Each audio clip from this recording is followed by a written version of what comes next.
Yes, sir. Yeah, go ahead. Okay, let me brief you on a little funny that we saw last night, and I'll start the briefing by mentioning that at the present time it is not a great concern, but just to keep you up to date with what's going on, let me mention it to you. About 70 hours, which was probably about the time of your last exercise period, we saw 3 funnies with the hydrogen tanks, as I say, none of which is causing any great concern.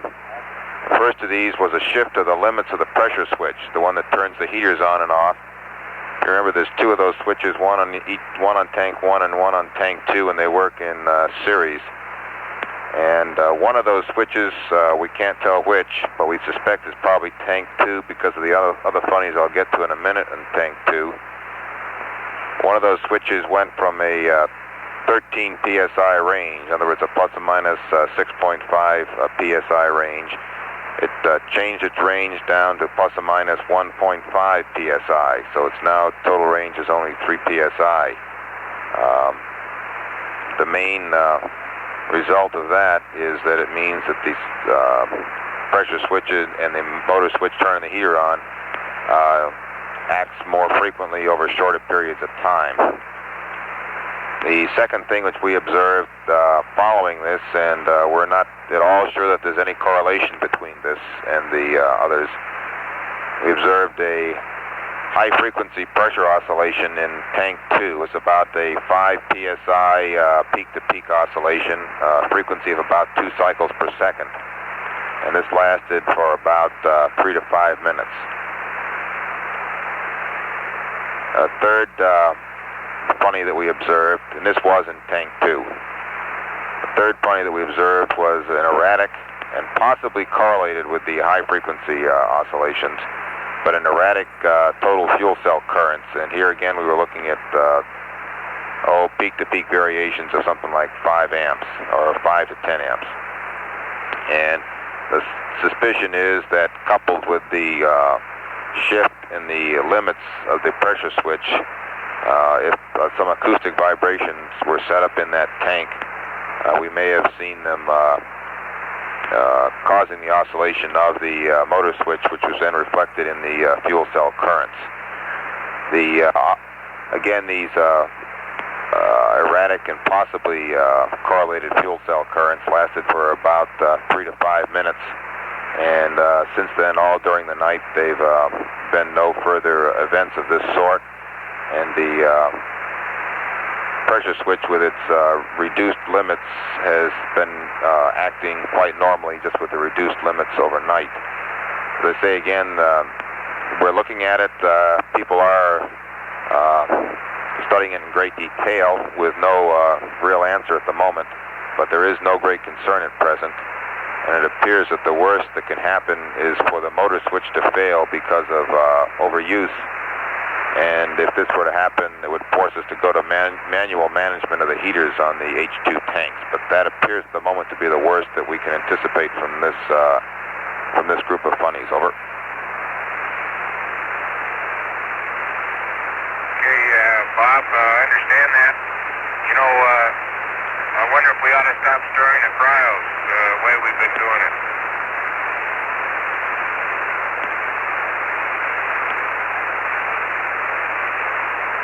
That has been suggested, but again, it's not very clear that any of these things are terribly correlated.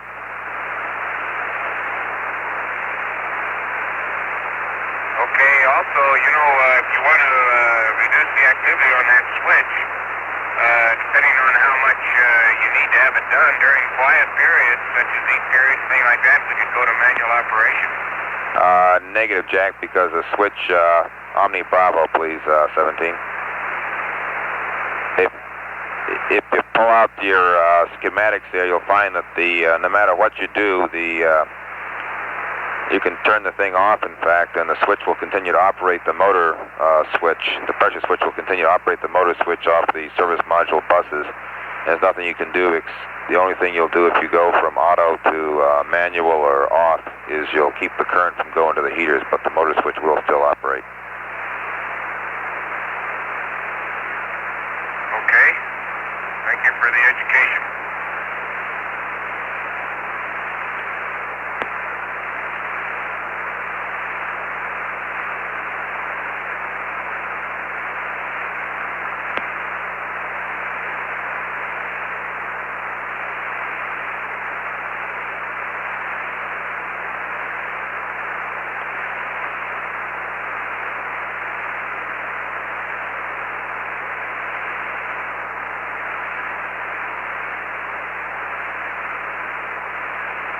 And I've been corrected. The frequency of the pressure oscillation was more in the vicinity of a cycle every 4 or 5 seconds.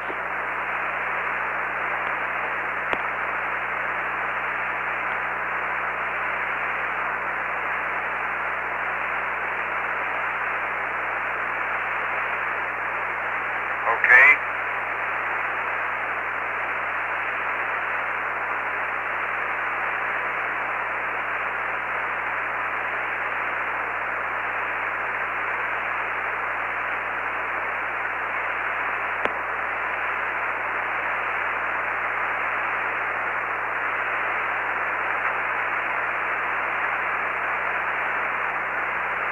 And 7. Let me ask a couple questions. Go ahead. Make sure I understand this. You're not sure whether the heater cycling and the pressure cycling were correlated. Is that correct? That's affirmative.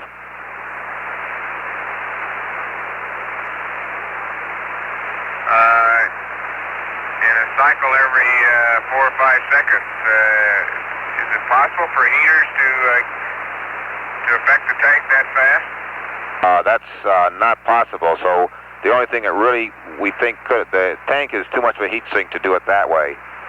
What may have happened was that if you set up an oscillation, a mechanical oscillation in the tank through one way or another, that this could then have acted back up on the motor, but the motor switch in driving the heaters could not have reinforced the oscillation because the tank has too much of a heat sink. Okay, when did you say this happened with respect to our exercise period? That's not well pinned down, 17. We do know it hasn't occurred since about 71 hours, and it did occur at approximately 70 hours, which was at about the time of your exercise period, but we haven't been able to correlate that exactly with the start of or the finish of the exercise period. Well, you know, you should be able to do that because of the biomet at least on me, and Ron was on too, but as soon as I started exercising, you should have the biomet data on my heart rate. It was an unscheduled exercise period. We just went into it before a heat period there, I think. Let me check back.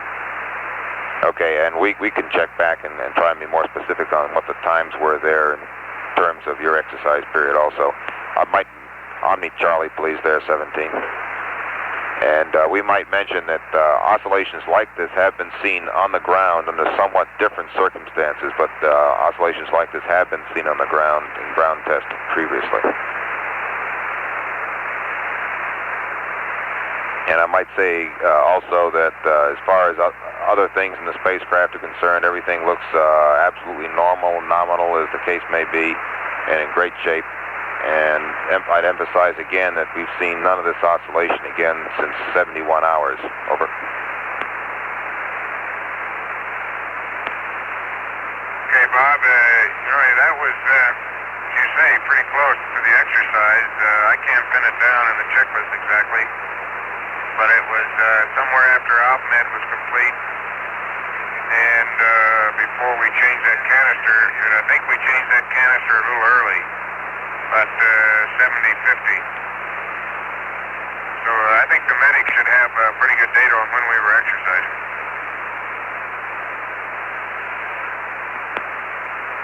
And the reason I say that, because the way I was exercising anyway, I'm sort of running in place against the LEB, and conceivably could have gotten an oscillation going in the tank. Roger, understand that.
Omni Delta 17.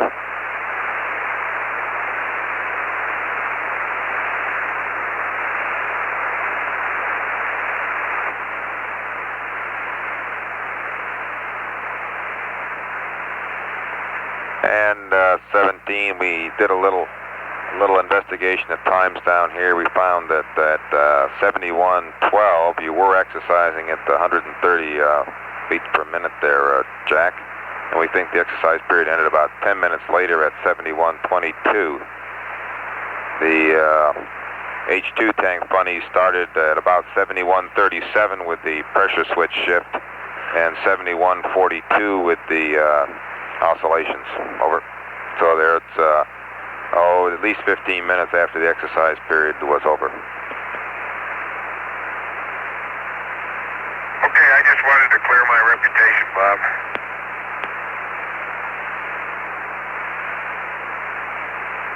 Now it's perfectly clean again. As clean as ever, anyway.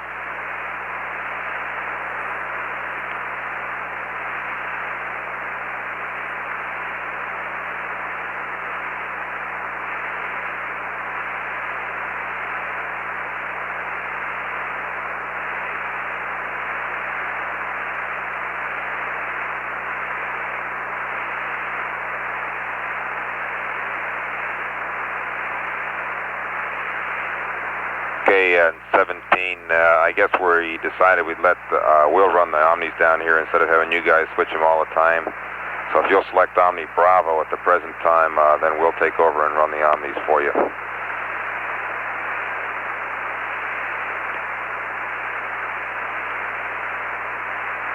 Okay, Bob, it's not too big a deal. If anytime you think you want to talk to us continuously, go ahead and call them if we're not busy.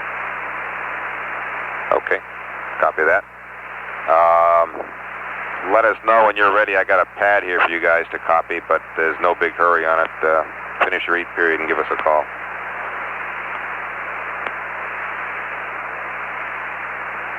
Okay, I'll be with you in about 5 minutes. Say again there, 17. Be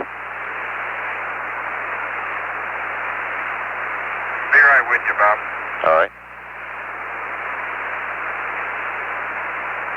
And looking at the flight plan, we're going to go ahead and change the canister, and we got the H2 purge line heaters on. We're going to configure for the urine dump.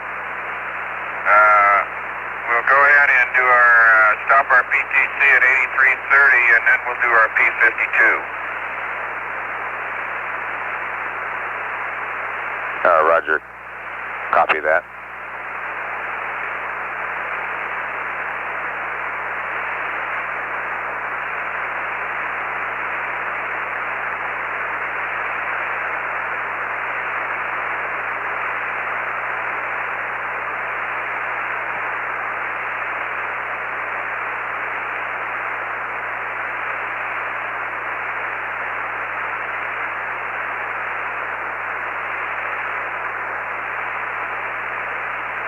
And 17, that P52 at 8310 was primarily intended for the MCC4. There's some more following anyway before LOI, so we suggest you scrub the P52 at 8310.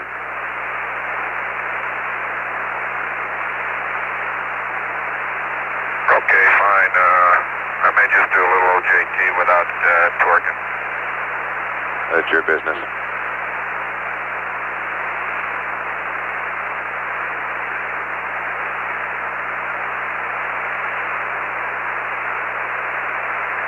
This is Apollo Control at 82 hours 57 minutes.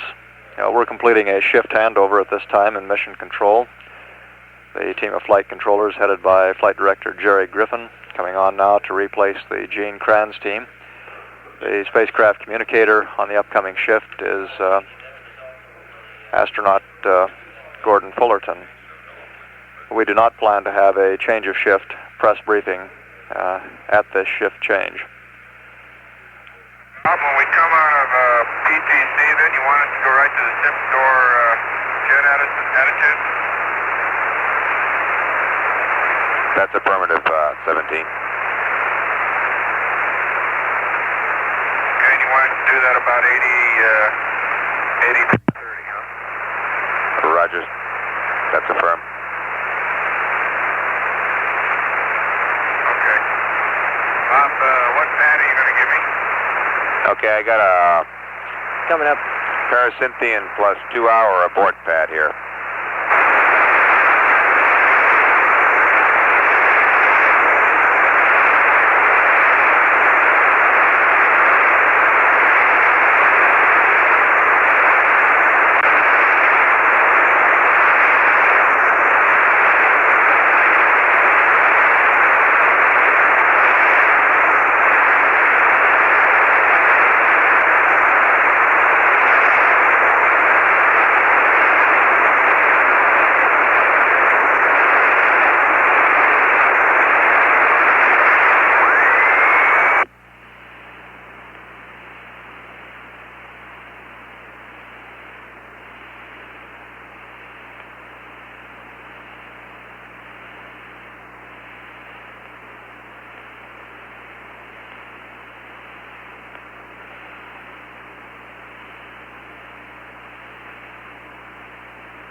Uh, 17, Houston.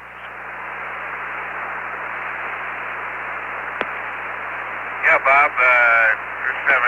Say, for a while here, why don't you guys go ahead and manage the Omnis? I think we can get things done a little better. And when it becomes inconvenient for us to switch, we'll let you know.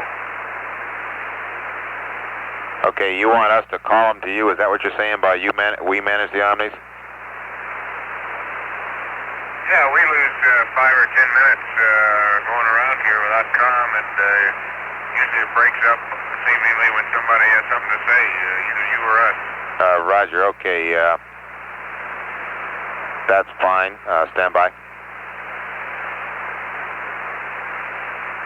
That's up to you guys, but it seems to me to be more convenient. Okay, things are good now, Jack. Do you want to copy this paracynthian plus 2 pad at the present time? Yeah, I'm just about ready, Bob. Okay, give me a call when you get it.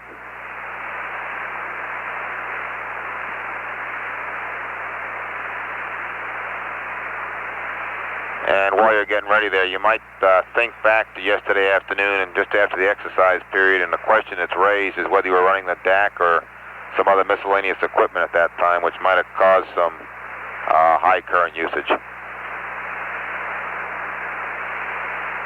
or erratic current usage.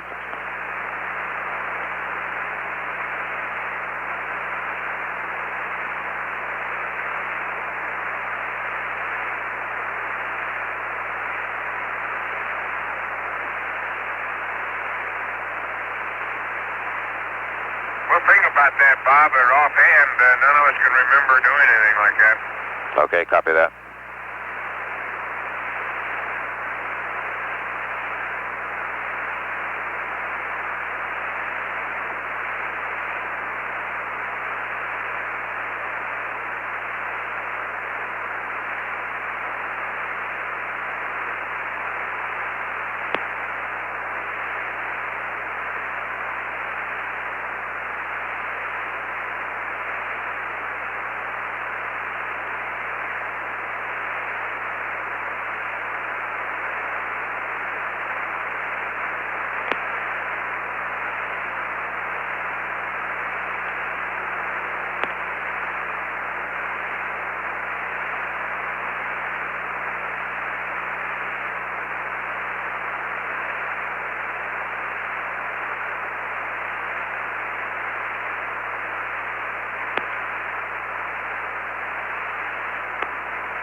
Omni Charlie 17.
And 17, your faithful night shift Capcom is signing off. I'll talk to you on the surface tomorrow. Good luck.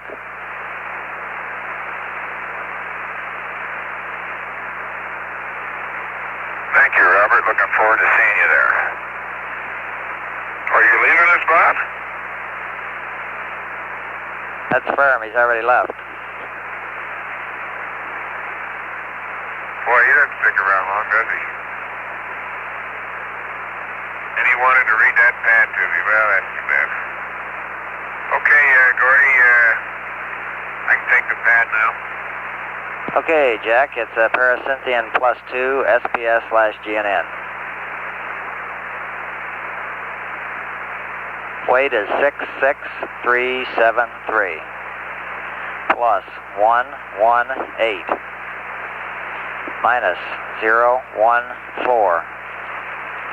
Ignition time is 090 49er 5582 plus 17875 minus 189er17 minus 239er68.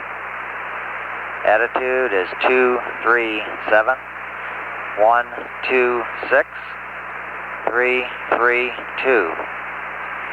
And all the rest of the pad is NA. GDC aligned stars are Sirius and Rigel. 122 354 000. Knowledge is none. Remarks: number 1, burn docked.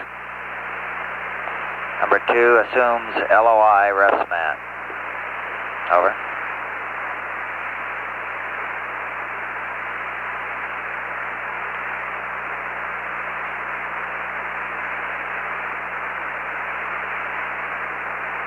Okay, paracynthian +2, SDS-GNN 66373,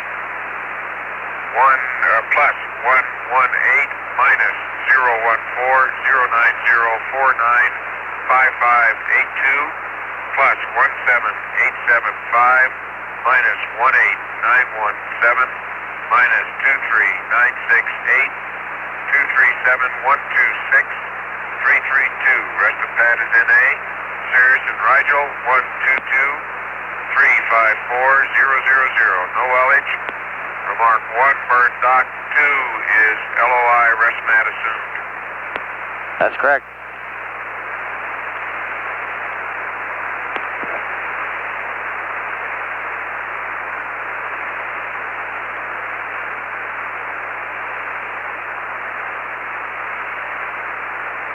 Need Omni Delta now.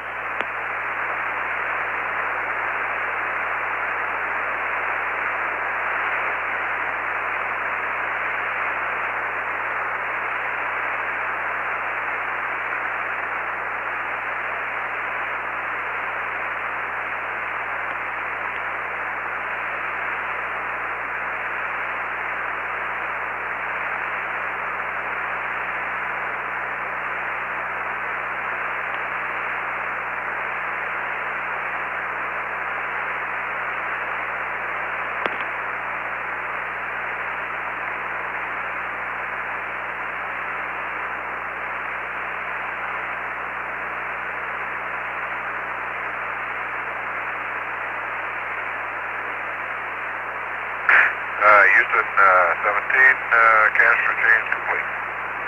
Okay.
America, switch to Omni Alpha.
America, Houston, I have the morning news, if it's a convenient time. Fire away, Gordo. Okay, first of all, the weather, it's raining fairly heavily all night. There's a lot of water standing around. Temperatures here are in the high 50s, but it's supposed to get a little cooler tonight with a low in the 40s. I think you know how the Dallas Redskin game came out. Only thing additional mentioned here is that chances look good now that Washington and Dallas may meet in the rubber game for the National Conference representative in the Super Bowl. In the other pro game yesterday, a field goal by Don Cockcroft was the difference in a 26-24 win by Cleveland over rival Cincinnati. Other sports highlights. The Pittsburgh Steelers play the Oilers today in the Dome. Other big games see Atlanta at San Francisco, Green Bay at Minnesota, and Baltimore at Kansas City. Tennessee State beat Drake University in the Pioneer Bowl 29-7. And East Texas State beat Carson Newman in the NAIA football playoff. The Southwest Conference has pulled out of the U.S. Olympic Committee. Some college basketball scores. The Houston Cougars routed Xavier last night at Hofheinz Pavilion 114-73. And Rice down George Washington 93-89. Gino, you'll be glad to hear Purdue ripped TCU 101-70.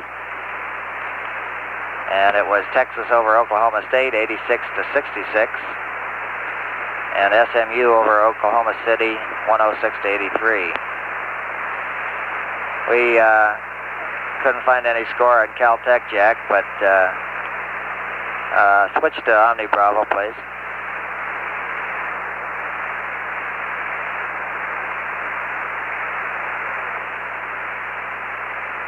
But one final score, Ron, Kansas lost to Iowa 69-56.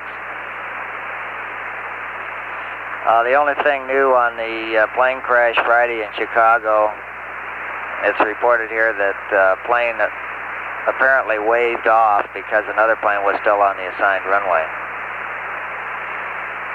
The Democratic Party's stormy session in Washington saw the old guard Democrats apparently take back control of the party from pro-McGovern forces. Mrs. Jean Westwood was replaced as party chairman by Texas lawyer businessman Robert Strauss. Former President Truman appears to be more than holding his own at a hospital in Kansas City. There's a good chance the 88-year-old former chief executive may be taken off the critical list. There's been a one-day interruption in the secret peace talks between Dr. Henry Kissinger and Lee Duc-Tho. The two conferred for over 3 hours yesterday. Both sides have agreed not to talk to newsmen on any substantive matters. In other news highlights, President Nixon has named Daniel Moynihan as U.S. ambassador to India. And Chilean President Allende has flown to Cuba to visit Fidel Castro. There's an interesting one. A 45-year-old pilot lost in the Arctic for 31 days has been found alive and well. 3 companions were killed. And Soviet Party boss Leonid Brezhnev has delayed a scheduled visit to the U.S. It looks as if the visit may come in the fall rather than this coming spring. One last note, the news media says the flight of Apollo 17 is the smoothest on record so far. And I call that last one pretty accurate reporting. Over.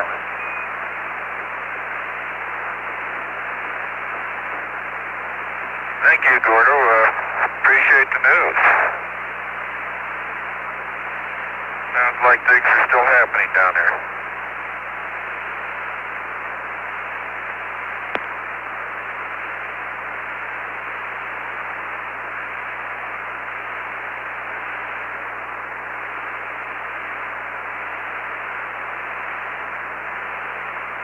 Got some more parochial news here.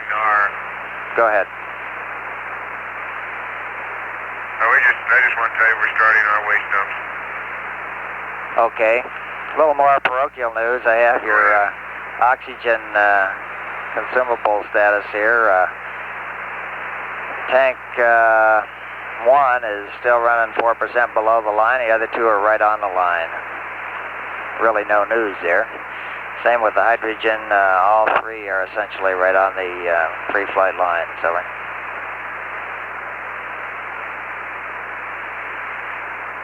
Okay, that's the way we like to hear it. We'll bring all of it home if we can. Okay.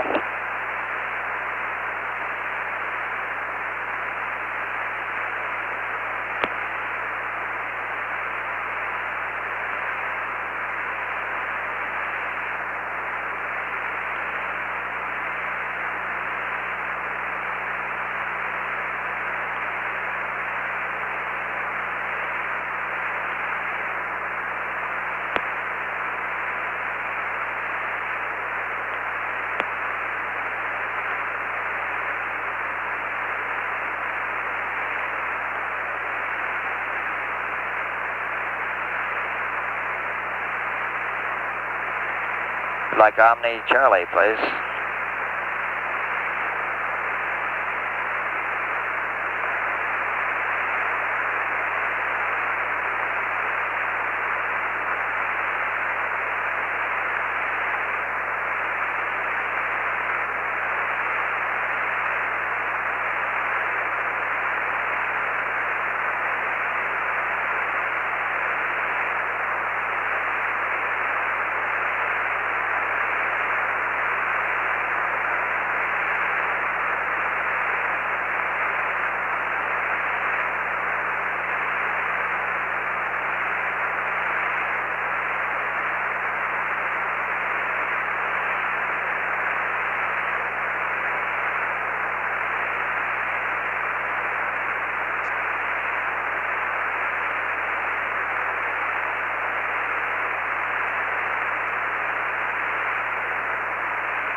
Need Omni Delta now.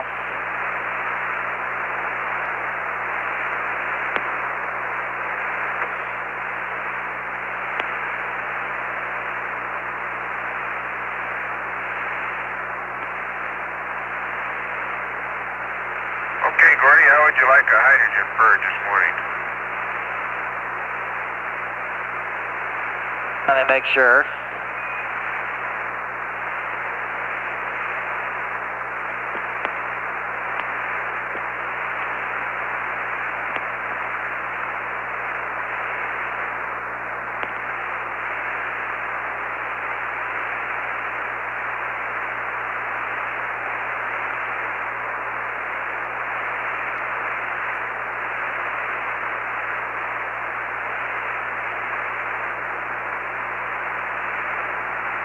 Houston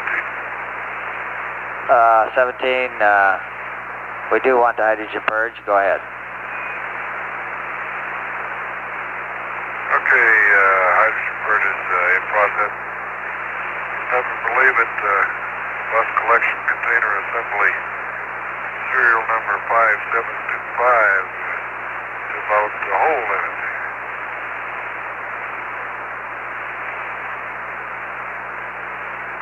Fortunately, with a lot of dexterity, it was able to put a piece of tape over the hole.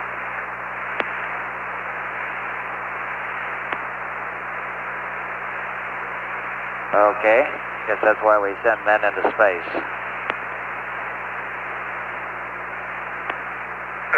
Right.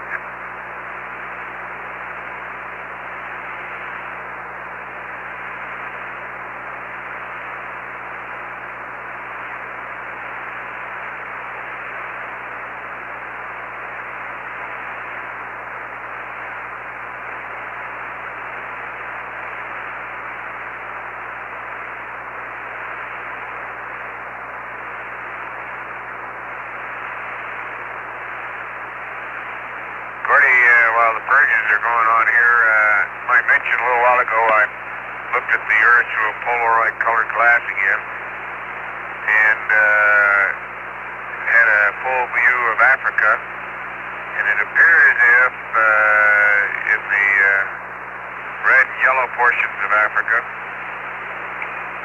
that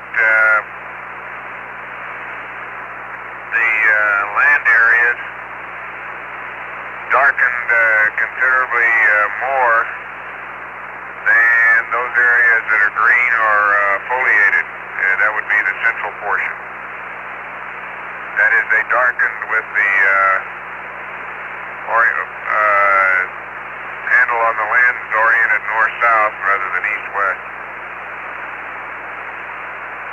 Roger.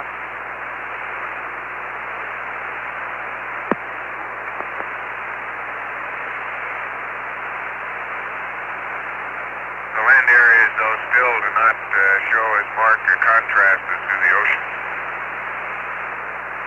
Roger.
Would you like Omni Alpha?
it looks like the cloudiness and possibly the showers associated with the intertropical convergence over Africa are moving as far south as Johannesburg right now. It's quite a distinct change from even an hour or so ago, a couple hours ago. They're down into an area where presumably they're not normally found if vegetation indications are any criteria. And also in the Atlantic, South Atlantic, near Gull Island, there seems to be a possible storm developing as part of what was probably now a fairly weak front, and whether or not that will develop into anything and move in towards Cape Town is hard to say at this time. Roger, Jack.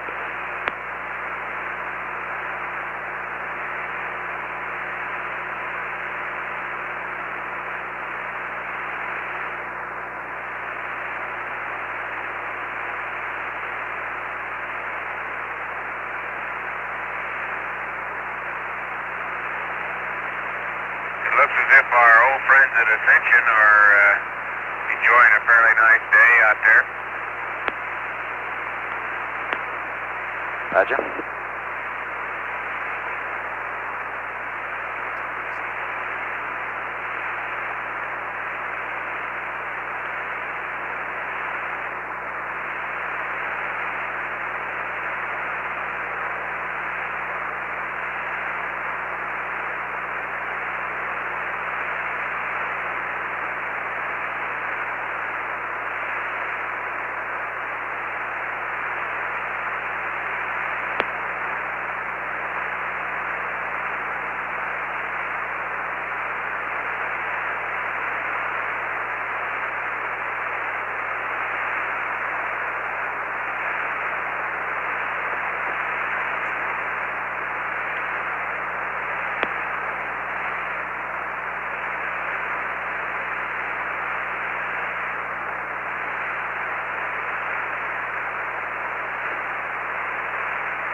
Omni Bravo, please.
Jack, it's Houston. We call you mentioning the purge complete and the heaters off.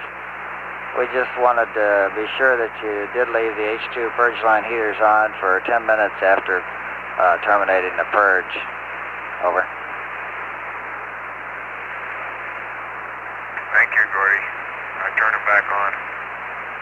Okay.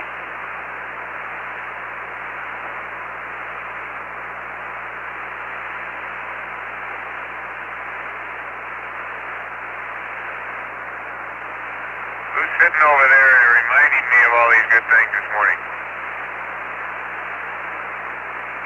Well, that was a combination effort by John Aaron and Charlie Dumas. Wow, you got a real powerful team there. You bet.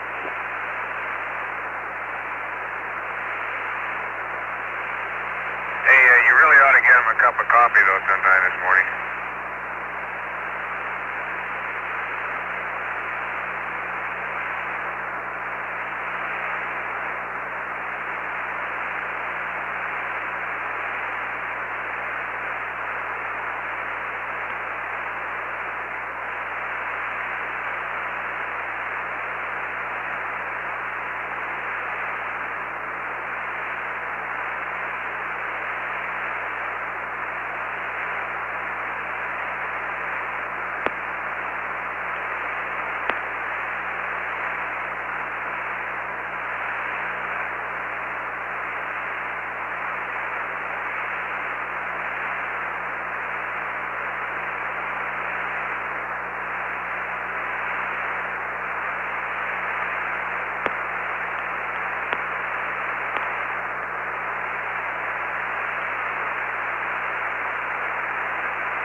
Also curious who's watching Challenger this morning? Well, let's see. Not much to see, I realize, but I'm sure somebody's there.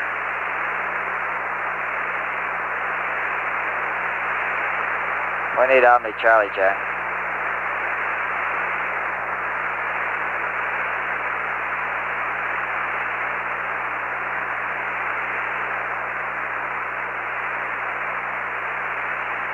Well, we got the first team on, the gold team, your LOI and landing team, and the LEM guys are Merritt and Thorson.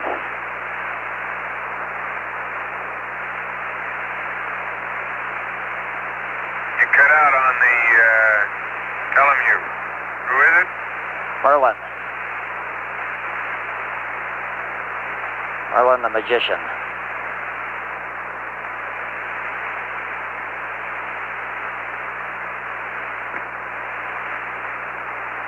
Sorry, Gordy, you clipped off the first again. Merlin Merritt, the Magician. Oh, yes, of course.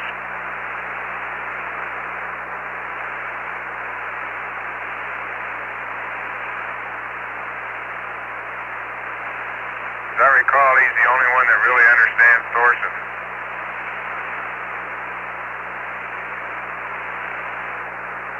He says he doesn't think anybody understands Thorson.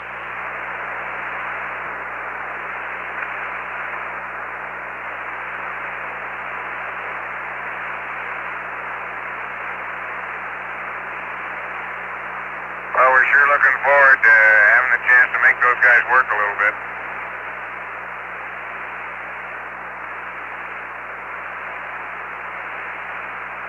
They say, well, Merlin says he is too. I don't know about Thorson. He's out of the room at the moment.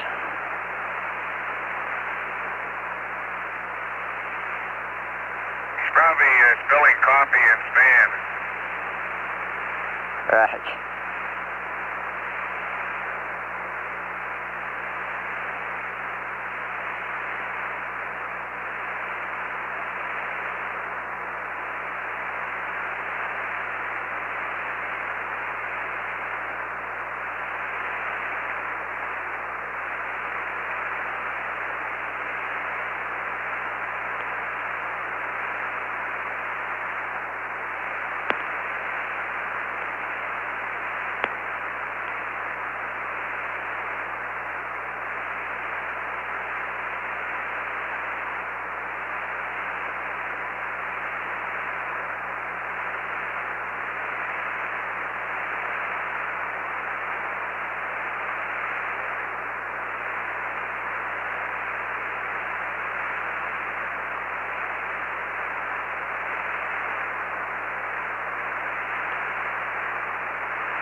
We need Omni Delta now.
For some reason, it's a lot easier to tell the difference between the Antarctic continent and the ice pack. Roger.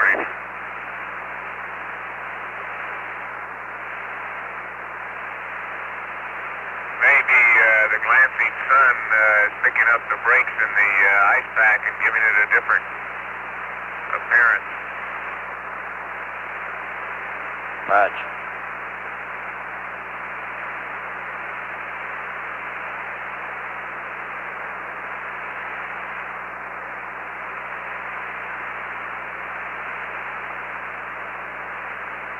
The continent itself, all you can see are what appear to be very gentle differences in, or subtle differences in shading, possibly indicating rolling relief due to a photometric darkening along the, as a function of local phase angle.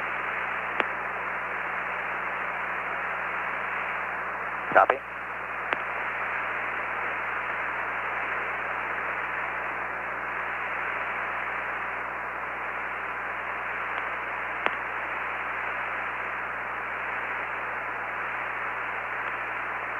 And except maybe for the area just,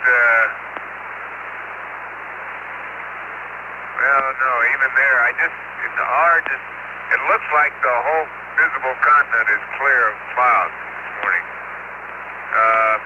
Possibly some clouds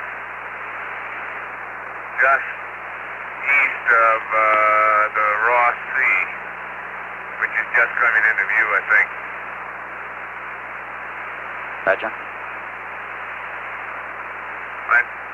I know we don't have many listeners in Antarctica, but it looks like they're having a exceptionally fine day over the portion of the continent we can see. Roger.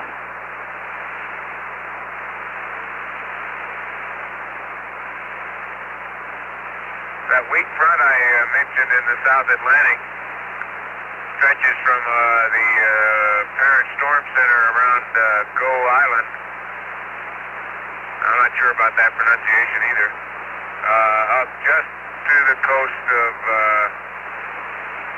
South America, of Brazil,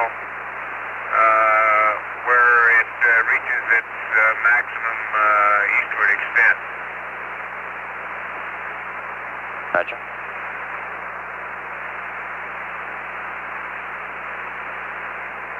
Our zero phase point for the spacecraft is in the middle of the South Atlantic, and it's moderately bright, although there is no central bright point at all. Fairly large area, but moderately bright. The seas down there may be moderately choppy or rough this morning.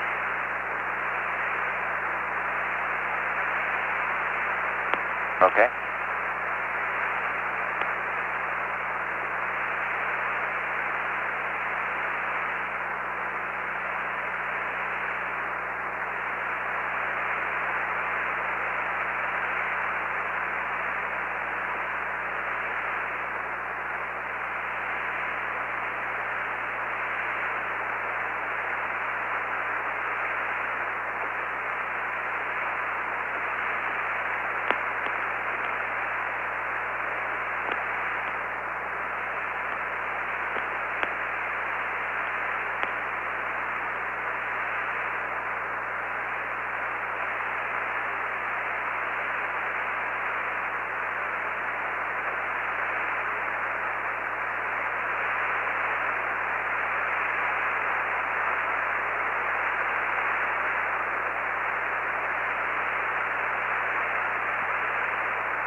Houston 17. Go.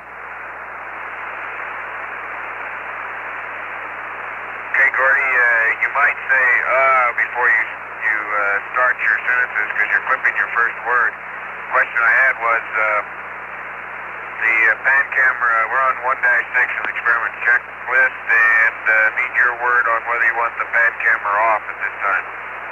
Self-test off. Stand by.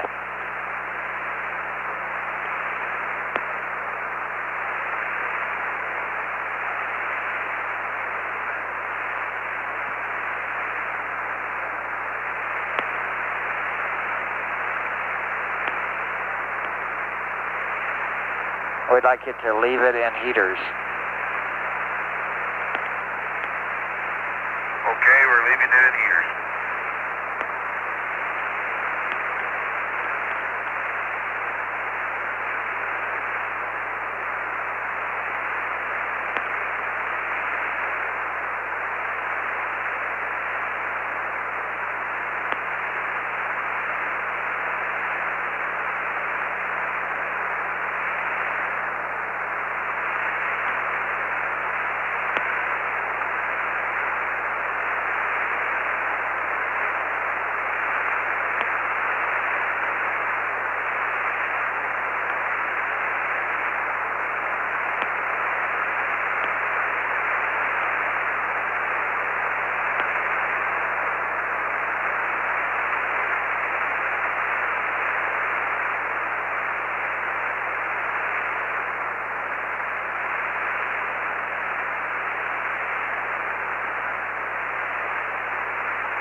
Roger. Turning the IR on. Okay.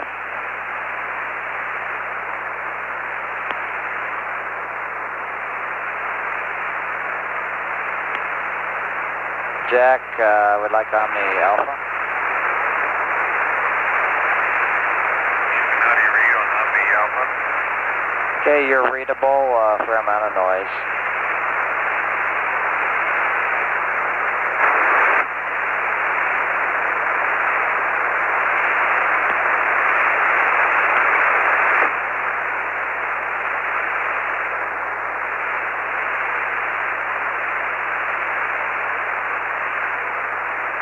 Hello, Houston, how do you read? Jack, this is Houston.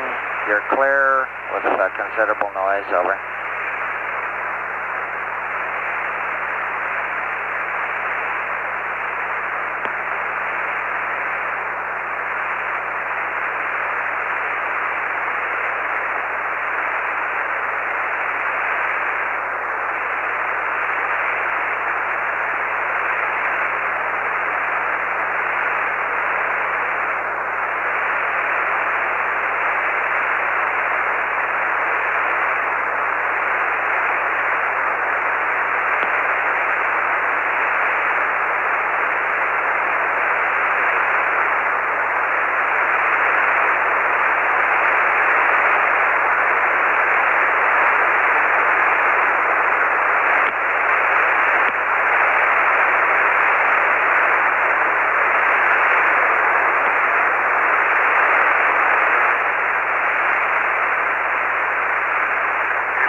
Apollo 17, Houston, still reading you with a lot of background noise, over.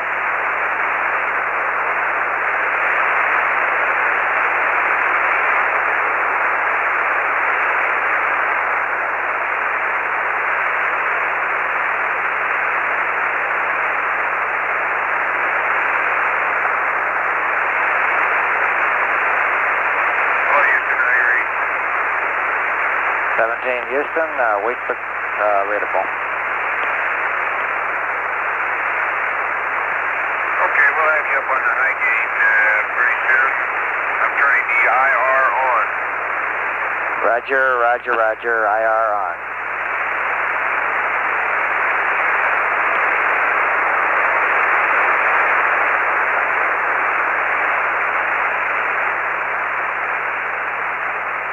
Say again, Gordy? We copy IR on, over.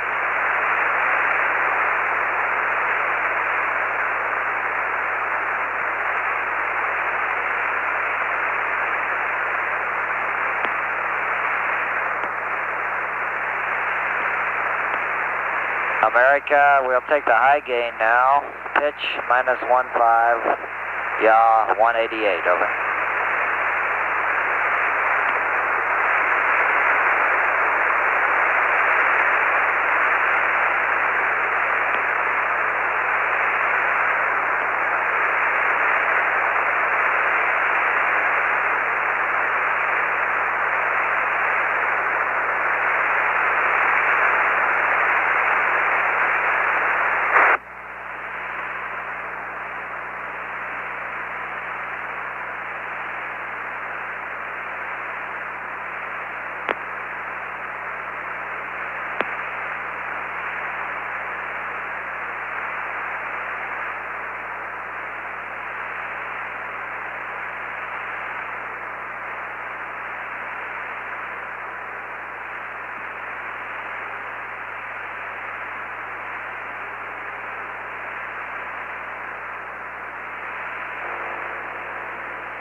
America, Houston, let's try the high gain now. I see you're moving it. -26 and 199.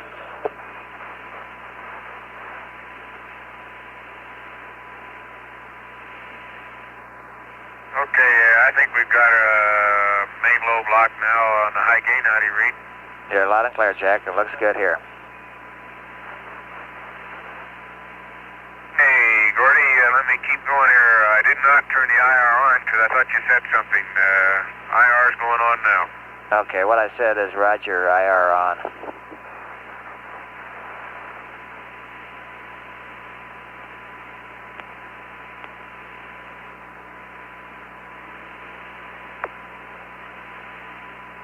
coming on.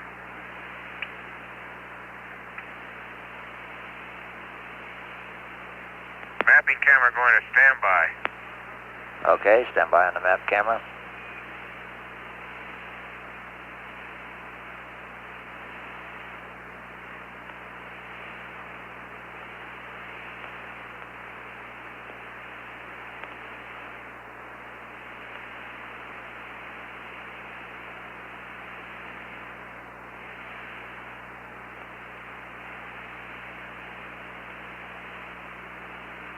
Okay, I'm waiting your cue for pan camera power to power. Roger, we're still locking up on the data. We'll give you a cue.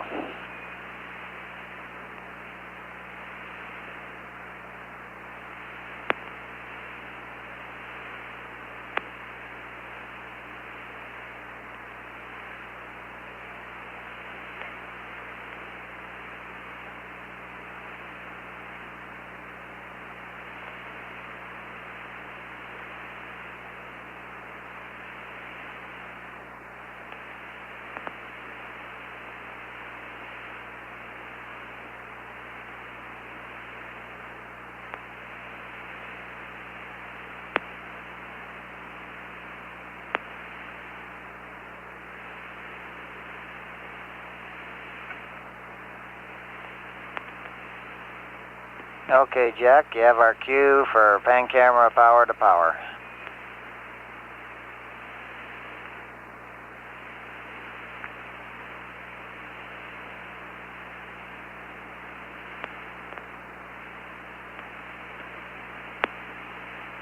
Okay, pan camera going to power.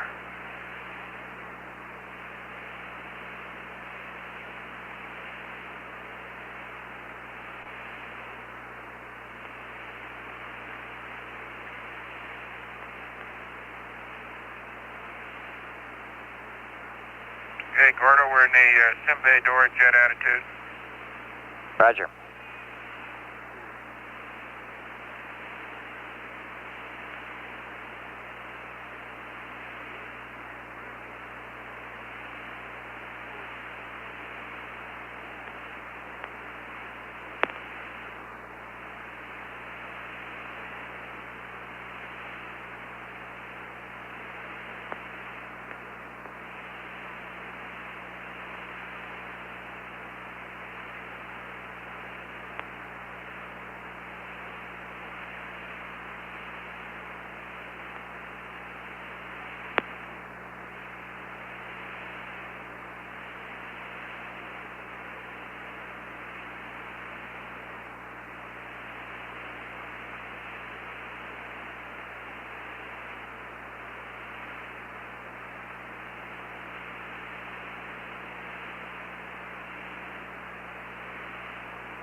This is Apollo Control, 84 hours, 6 minutes ground elapsed time.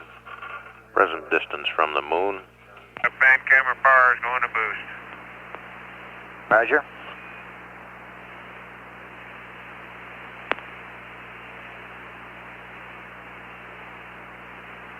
Velocity 3,763 feet per second. Next major maneuver is lunar orbit insertion, which presently is scheduled for 88 hours, 54 minutes, 22 seconds ground elapsed time. Total delta V, or change in velocity, which would be retrograde, of 2,988 feet per second. As service propulsion system engine. Burn time of 6 minutes 38.08 seconds.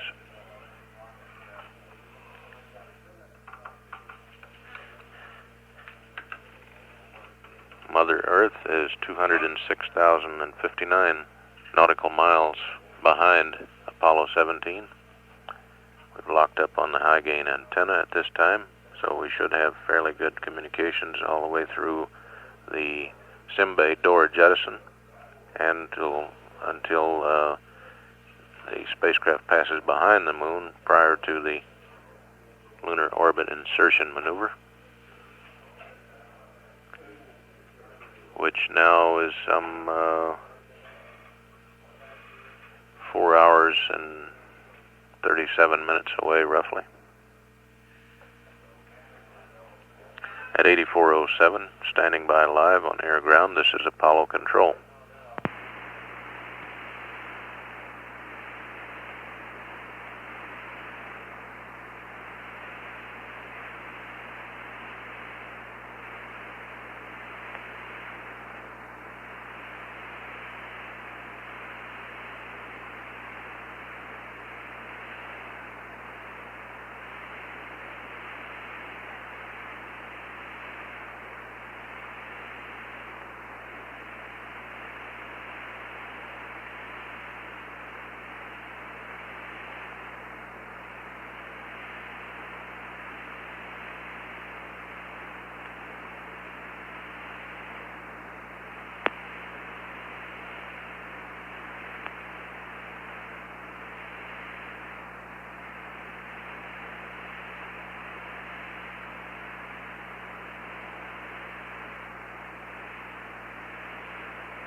Oh, down there. Oh.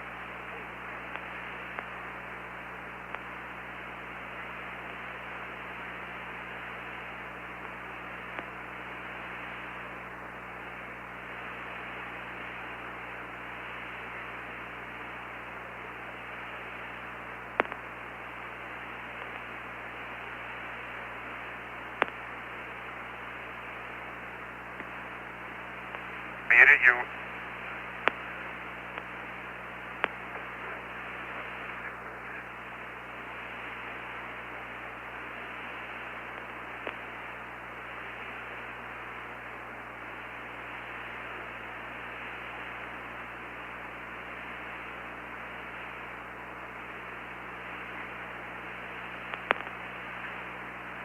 Okay, Houston, I'm in box now. Do you read?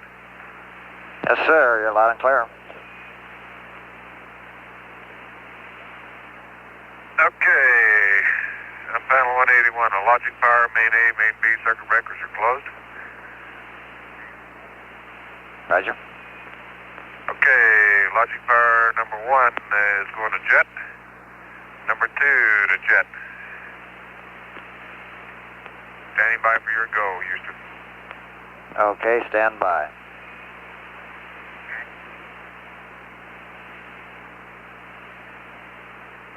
America, your That's where it happens. go to jet the Simbay door.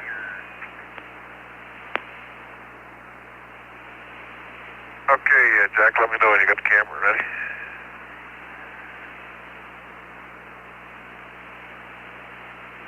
Okay, Houston, you said we are go to jet the Simbay door a little early, huh?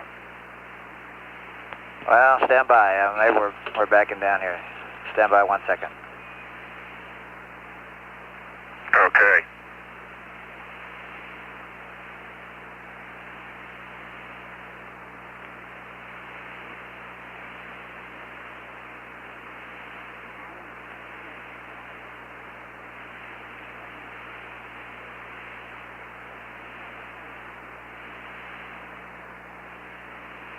No. Detected at 1 frame. Might check it. Okay, America. Once again, your go to jet the door, and you can do it early if you wish.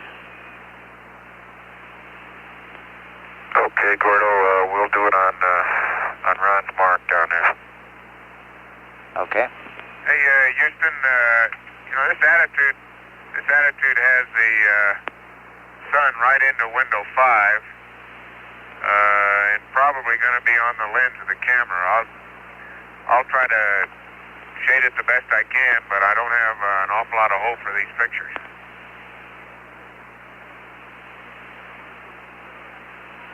Roger. Yeah, I think we're probably stuck with it, Jack, because we need to be in this right attitude for the clearance. Yeah.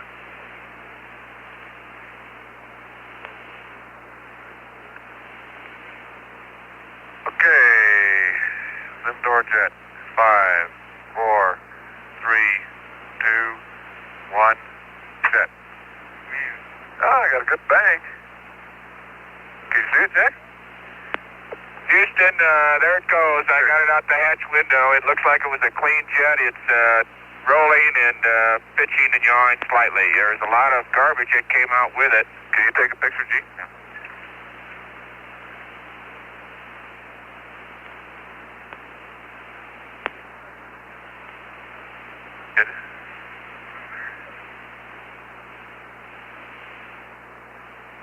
Yeah. Let me see it. Ah.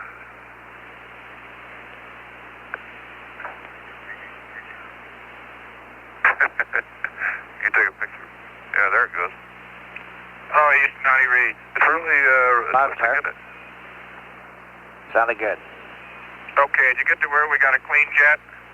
That's right, Gino. Sounds Did good. you? Okay, the door is moving directly away from us, mostly rolling, and it looks like it was a very clean separation. Okay.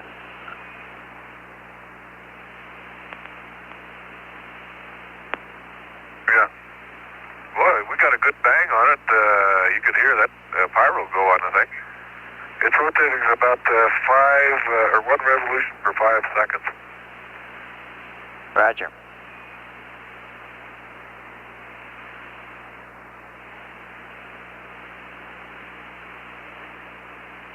And it's rotating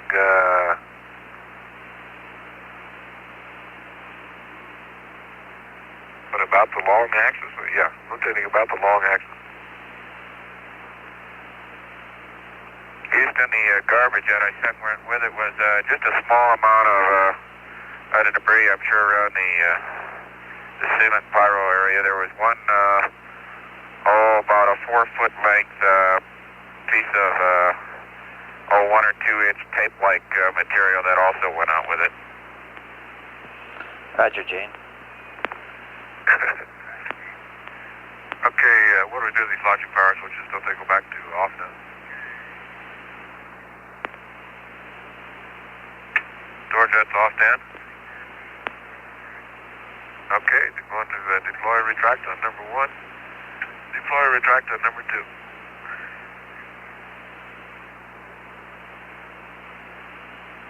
Fuel cell react valves are normal. I'm sort of glad we had those in latch. Yeah, me too, because that's a pretty good bag.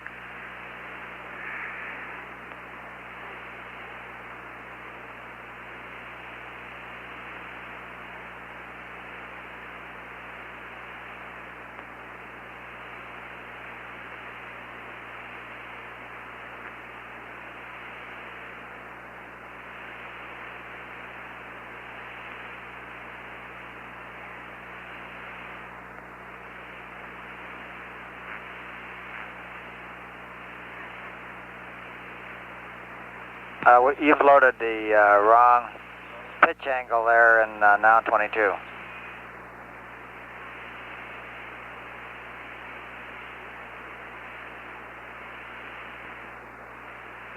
Well, I got 10 degrees loaded. That's what we got copied down here as a change.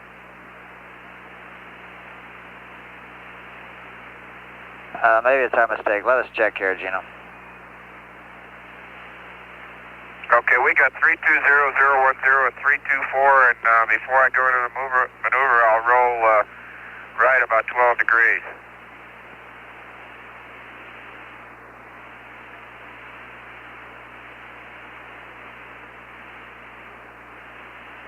Bad call, Gene. You're right.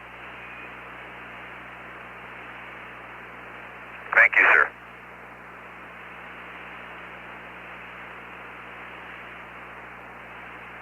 Okay, and the UV spectrometer is going to go on here. Mark it. Roger. Mark the UV. Okay, and the IR will be off on your cue. Okay, Jack, that'll be 12 or 15 minutes from now. Okay, just give us a call.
Okay, the 100-watt O2 heater circuit breaker is coming open.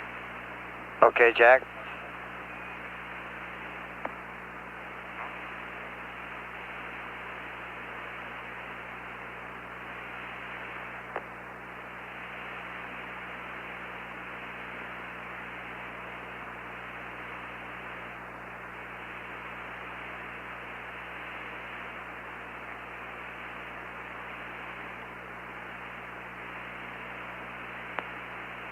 Okay, O2 heaters 1 and 2 going to auto and 3 off.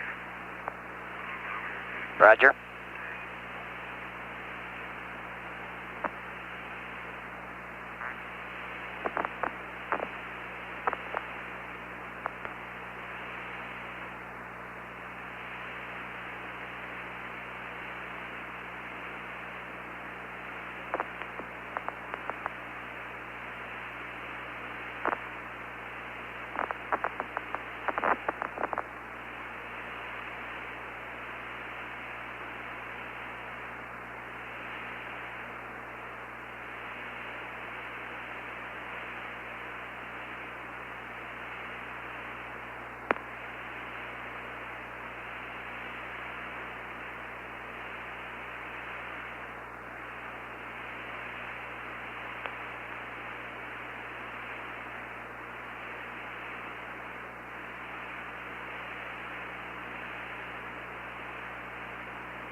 Okay, Gordo, we'll wait until 50 past the hour and pick up the left CF delta P. We're still reading 0.6. Roger, that sounds good.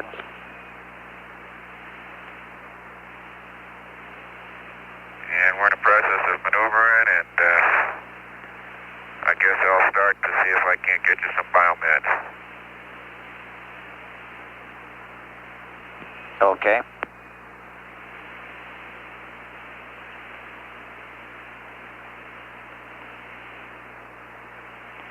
I don't know whether you were watching the LMB on the door jet. Did you see a jet on my heartbeat? We'll check the data here, Jack.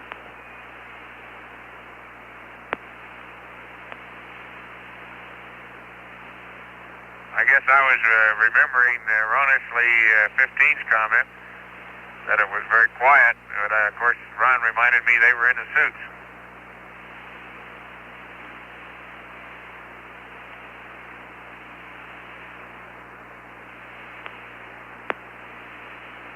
Okay, Jack.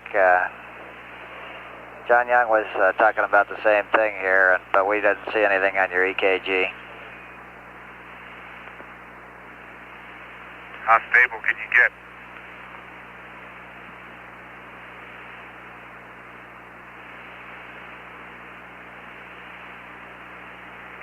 And Houston 17 here, Mag Bravo Bravo is indicating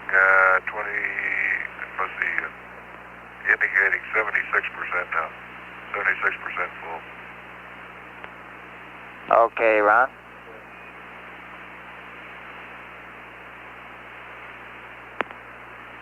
And Gordo, we are watching the 8 ball. Roger, we're keeping an eye on it too.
America, we'd like the high gain to auto, please.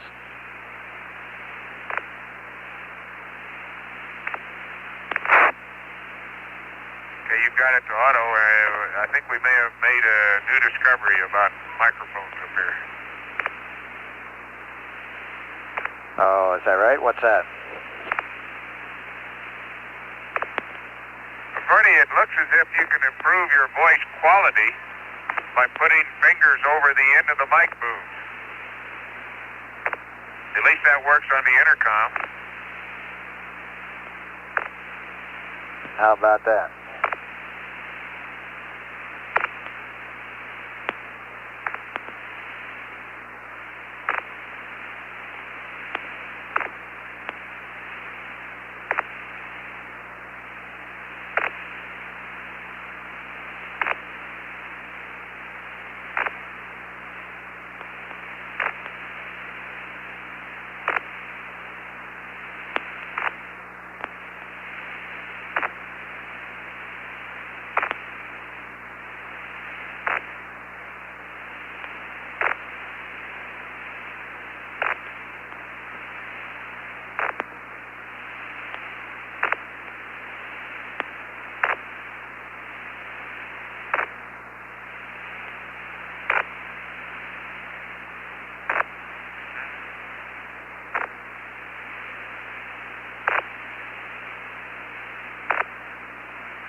America, Houston, we're ready for the IR to off. Okay.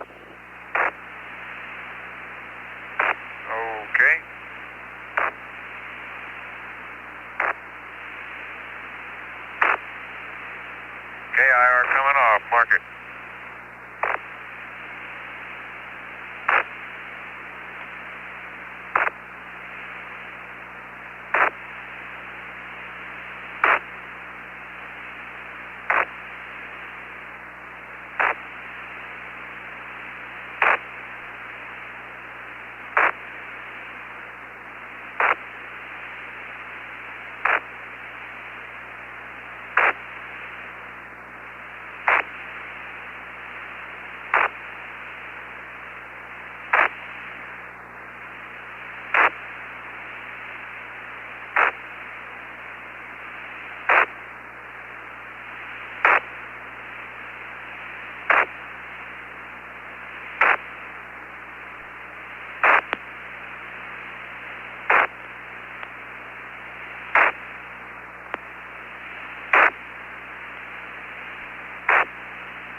Hey, Gordy, who's operating the trench in front of you today? Okay, it's the LOI and the descent team, Presley, Green, and Dietrich.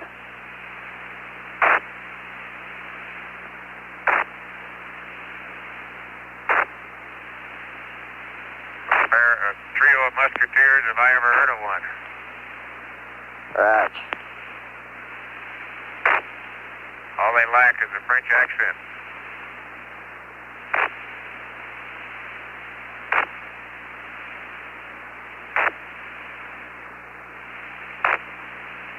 A New York accent's about the best they can do.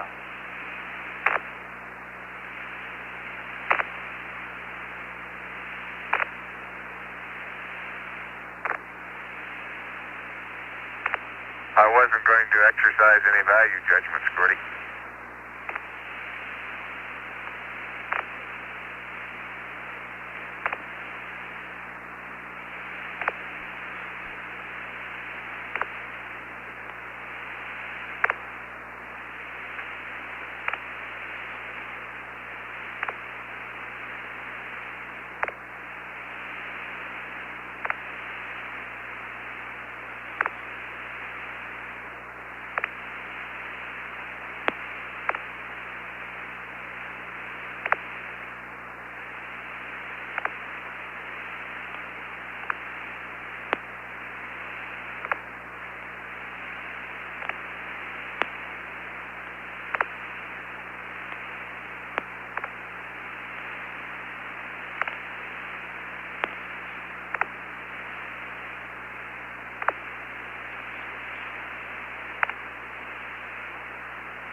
Jack, this is Houston. I have a preliminary LOI pad anytime it's convenient.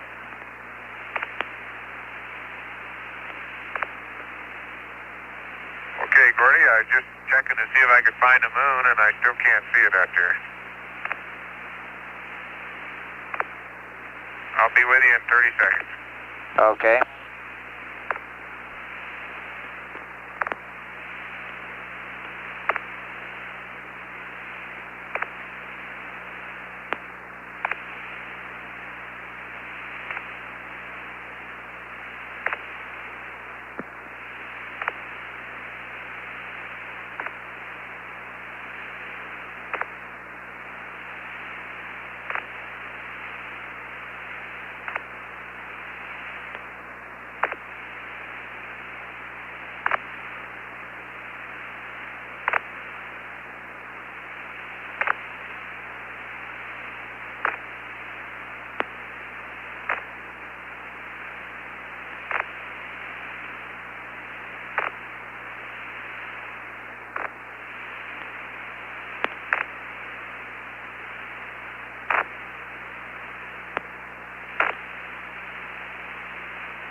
Okay, Gordy, go ahead. Okay, this is a preliminary LOI, SBS/GNN.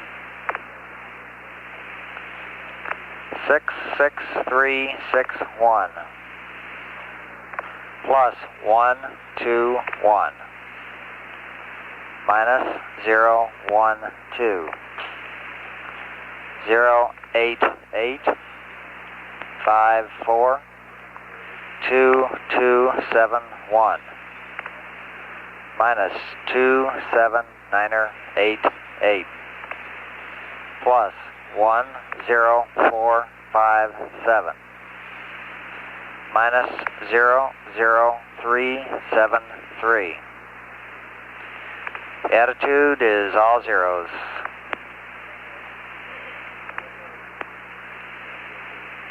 HA is 01701 plus 00525 29880 638 29817 Sextant star 45 2521 135 Foresight star and all the rest is NA. GDC aligned stars Sirius and Rigel 1, 2, 2, 3, 5, 4, 0, 0, 0. Knowledge none. Remarks LEM weight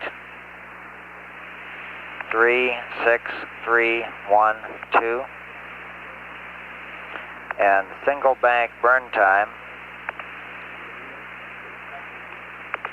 is 651. Go ahead.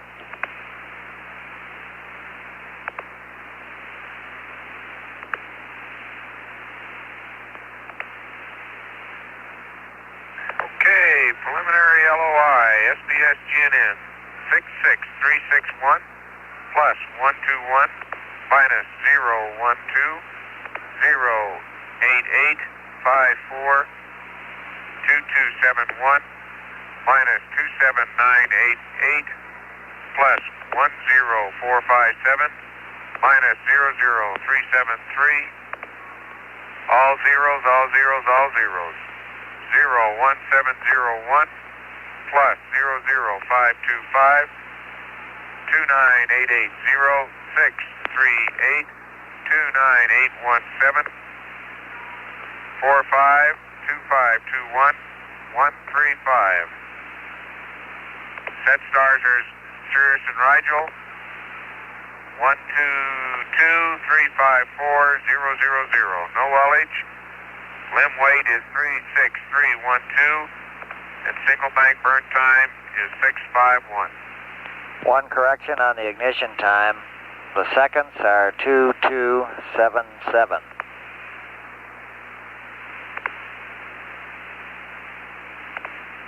Okay, 2277. That's affirmative, otherwise good readback.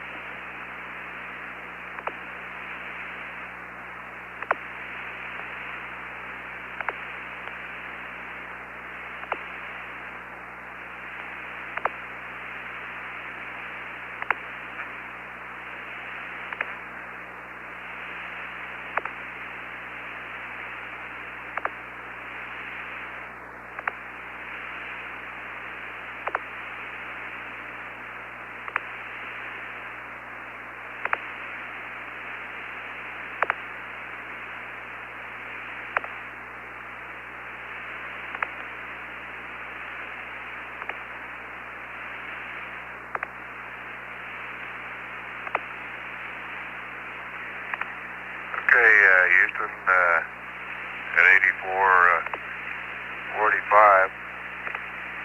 It's got about 2.5 to 3 minutes at 1 frame a second.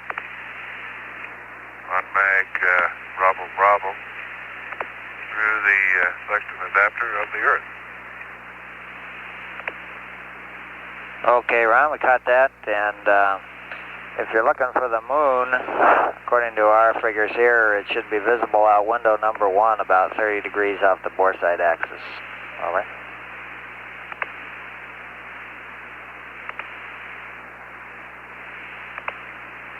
Okay, gotcha. I'll try again.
America, Houston, I'm ready with a TEI 4 pad anytime it's convenient. Stand by.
Okay, Gordy, I'm ready for a TEI 4 pad. Okie doke. It's TEI 4 SDS/GNN. 40090 plus 050 plus 117.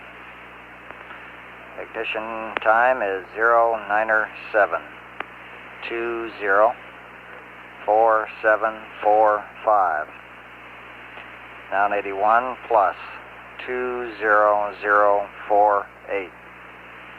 minus 29511, minus 15473. Attitude will be 202,083,312. Rest of the pad is NA. GDC aligned stars are Sirius and Rigel. 133,200,030. Ullage, 4 jets, 12 seconds. And remark number 1, burn undocked. Number 2, assumes no DOI. Number 3, assumes landing site rest mat.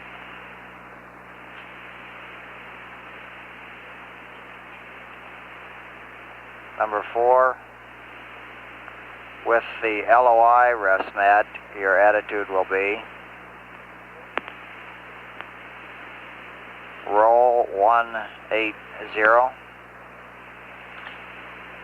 pitch 220,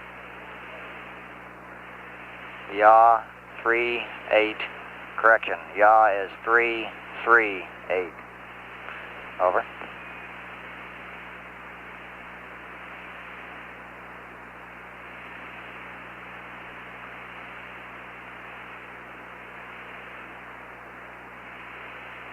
Okay, DEI-4, SPS GNN 40090 plus 050 plus 117 097 204745 plus 20048 minus 29511 minus 15473 202,083,312. Rest of pad NA, Sirius and Rigel, 133,200,030.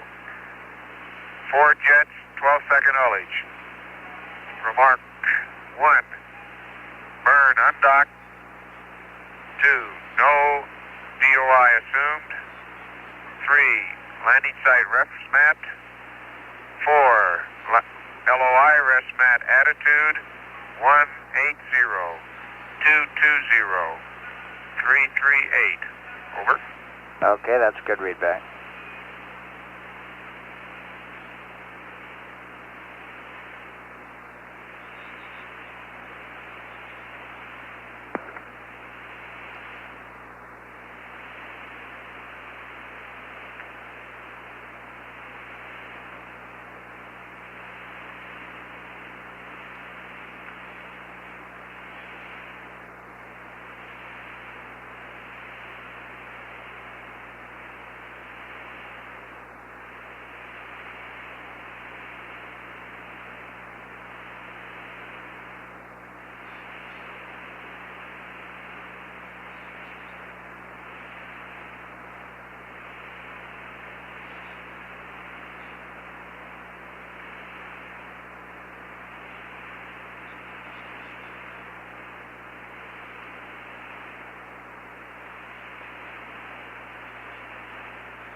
America, Houston, if you give us accept, we'll pump up a state vector, a preliminary state vector, and a verb 66, preliminary target load, and an LOI rest mat. Over. Okay, Houston, you have it?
This is America.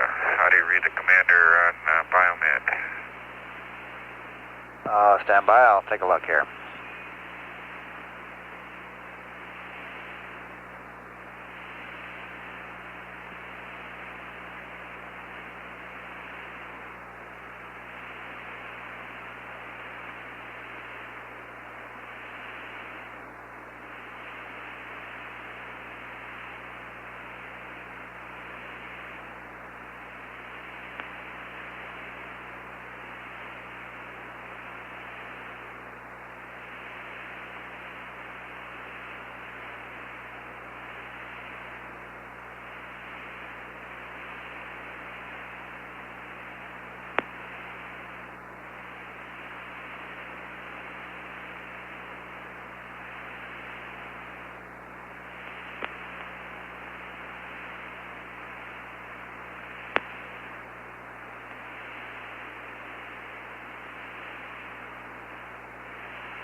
America, Houston, looking at the O2 pressures, we think maybe tank 3 ISO valve got jarred closed. Would you check the barber pole over on panel 278?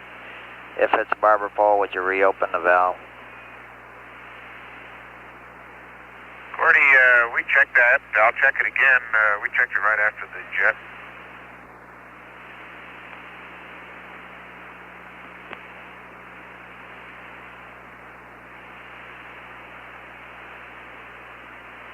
And Gordy, it's gray. Would you like me to cycle it?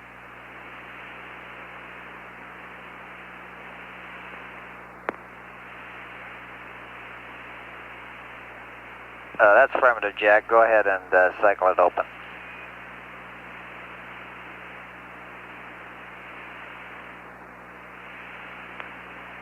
Okay, that's been done. Roger.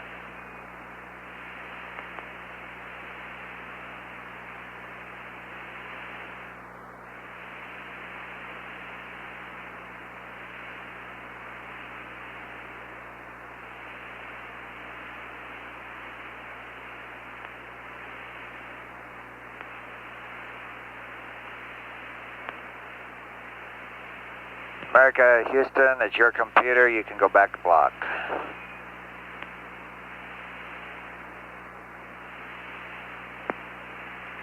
Okay, we're back to block. In the Delta V test, got a minus 22.0. And I'm running a bias check right now. Roger.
Mark, Houston, the biomed looks good on all three of you.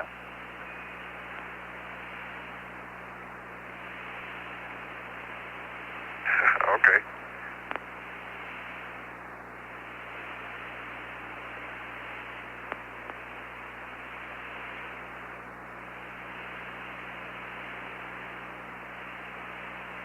And the no bias check on a plus 100, it went to 100.4. I'm working on a minus now. Okay, sounds good.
Okay, the minus 100, it ended up minus 99.5.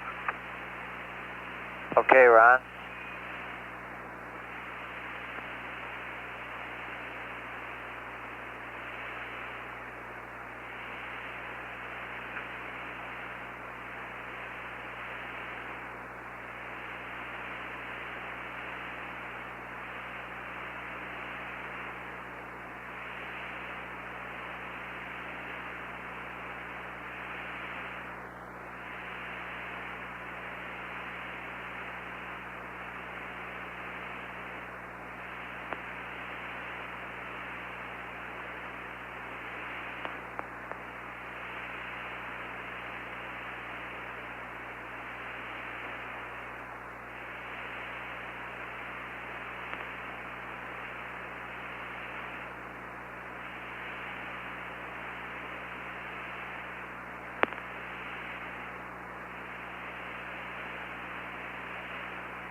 Gordy, the emergency cabin pressure regs are off.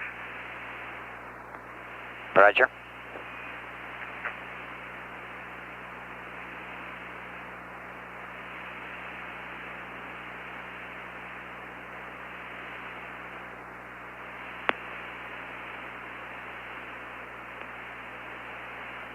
Okay, equalization valve in the tunnel has come open. Roger.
Okay, Gordy, the lamp tunnel valve is in limp press and equalization valve is closed. Roger, and was it a 6/10 delta P when you started this, as before? That's firm. It was 6/10, and now it's down to, I believe it's CNN is about 0.1. Roger.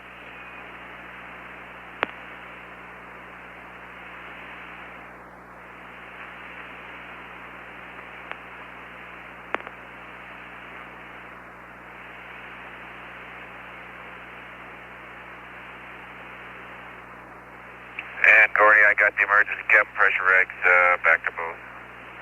Roger.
Okay, Gordy, we're changing mags on the EL camera, and mag November is being stowed with 59 frames on it, or 59 frames used. 159. Okay, Jack, copy.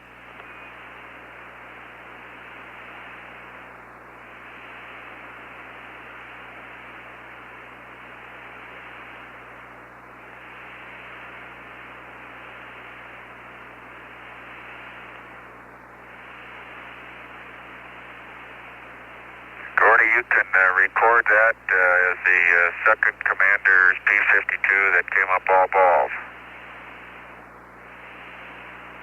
Okay, we'll get a hard copy.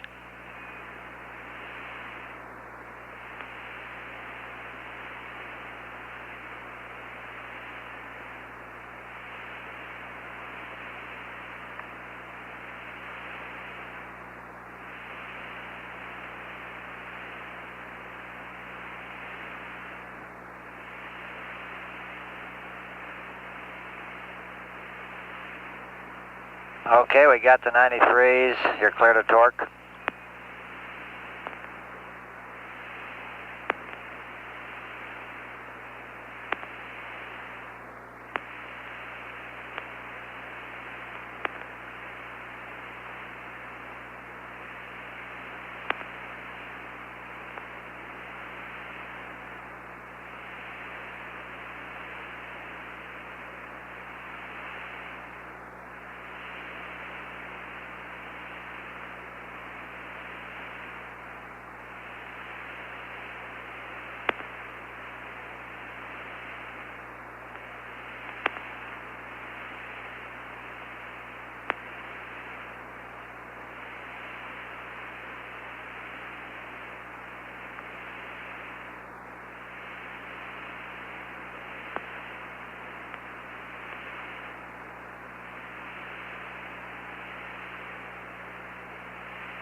Okay, Gordo, there's the gyro torque angle. Okay, we're copying them down. Stand by.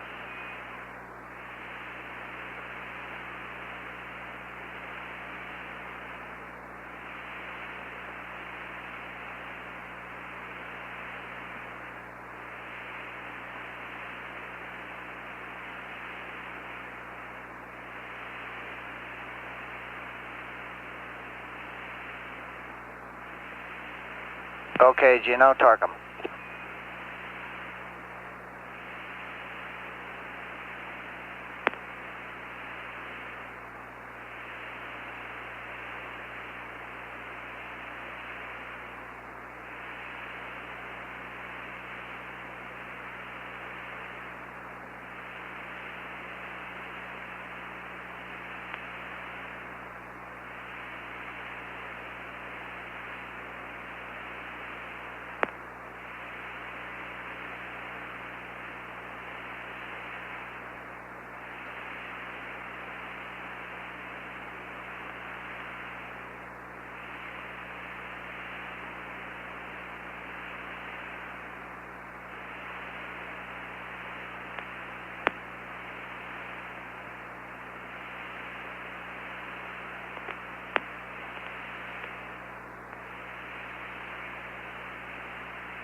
This is Apollo Control at 85 hours 45 minutes ground elapsed time into the mission of Apollo 17. Presently 7,900 nautical miles out from the moon and approaching at 4,009 feet per second. We're still about 3 hours and 8 minutes away from lunar orbit insertion maneuver, which will place the Apollo 17 spacecraft into 52 by 170 nautical mile lunar orbit.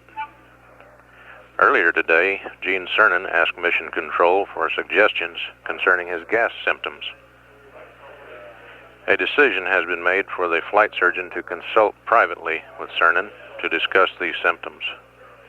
There is no indication that this situation will have any effect on the progress of the mission. A summary of the conversation will be released shortly.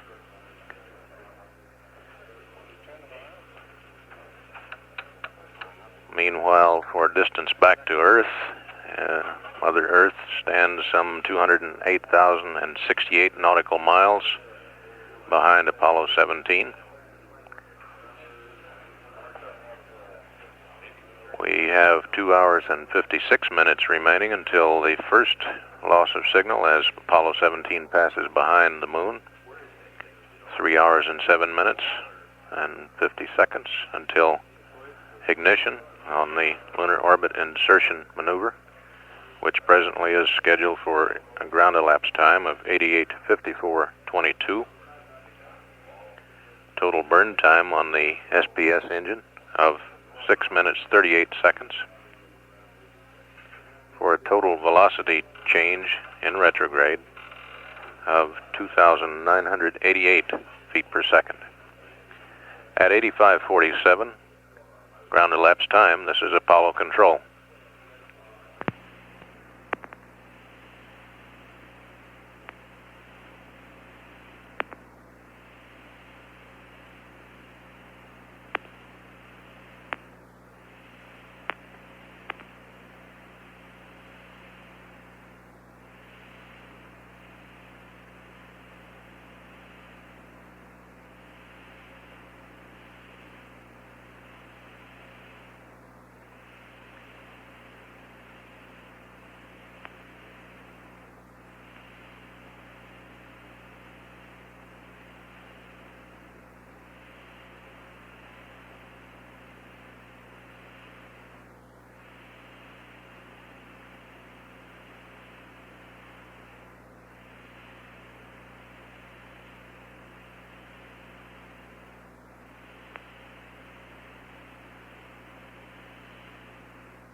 This is Apollo Control, 85 hours 50 minutes ground elapsed time.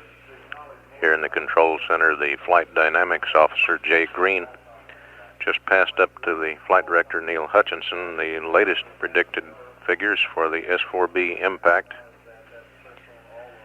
Present predictions on time are for the S-4B to impact at ground elapsed time of 89 hours, 39 minutes, 43.4 seconds. Coordinates of the impact are predicted to be 4.12 degrees south latitude by 12.22 degrees west longitude.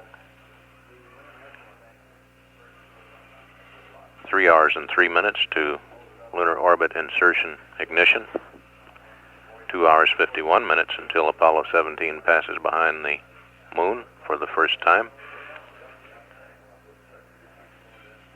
Distance from the moon presently 7,653 nautical miles. Velocity ever increasing, now 4,032 feet per second. At 85:51, ground elapsed time in the mission of Apollo 17. This is Apollo Control.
Houston, America, Houston. We've lost the high gain in data.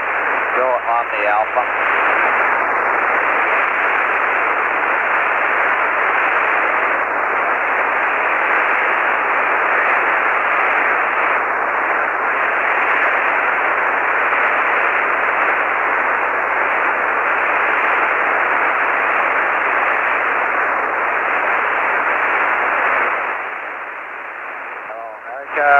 Houston in the blind, go on the Alpha.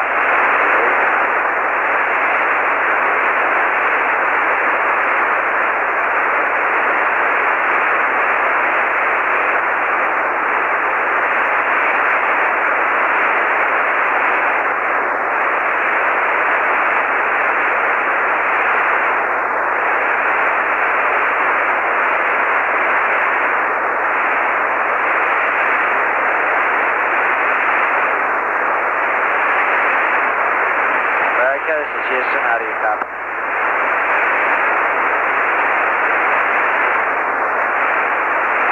Clear, and we're on the Alpha. If you don't answer this transmission, we'll try the high gain again. Okay, Jack, we're reading you now. I heard you say on the Alpha. Say again the first part. Roger, we've been reading you. I think you're on VHF, however. Would you like us to reacquire the high gain? Stand by. I'll check on that.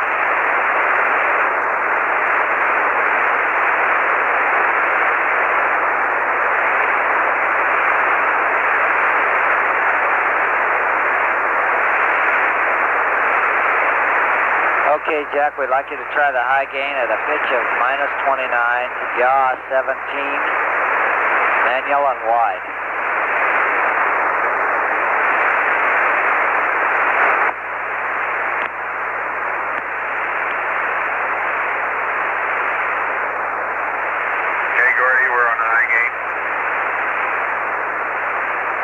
Okay, Jack.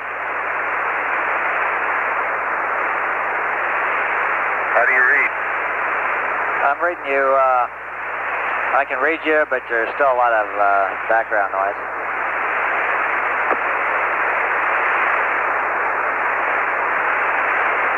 Like VHF would sound, but I'm not sure I believe it.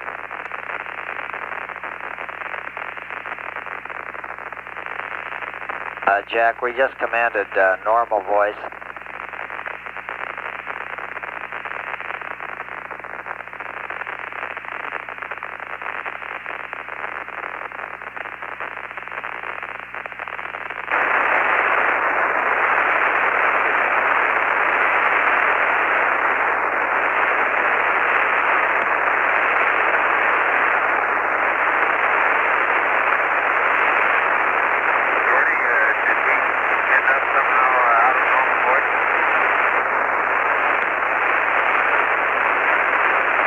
Jack, we'd like you to try a normal acquisition, go auto and narrow on the high gain.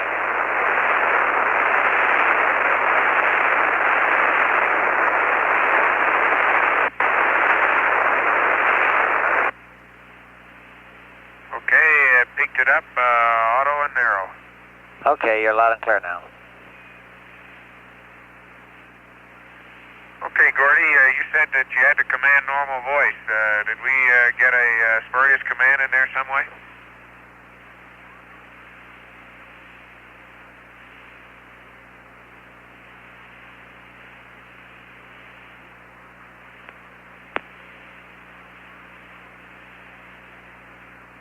Okay, we did all that ourselves to establish voice through ascension. No problem. Over.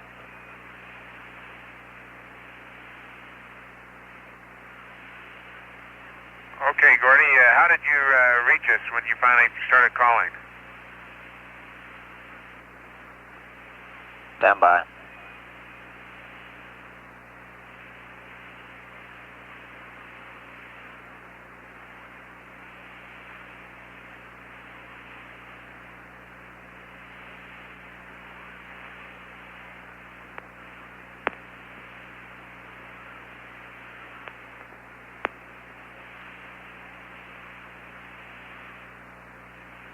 Jack, we didn't do anything to cause the problem there. We were uplinking through Madrid and downlinking through Ascension.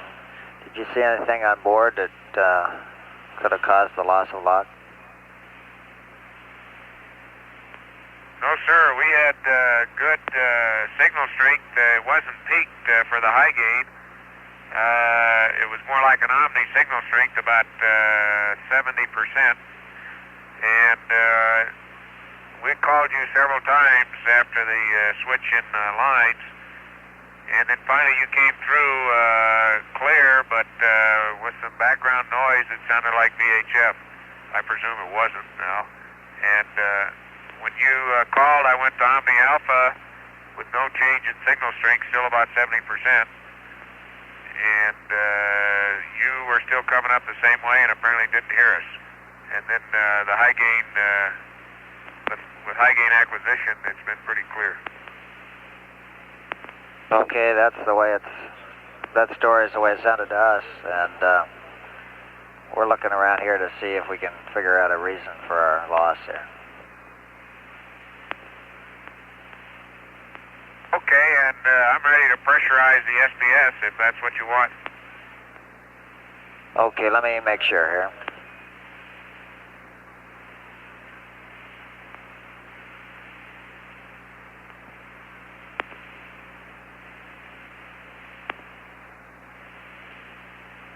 Okay, Jack, we're ready for it.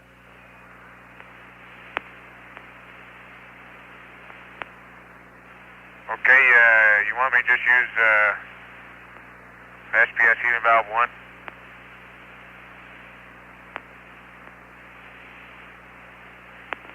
That's affirmative.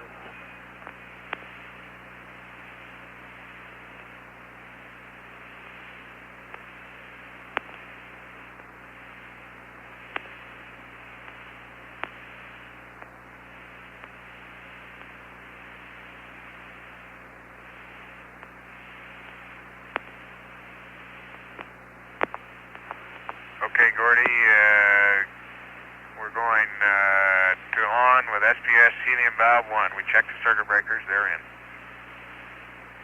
Okay. Okay, pressure's up.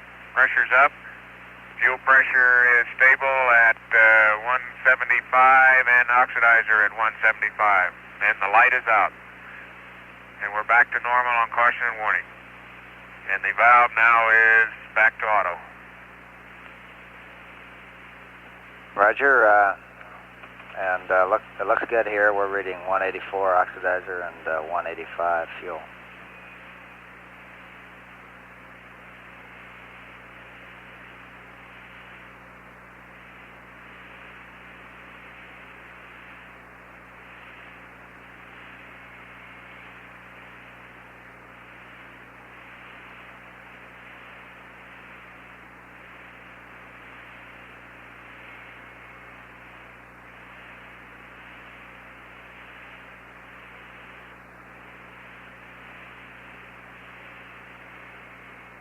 And Gordy, this is the LMP. I got a question for you.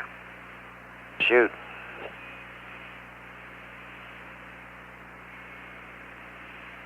I just wondering if I'm showing about 85 amps, and is that a good normal power load with, I presume the O2 heaters are on now? Just a second, we'll check that.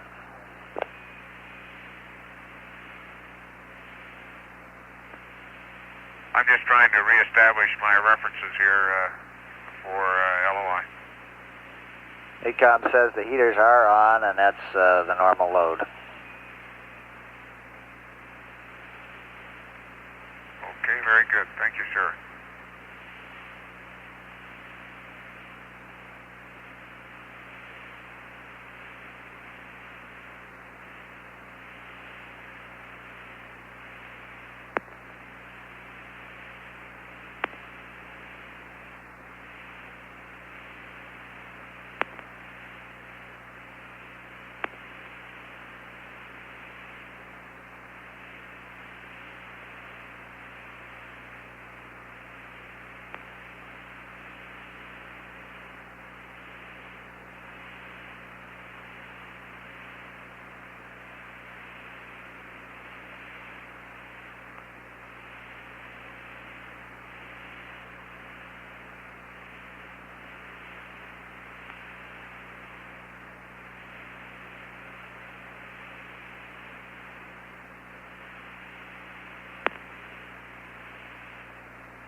Houston 17.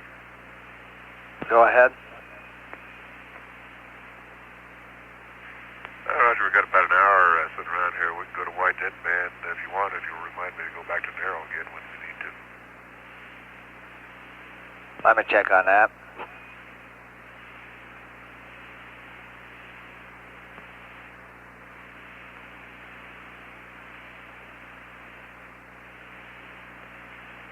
Might save a teacup full of fuel.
Ron, we suggest just staying where you are on the dead band. There's no problem on fuel.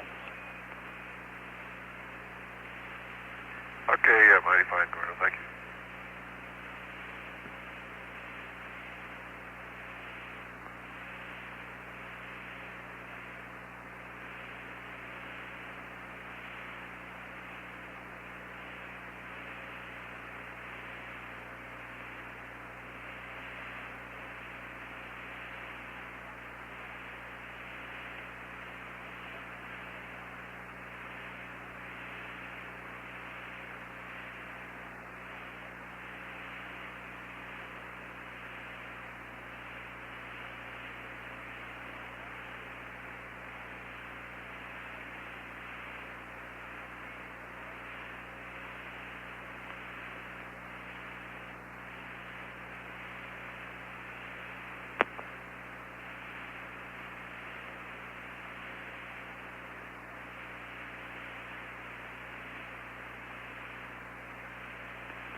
America, Houston, we just finished a site handover.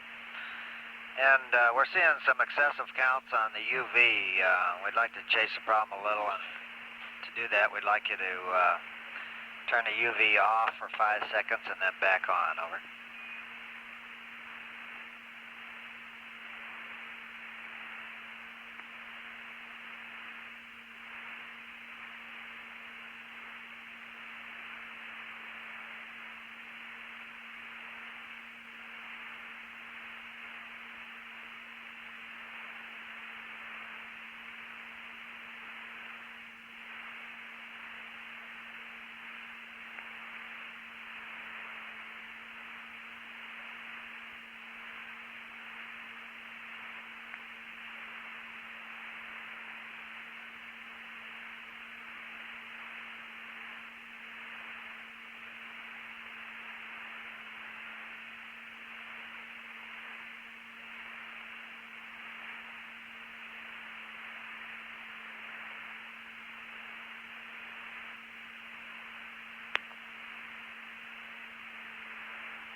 Ascension Comtech, Houston Comtech Net 1, voice check, how do you copy? Ascension Comtech, I read you loud and clear. Roger, Ascension.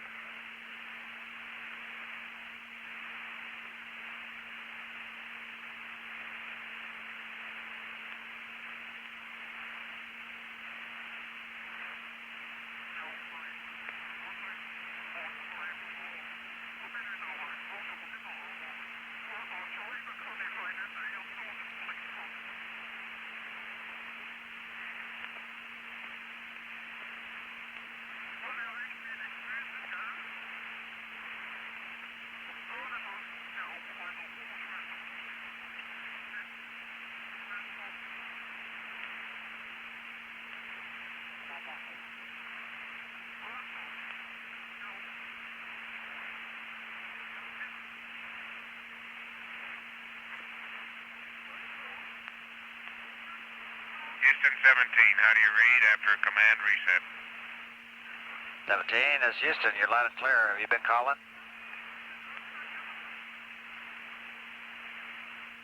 Yes, sir. We've been calling. After your handover, we heard your statement that you handed over and then hadn't been able to contact you after that. I just hit a command reset.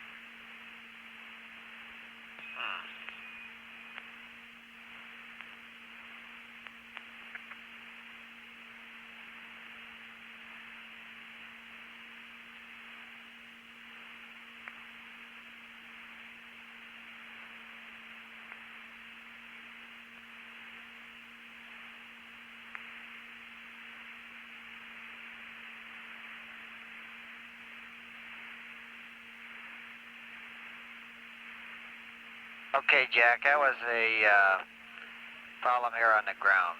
Over.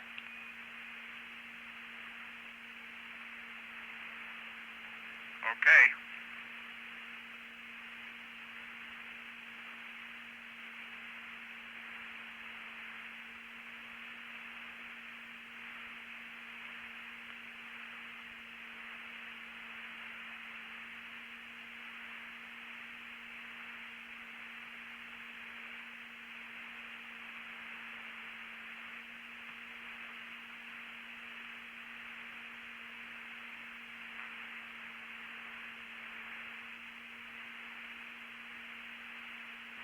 Hey, Gordy 17. Go ahead. We've got B simplex on, apparently left over from the limb checks. I suspect I should turn that off, right?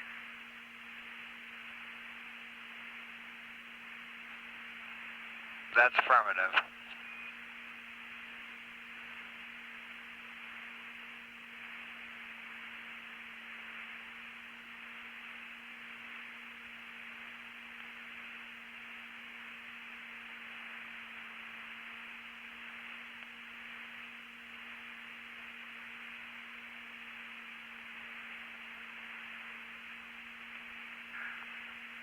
Houston 17. Go ahead.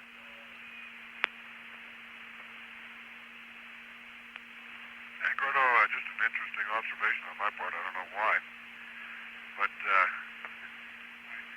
all the air bubbles in the beverage packs, none of the air bubbles will come together at all. If you get in a small air bubble, it stays a small air bubble. And they'll never come together.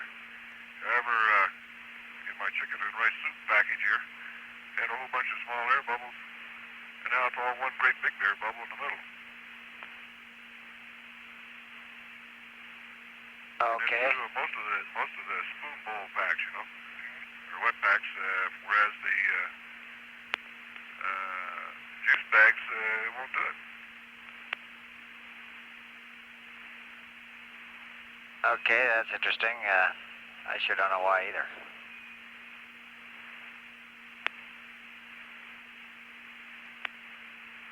Just trying to keep your day interesting here, Gordy.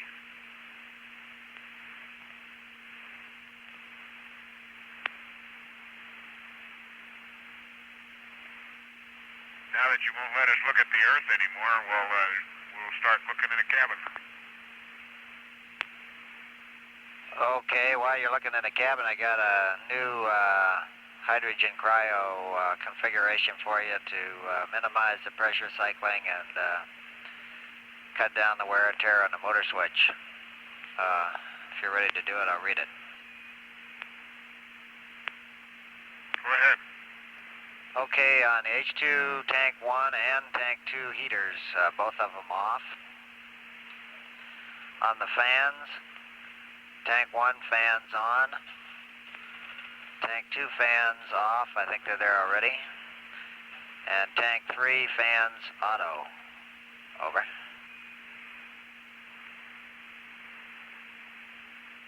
Hey, there's a new configuration. Okay, H2 heaters 1 and 2 are off.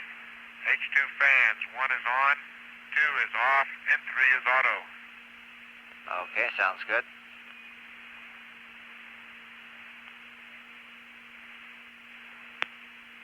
That sounds like an econ special.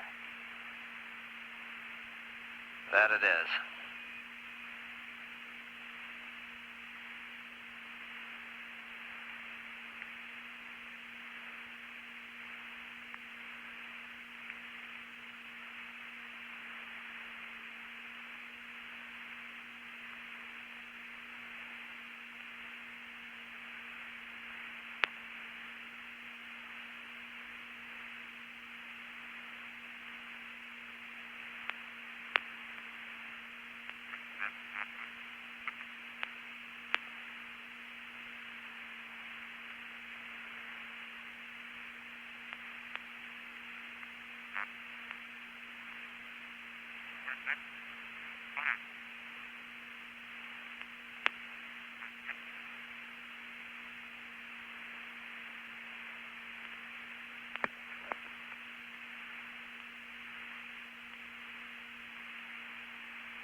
Hello, Houston. I've got the limb of the moon. Okay, very good. Got the limb of the moon out the, got it out the center hatch. We're just barely seeing the horizon of the moon. But boy, is it big. Roger. What was that? Must be, what? Talk about a sliver of a moon. That is a sliver of a sliver. Gordo, we're coming in right down on top of it. What's our parakeet, you say? 53 miles? Roger, that's about right. Don't worry, you'll miss it. I just want to hear you say it because I'm going to hold you to it.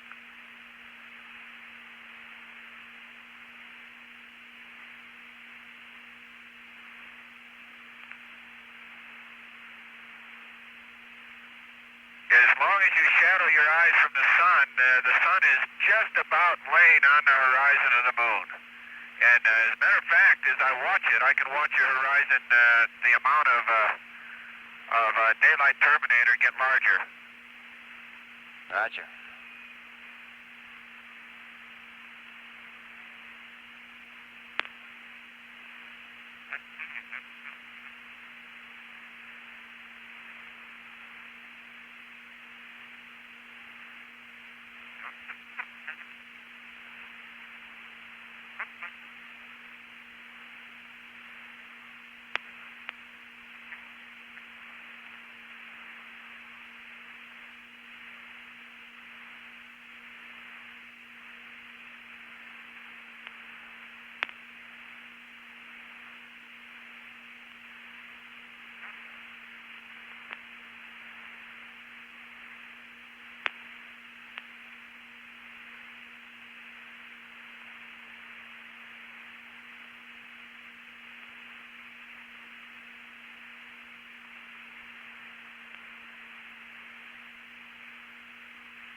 Artie, unless I get proven wrong here, I think we'll be able to watch it all the way in as long as we can keep shadowed from the sun.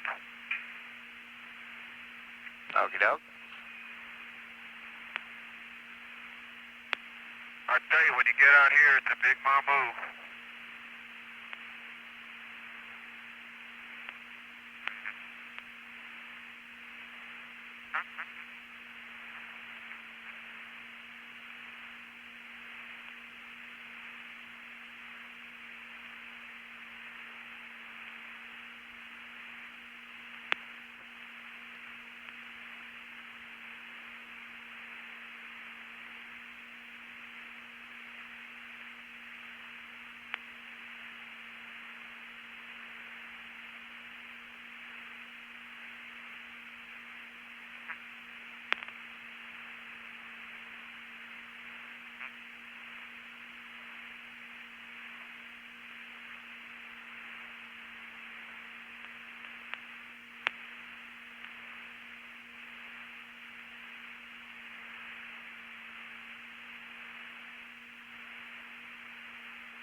it's a sight to remember, not just because of the uniqueness of the view, but because we all got to ask ourselves if we really know where we are and what we're really looking at right this moment. And when you answer that question is yes, it sort of becomes an epic sight in your mind. Roger, Gene. My congratulations to the trench for solving another rendezvous problem. Raj.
Gordy, can you tell us how far we are right now from the moon?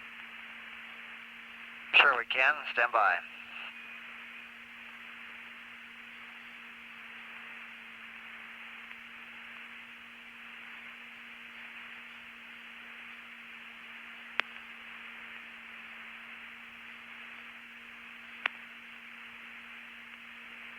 Right now, you're about 5,000 miles from the surface.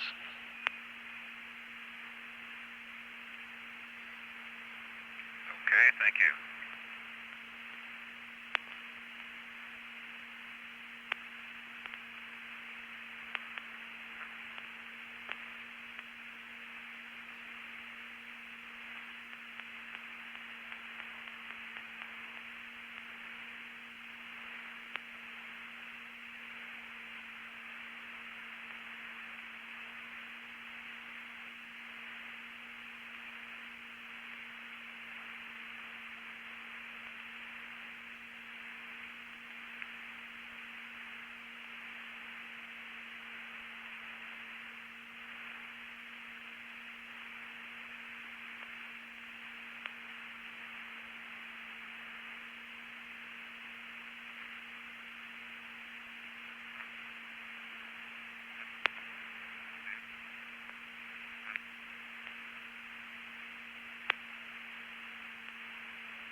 Houston, 17. Go ahead.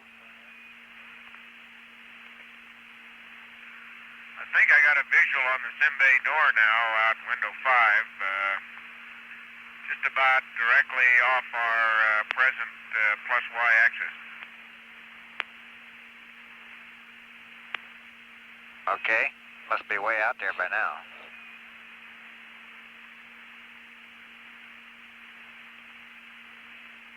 Oh yeah, it's a long way out there, just flashing. Roger.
Gordy, what's the Moker having for dinner this Sunday?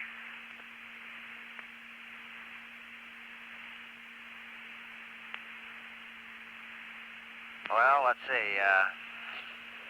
I guess we haven't sent out for hamburgers yet.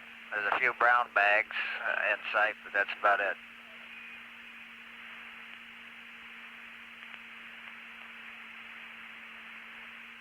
My goodness.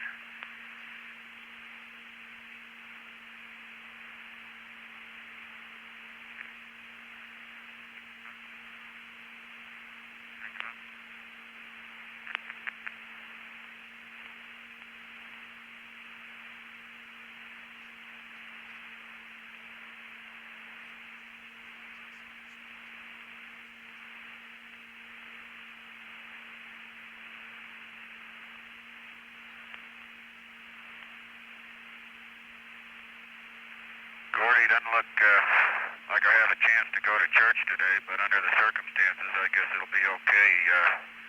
Next time you see the good father, you might have him put a good word in for us. Okay, I'll do that.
because in our present attitude, I'm seeing the limb of the moon convex down towards our minus x-axis. That's out of the hatch window. Can you tell me which is the north and which is the south pole? Okay, stand by. Yeah, I'd be all squared away if the moon were on Jack's side, because he's got that N on his head, but I'm a little mixed up now. Roger, I understand your problem.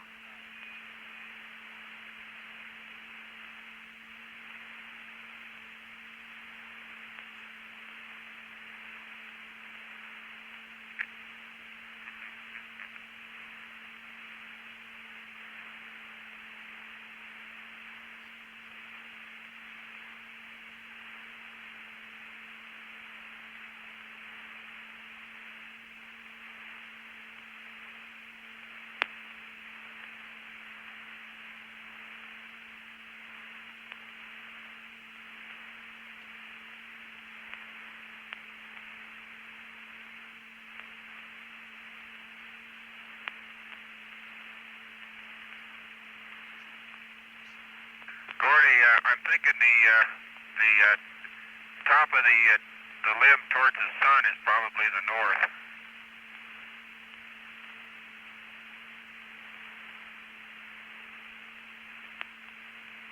Roger.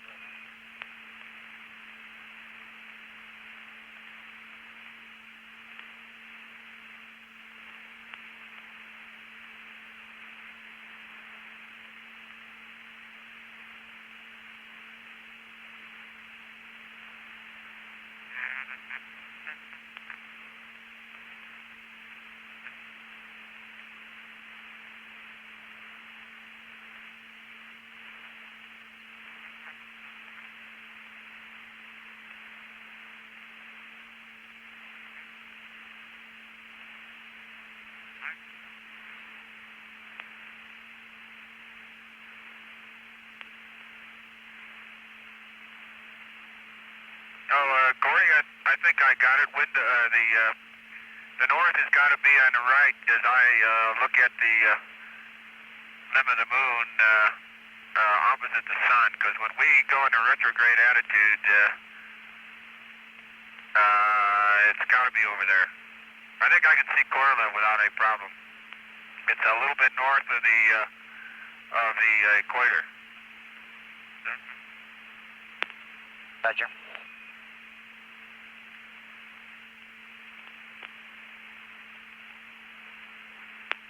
Gordy, are you still with us? That's firm. I'm with you. And I'm getting lots of advice here. Okay, I bet you are, but I think I got it oriented. You can literally watch yourself fall down in. As we get closer, if we're going to have a view like this, it's going to be pretty dramatic, because recalling the way you climb on out of the moon when you leave it, if you can see, and I can remember remarks at that time, gee, if we could see it like this when we came back in, we'd have to close our eyes. If we can see this thing coming in like I think we may be able to see it, that 50 miles isn't going to look like very much. Roger. We agree. We're considering the putting, Gordy, we're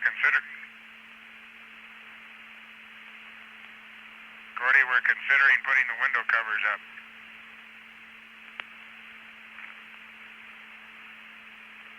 Your chickens, huh?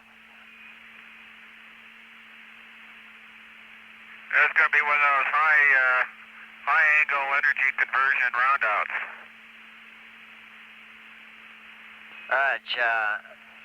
From our information here, if you're looking at the moon so that the dark limb is up, then north should be to the right. Yeah, I concur, and that's the way it is. Roger.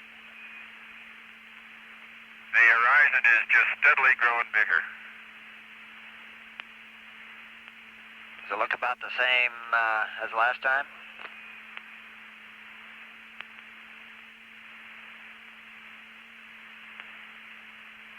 What do you mean last time? A couple of years ago? Right. Gordy, we never saw it coming in a couple of years ago. We saw it, as I recall, a day out, and we saw just a shadow of the limb. But to my best recollection, we never saw it this close. As a matter of fact, we went into darkness prior to going into LOI, and this time, much to my amazement, we don't. But I see now that we won't, and I see why.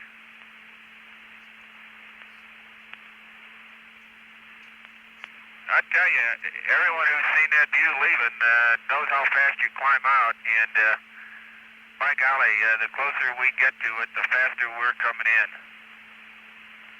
Roger.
This is Apollo Control at 87 hours 16 minutes ground elapsed time in the mission of Apollo 17. Some 1 hour and 38 minutes until ignition on lunar orbit insertion. Presently, spacecraft is 4,243 nautical miles away from the moon. The moon is getting larger, as noted by the crew. They considered closing the window shades in the spacecraft. Velocity is now 4,544 feet per second. Some numbers on acquisition of the spacecraft with a burn, a normal burn. The acquisition on the east limb of the moon would be at 89 hours 16 minutes 29 seconds. Without a burn, it would be somewhat sooner, 89 hours 7 minutes 46 seconds.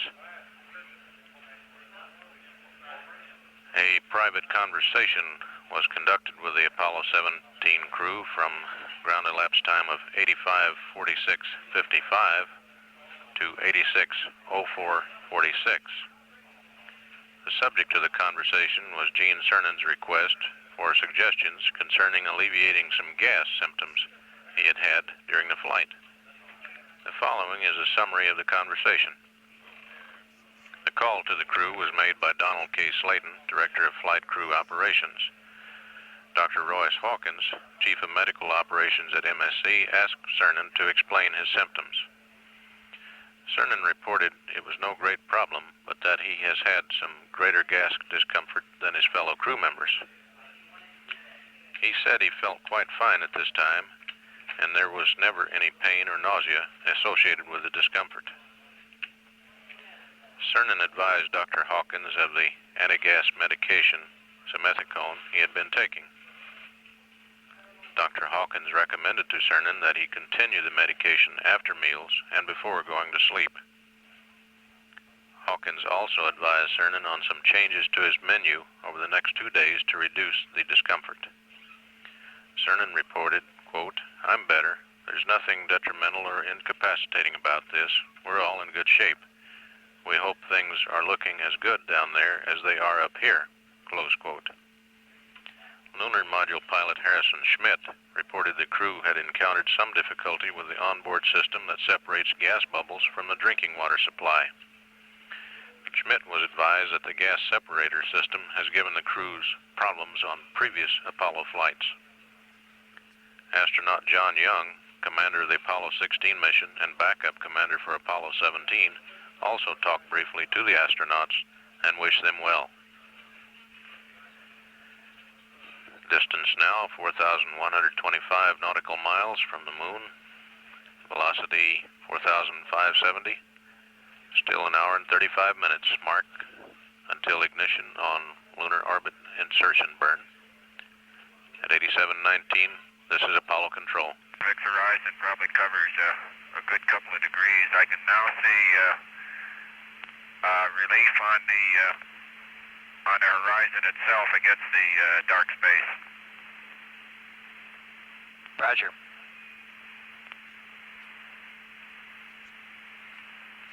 And the rim of Korolev is readily visible, standing out by itself in the darker or the unlit part of the moon. I can see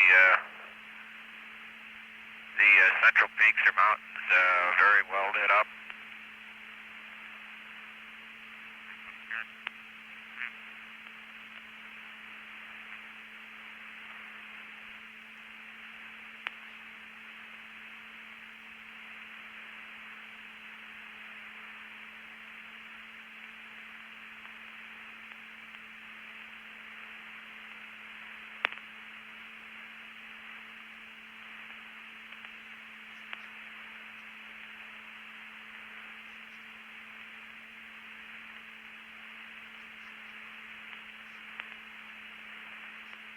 Okay, Gordy, this is Jack. Is there any reason not to start the checks at about 87:43? Stand by.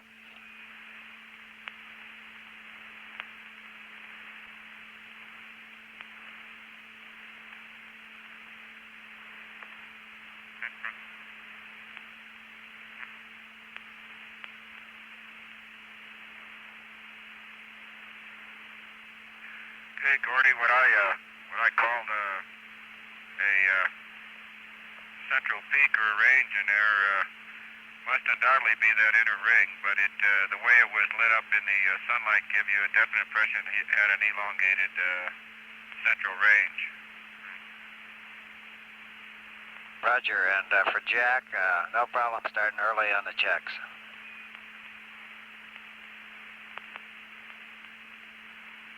Okay, they're in work.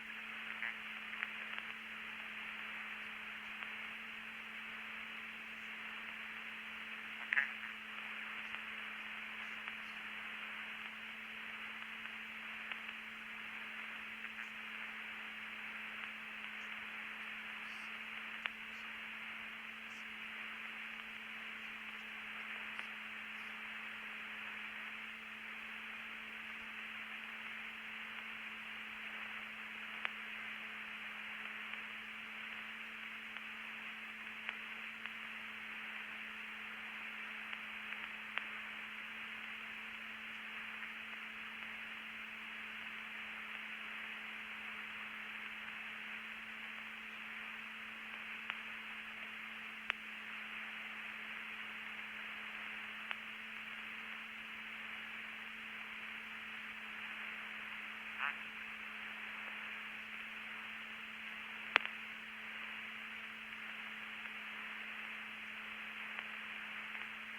Okay, Jack, and we'd like 5 minutes of operation with it open.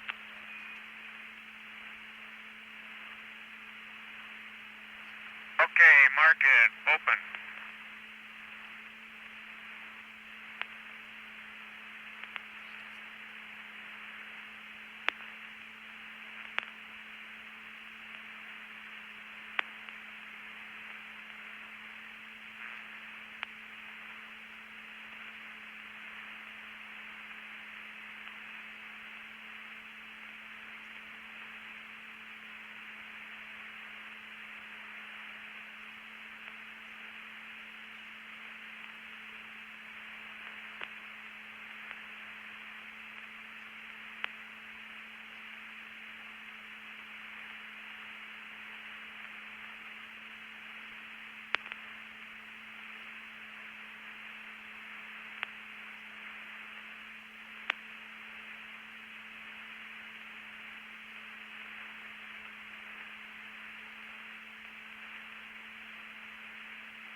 Okay, Houston 17, I started the secondary glycol pump, and I neglected to make a check on VAP out temperature. Do you have that? Did we get a decrease?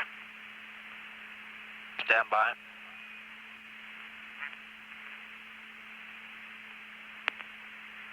That looks okay, Jack.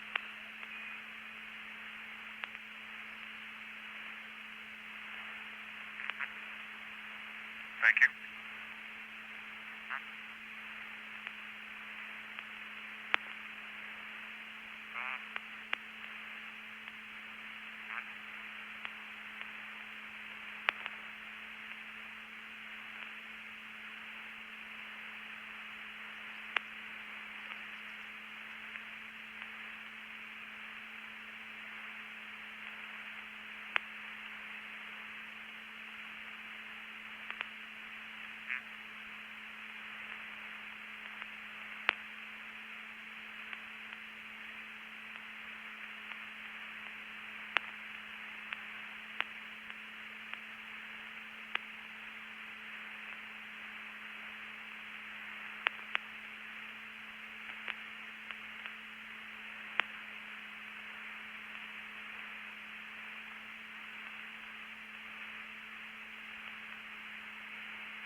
Okay, Gordo, there's 905.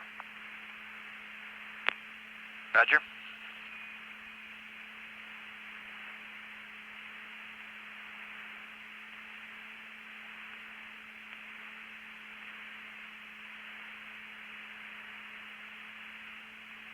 And you're looking at the torque angle.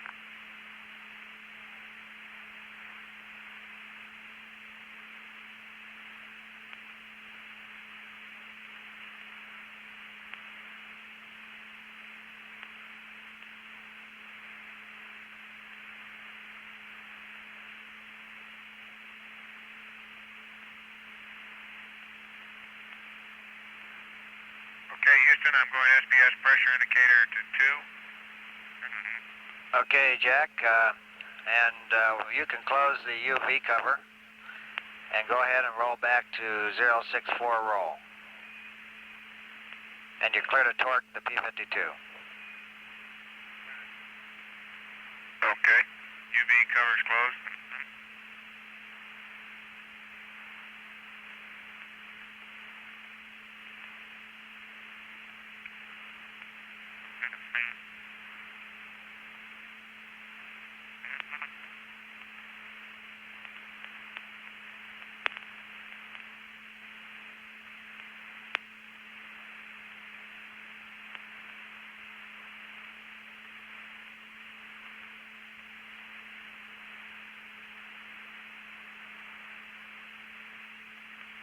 Houston, going back to SPS pressure indicator 1. Okay.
America, Houston, we still see the UV door open. Have you closed it yet?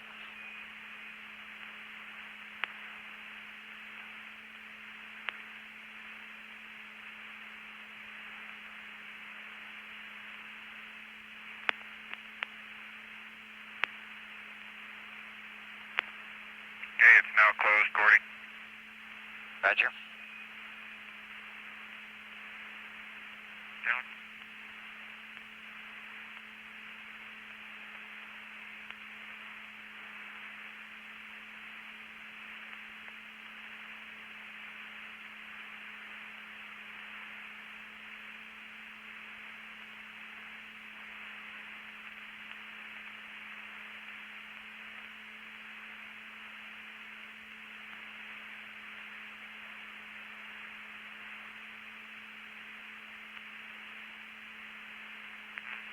America, Houston, I have the LOI and map update pads when you're ready.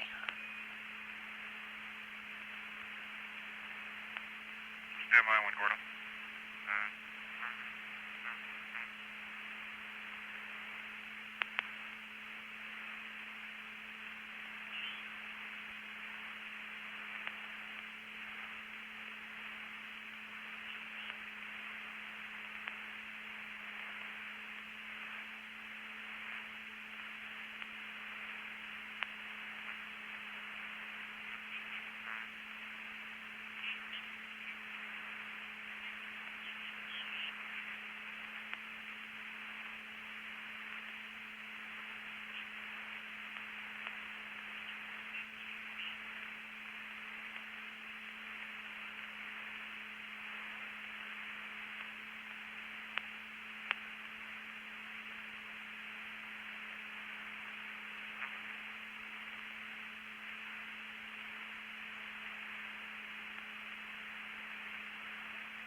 Gordy, what do you have, a map update on page 3-83 of the flight plan? That's affirmative.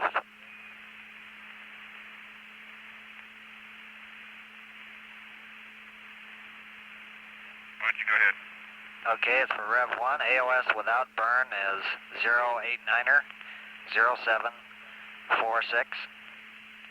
With the burn is 089er 1629er.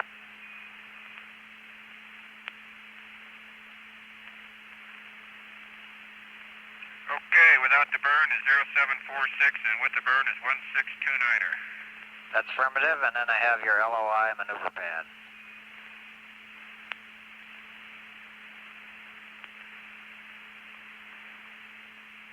Okay, we're ready to go.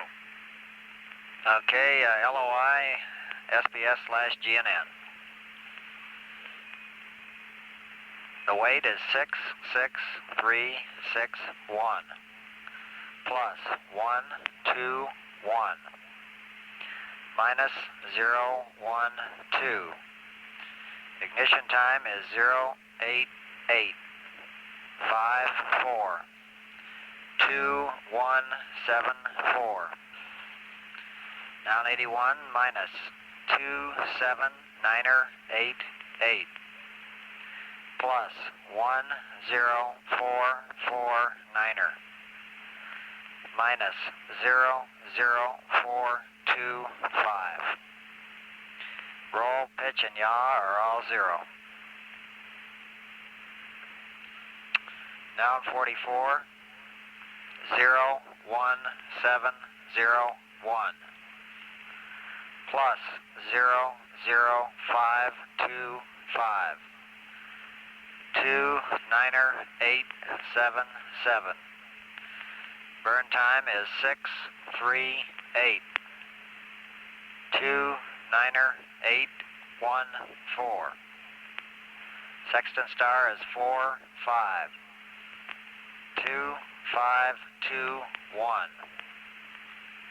135. Rest of the pad is NA. GDC aligned stars are Sirius and Rigel. 1, 2, 2, 3, 5, 4, 0, 0, 0. All ages none. Remarks, LEM weight 36312. Single bank burn time is 651. Over. Stand by on the readback. Okay, we'll take accept and give you the uplinks while you're reading it back.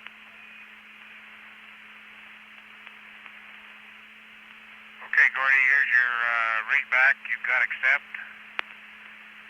It's LOI pad, SPS GNN 66361 plus 121 minus 012 08854 2174 minus 27988 plus 10449 minus 00425 01701 plus 00525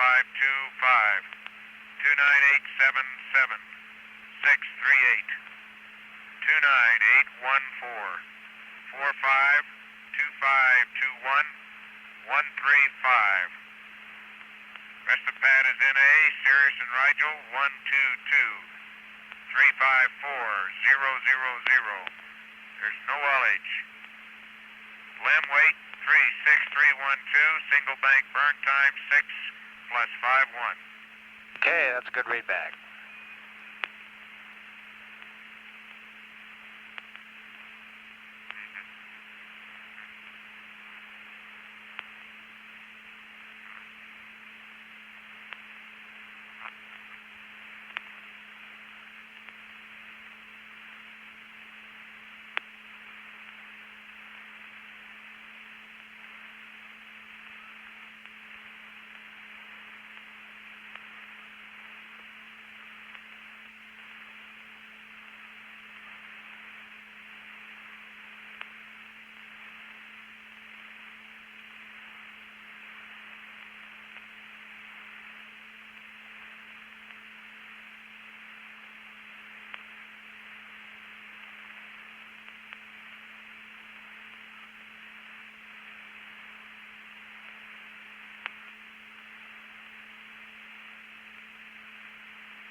It's your computer, America. You have a state vector, verb 66, and a target load. Go back to block. Okay, it's in block, Gordy. We're finishing up on the bottom of 3-79. Okay. And back at this roll altitude, I've got the big old moon again. And from where I sit, it looks like we're right on target. 50 miles above target, I'd like to add. Okay, that sounds good.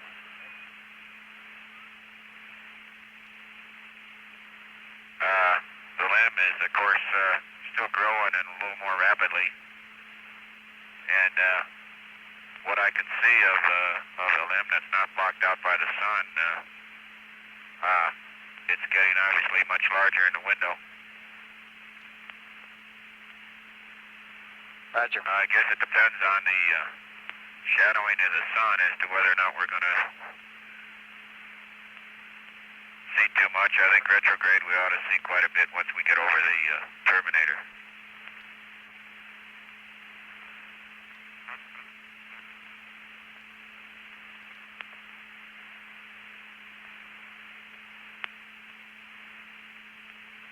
Corey, there's enough of the lighted portion of the moon where you can see the relief, not just the shadowing relief, but the actual relief of several craters as they stretch across the terminator, both to the north and to the south. I can see even more definite relief now on the horizon just to the north and behind Korolev, on the black horizon against space. Roger. The unlit part of the moon, as you might expect, is just as dark from here as is deep space itself. Roger. Just as black, I might say, at this point.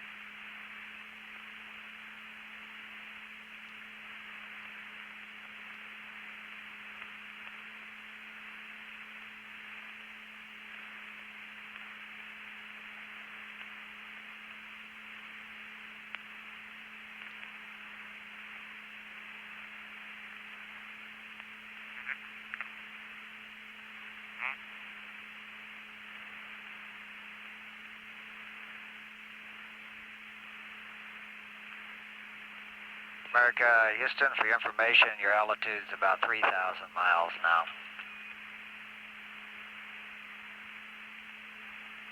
Okay, 3,000 miles.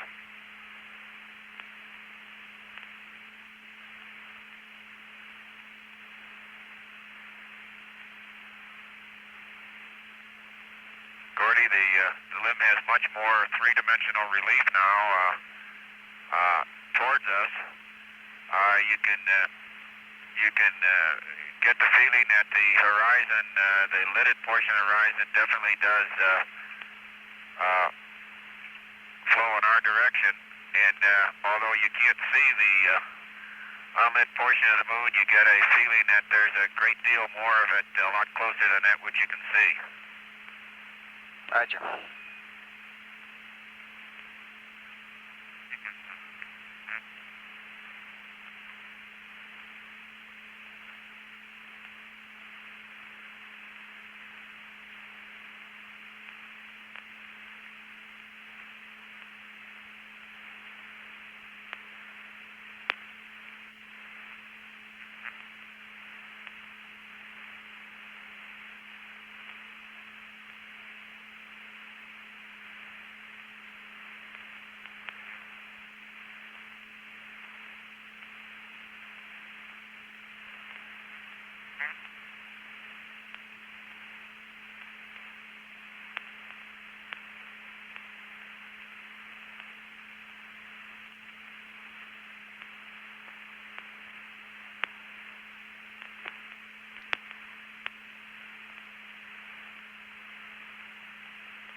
Okay, Gordy, the free SPS burn sim prep is complete.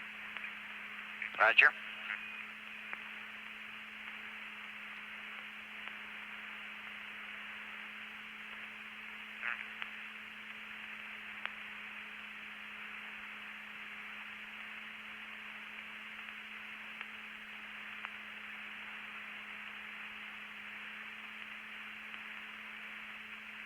going to give my buddies a chance to look at it now. Okay.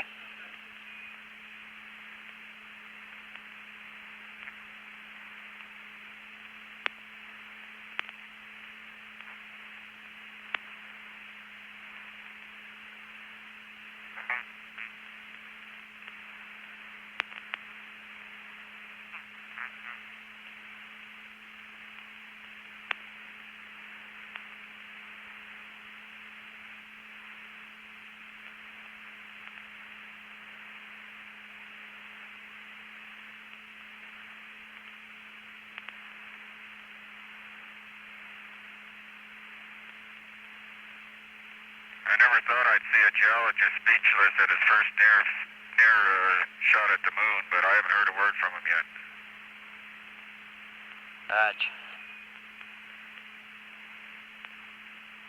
This geologist turned engineer for about an hour.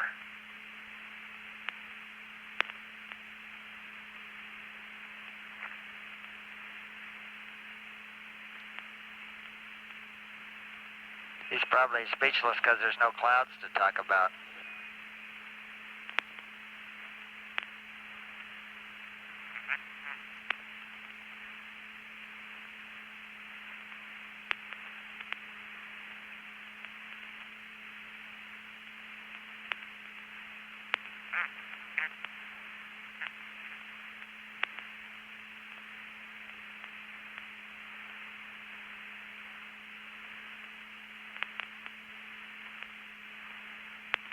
Gordo, everything's looking good on board. We're just waiting for about 8805. We'll be in our maneuver at that time. Okay, everything looks good here also. Okay.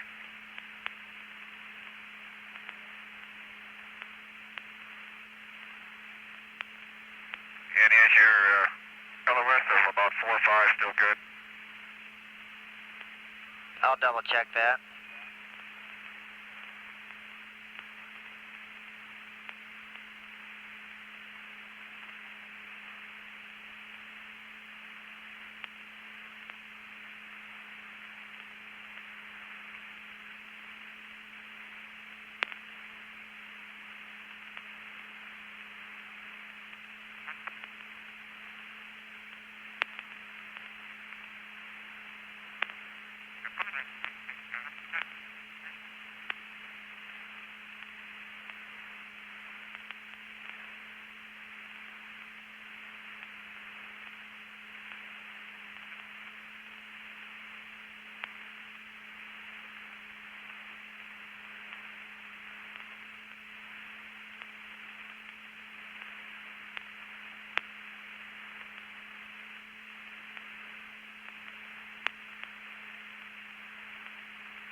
America, the flight plan is correct on LOS.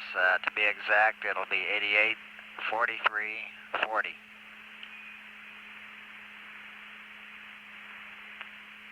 4340, thank you, Gordon.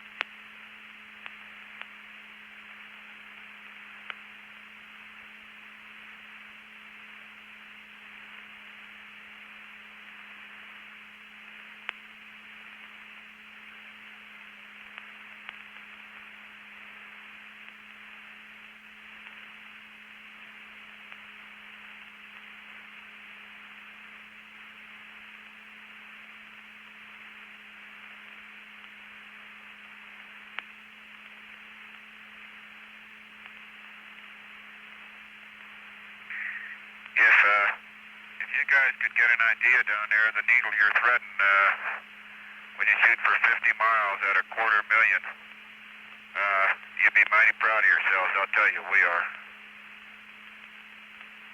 Roger.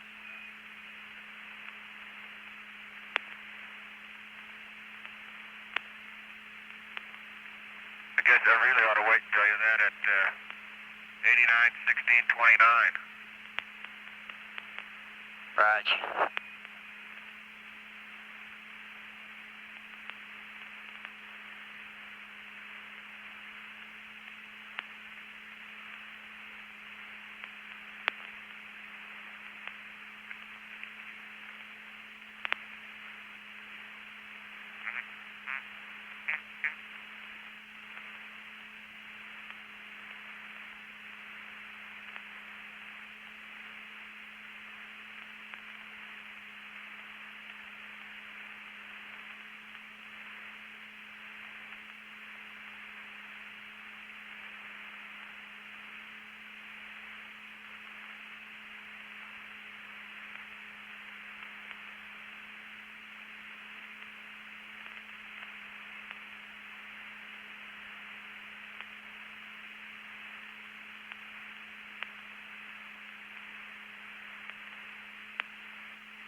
Say, Gordy, do you have any idea what our relative speed is to the moon at this time?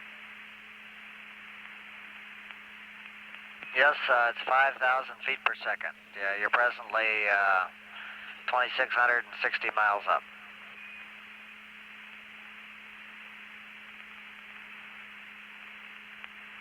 Okay.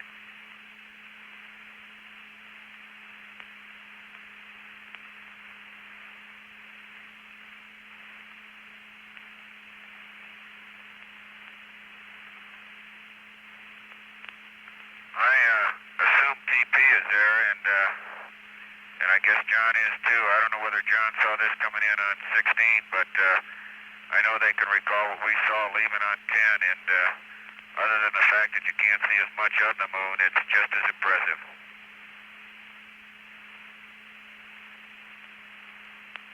Roger, I was just talking to John about it a couple minutes ago. Their view on 16 was they didn't have any sunlit moon, but they did have pretty good earth shine.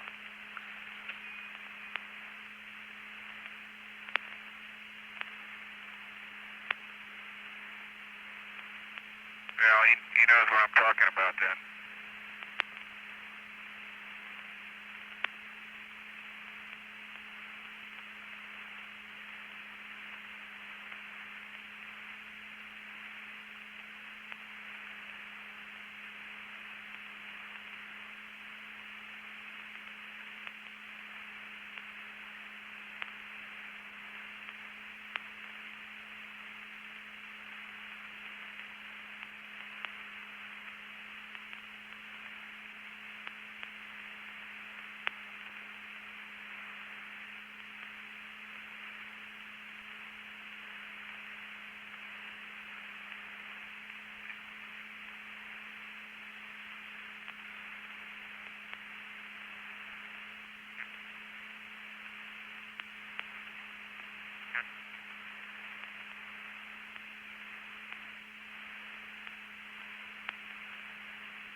Shorty, it's an unbelievable view through the binocular now.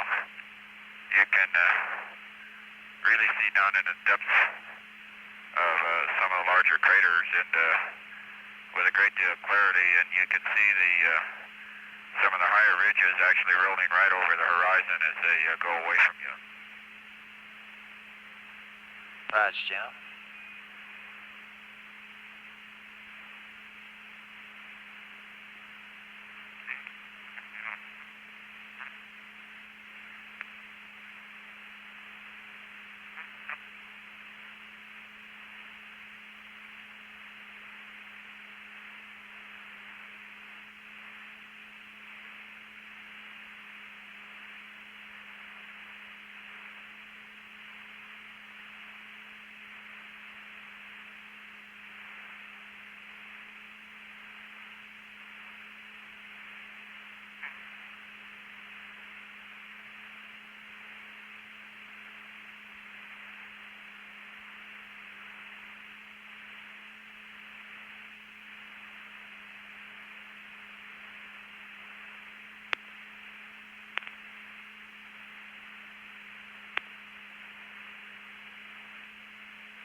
As much as I hate to, I think we're going to have to maneuver out of this attitude. Raj, as you take your last look there, you're presently just a little over 2,000 miles up, and you're coming down about 4,500 feet per second.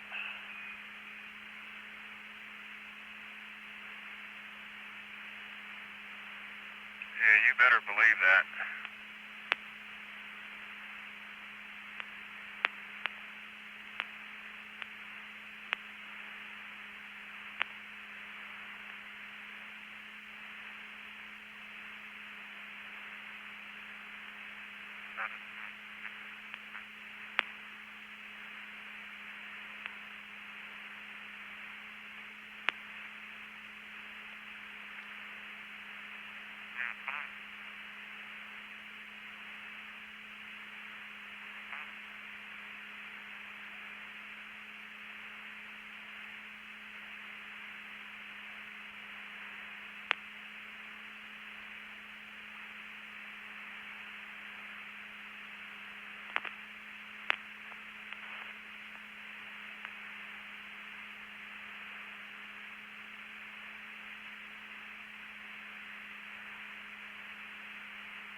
only one better view than this.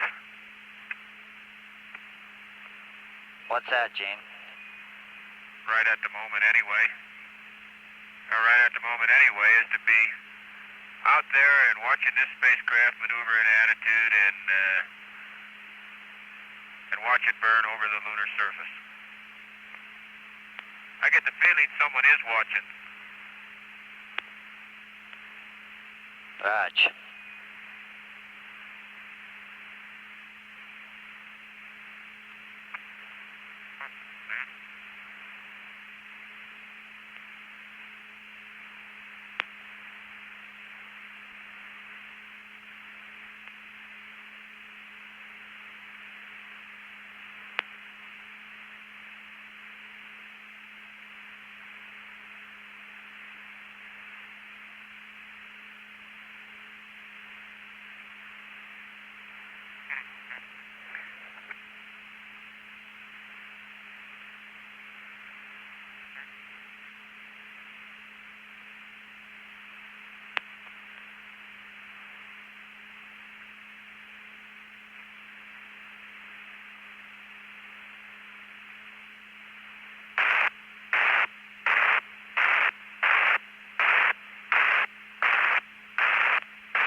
Give us Omni Charlie, please.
Apollo 17 Houston, we just had a site handover, and that's resulted in the LOS time changing 19 seconds. It's now 43:21.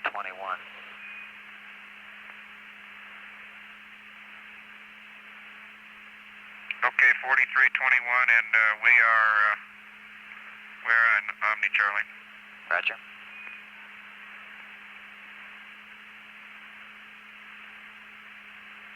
And just to round out things, as we pitch back into LOI attitude, lo and behold, from over the top of the lamp came the Earth. Very good. Got the whole thing in one big package.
interesting, Gordo. We can see we're right over South America, and of course we can see up the Gulf Coast, and it looks like Houston's covered with clouds. But poetically enough, we can see the Cape. At least we can see Florida. How about that?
This is Apollo Control, 88 hours, 17 minutes into the mission of Apollo 17.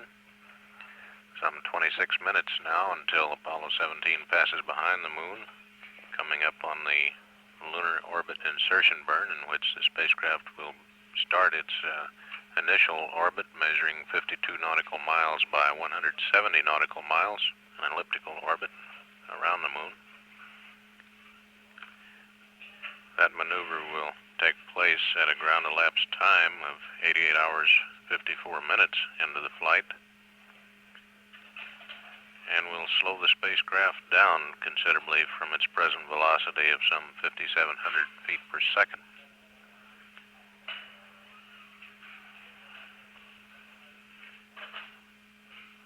Presently, the Apollo 17 spacecraft is 1,528 nautical miles out from the moon, approaching at 5,730 feet per second.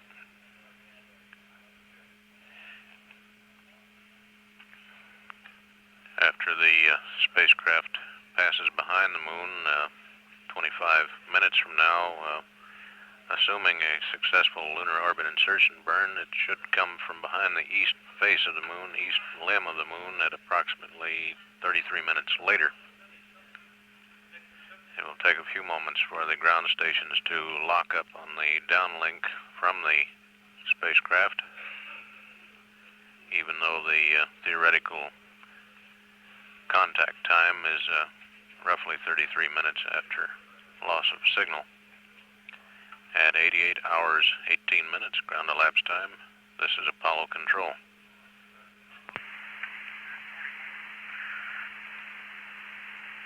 Yeah, Bird 41 down 91, and I'm on box now. And cut the commander's light.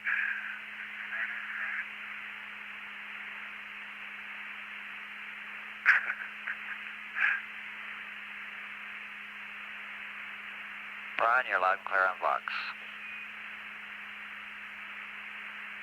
Okay, Gordo. We're in attitude now. Roger.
Houston, the star sextant check is go. We've got it in the sextant. Roger.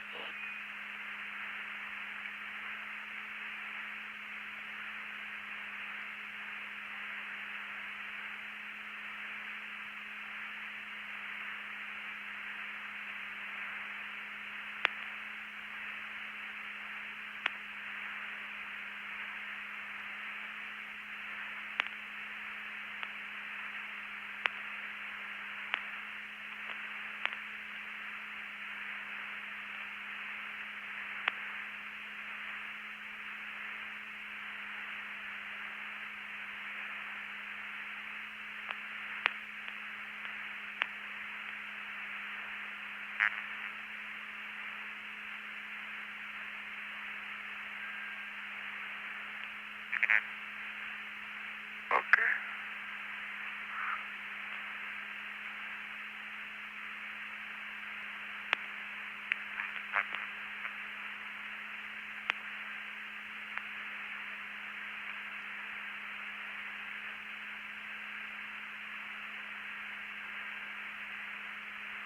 Okay, let's go ahead and go into C40. 22, about 20 minutes.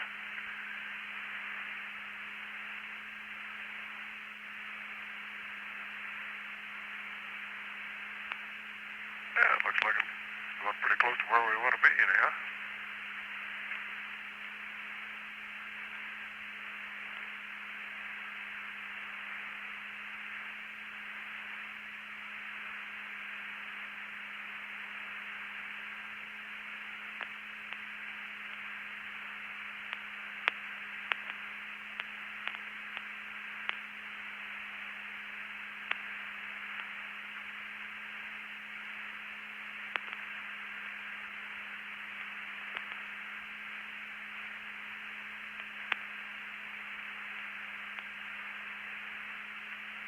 Okay.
Back the other way.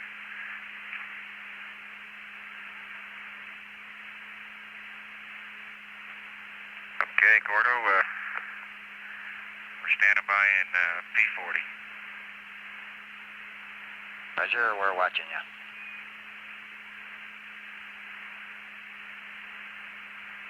Okay, everything is checking out good on board. Roger. Okay, let's go over the cue card.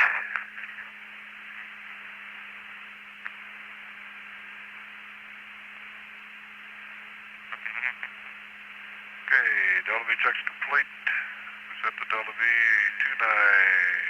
2981.4.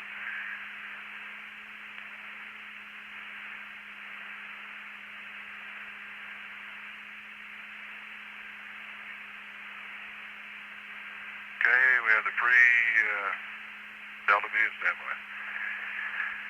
And sim bay's been checked, Jack? Okay, we're in rate 2 on the BMAX. Okay, no trim. We'll just leave 12 of them on then. I have checked the DAP. Yeah. Yep.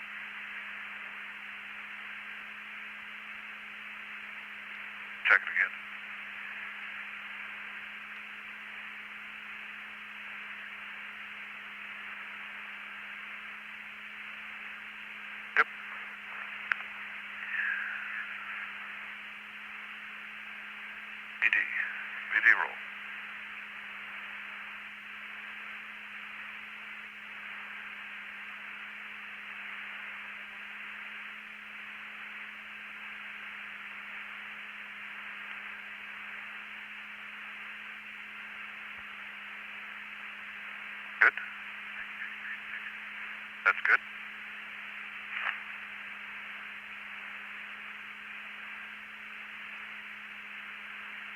1.21 or minus 0.12.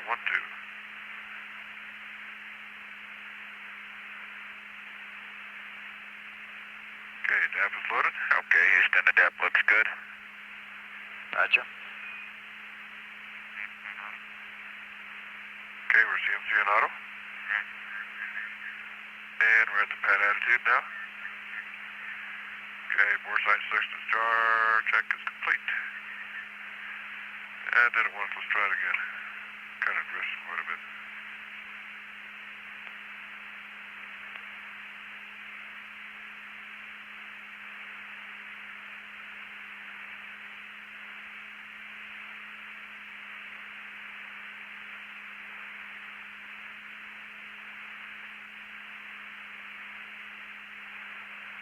Okay, the old GDC is aligned.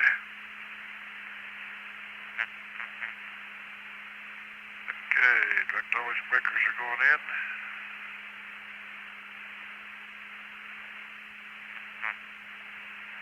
Pitch 1, yaw 1, bad A, circle breakers are in. System are all in. Staff control and SPS are all closed. Okay, I got 3, I'm in rate command. And limit cycles off, and men, right to low.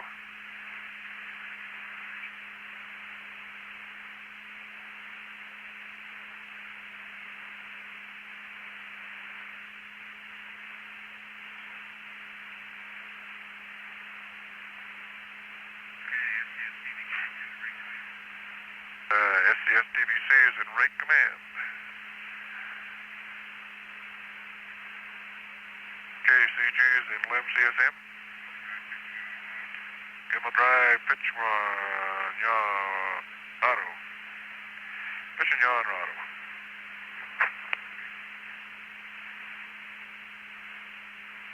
Okay, Gordon, we're down to 6 minutes in the checklist. Roger, Gene.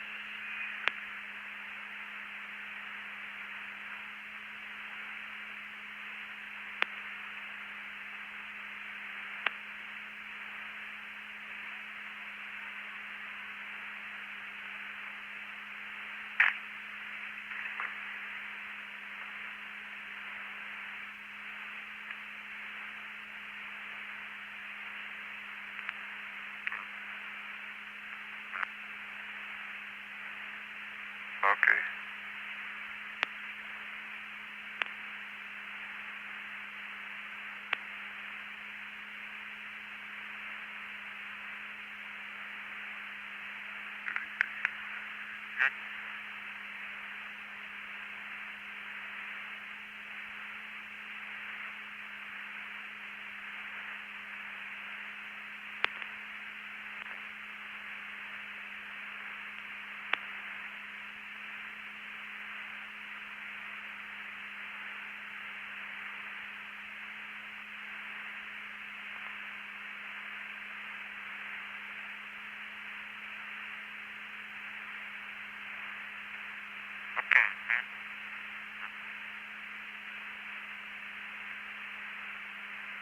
Okay. Okay.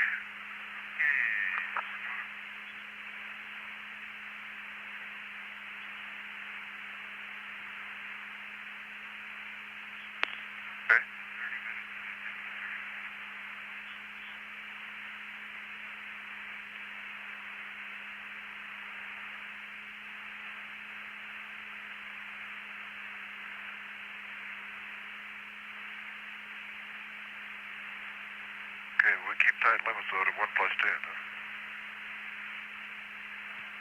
Okay, or Vigo 25. 25, 21 Vigo.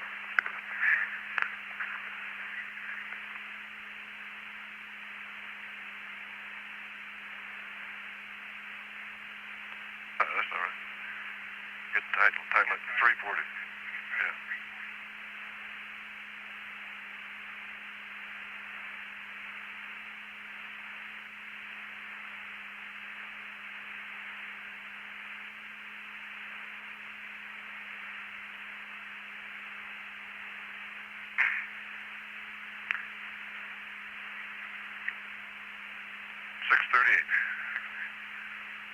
Single bank burn time is 6:51. I'll start on bank A first.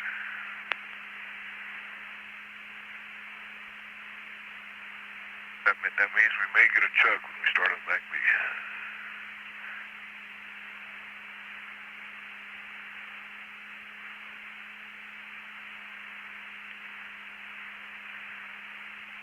Yeah, but yes.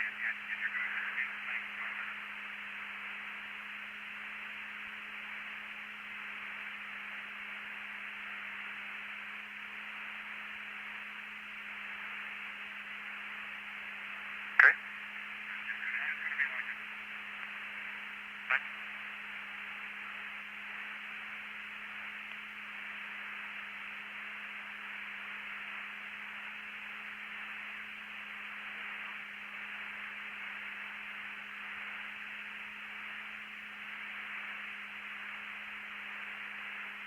I hope my scissors show up with this bird somewhere. I have a hard time eating if you guys take all the scissors with you.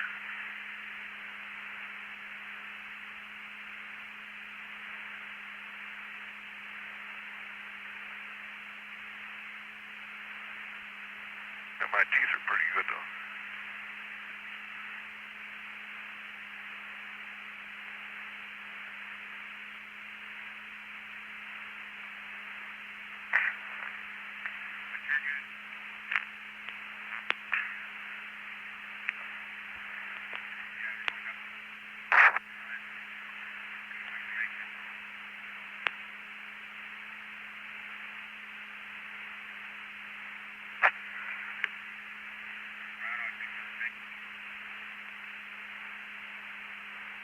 Okay.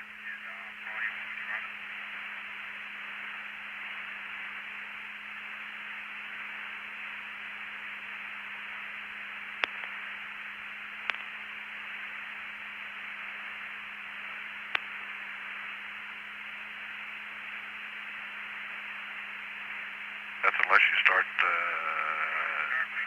an hour and 20 minutes late, and then it's burn time plus 5.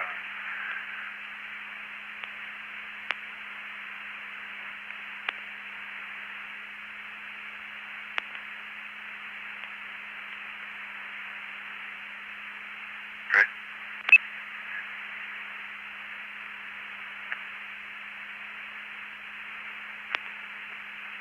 Okay.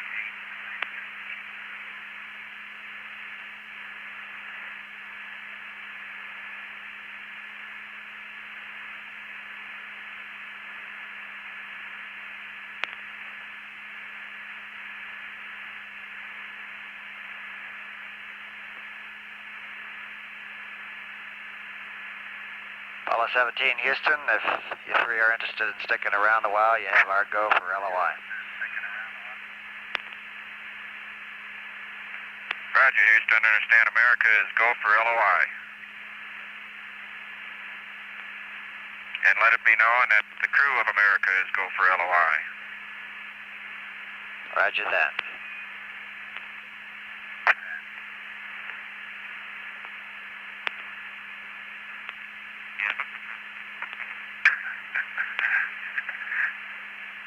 I'm kind of worried about this camera back here. It might come banging down.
looks good.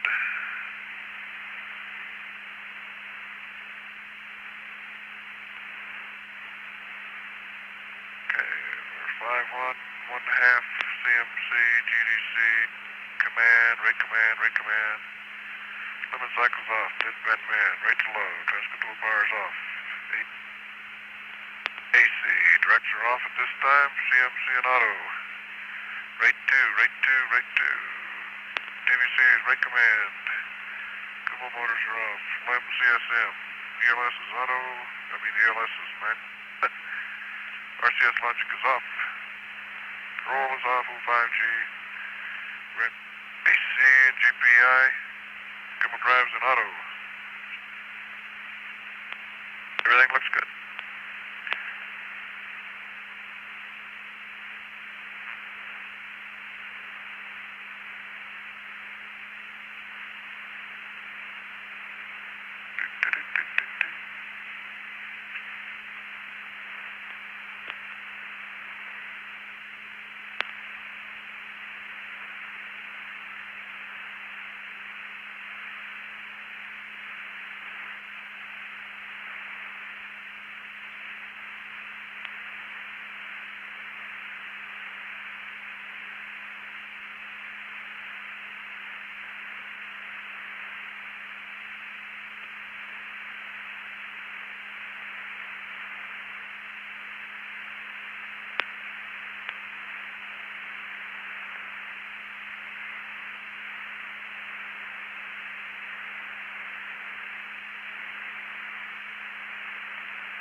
Look at my pocket.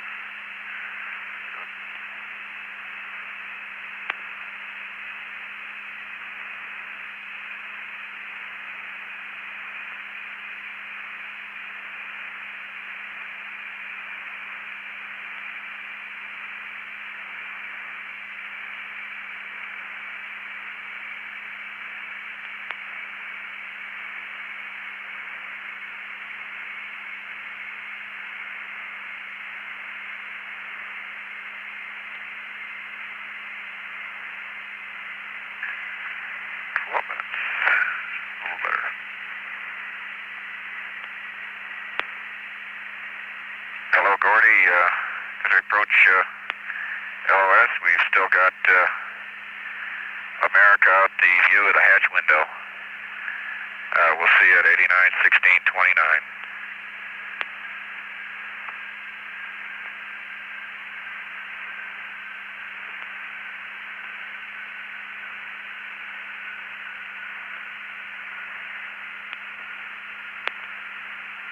Okay, Gene, about 1 minute left to LOS. You have our wishes for a good burn.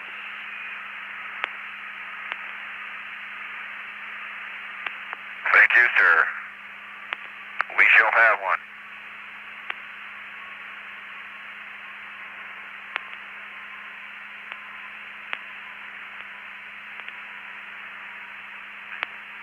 Okay.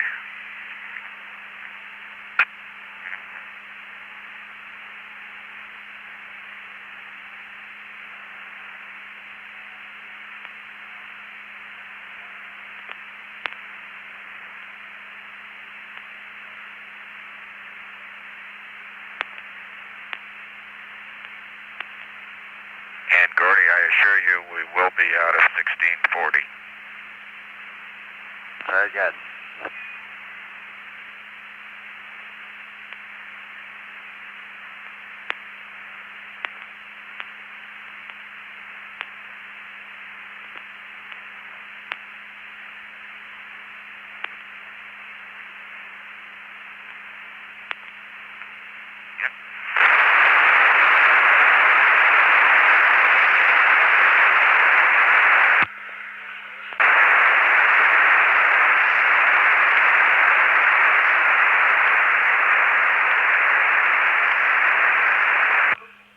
This is Apollo Control at 88 hours 43 minutes into the mission of Apollo 17. We have had loss of signal as Apollo 17 coasted behind the moon on the start of the first lunar orbit. 10 minutes and 28 seconds away from lunar orbit insertion maneuver. A retrograde service propulsion system burn of some 2,988 feet per second. Assuming a successful burn, the spacecraft should come out from behind the moon at 89:16:29 ground elapsed time, as Gene Cernan promised it would before they went behind the moon. At loss of signal, the spacecraft was some 395 miles above the surface of the moon, traveling at a velocity of 7,241 feet per second.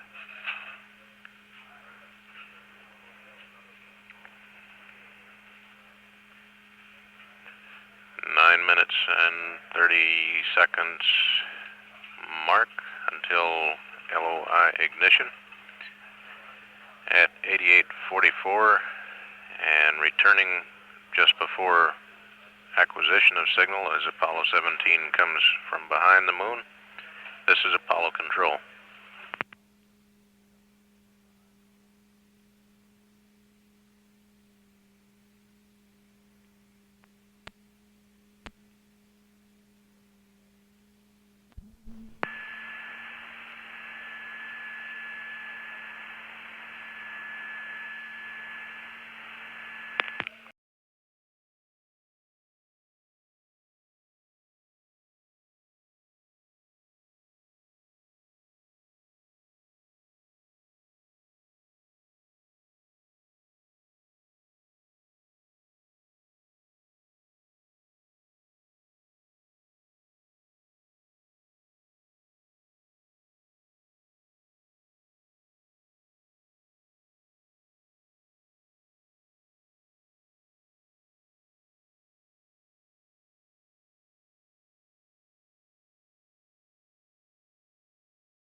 This is Apollo Control, 89 hours, 15 minutes ground elapsed time. Some 55 seconds until Apollo 17 comes from behind the moon on the start of the first lunar orbit.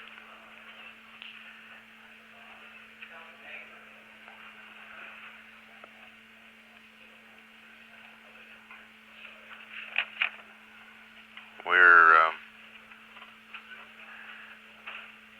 waiting appearance of the spacecraft and word that the burn went successful, which apparently it has, because the spacecraft without a burn would have appeared some 8 minutes ago. The ignition time was 88:54:21 in ground elapsed time.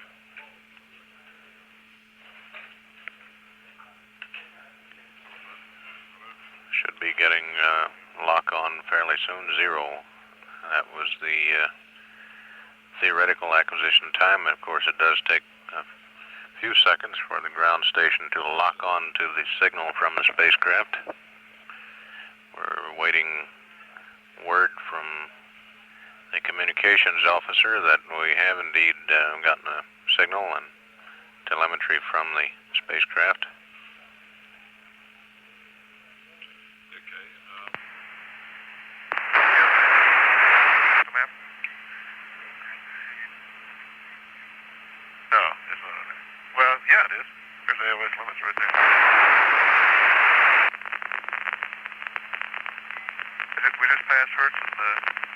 Hello there, America. We hear you talking.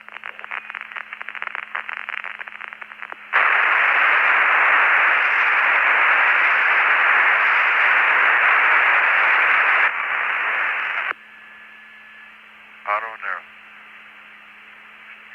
Yeah, auto narrow.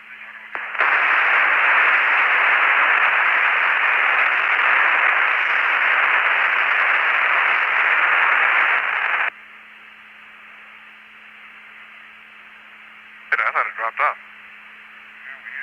Hey, it dropped off. -43 and 345.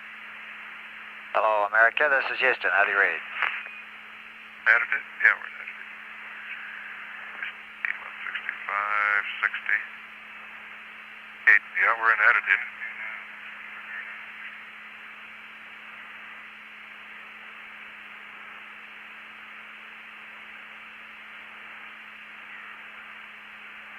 America, Houston, over.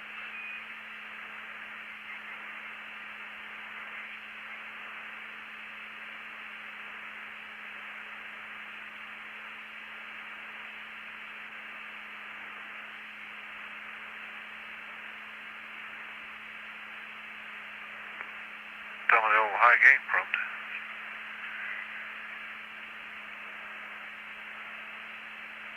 Okay. Let's see your manual.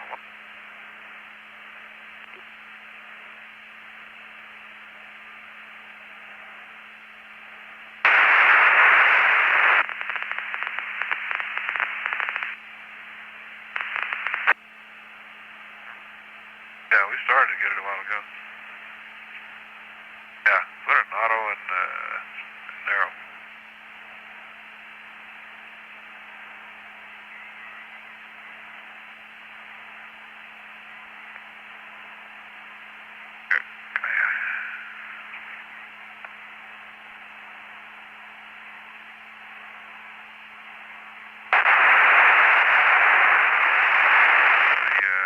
Time.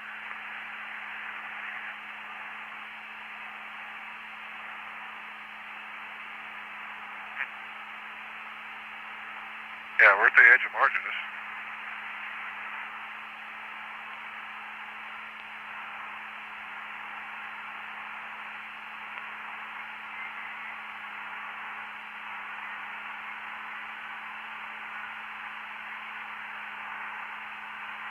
This is Apollo Control.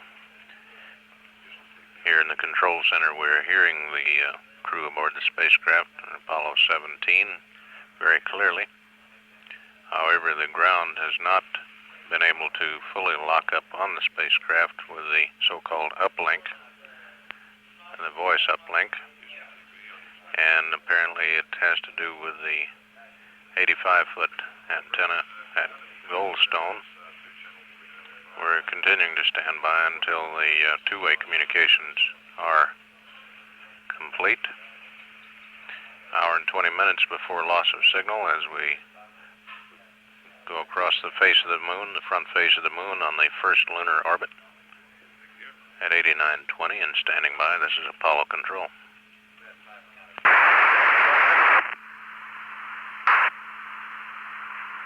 Okay, it came in now. There it goes. Hello! Hello, America. How do you read Houston? Over. America, Houston, this is America. You can breathe easier. America has arrived on station for the challenge ahead. Very good. We've been hearing you for a couple minutes now. We've had a ground sight problem, but you're loud and clear now. Okay, that's what we sort of thought. Gordo, the SPS burn could not have been more nominal. I've got some numbers for you if you're ready to copy. Go ahead.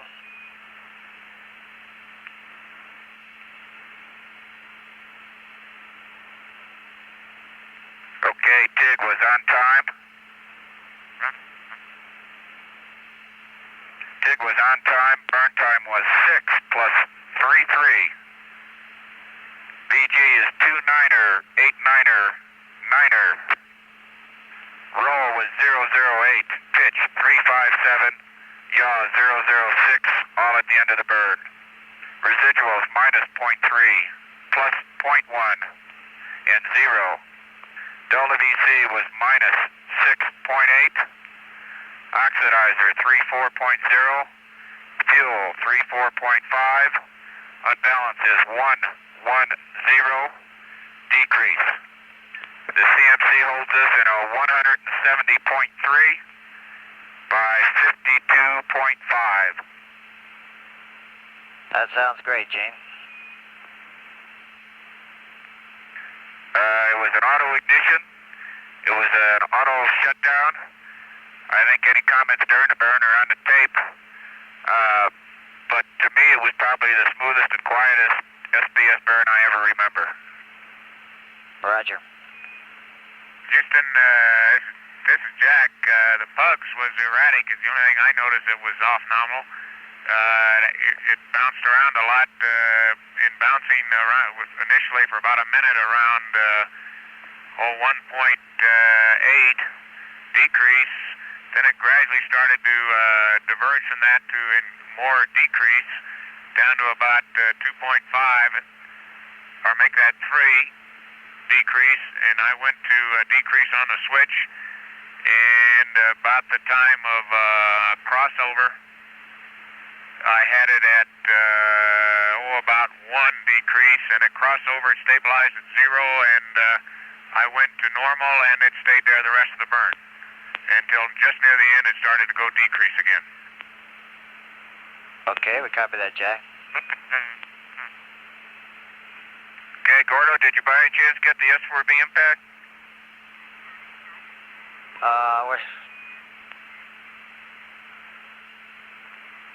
Okay, the new impact time for that is 89:39, so we haven't quite got there yet.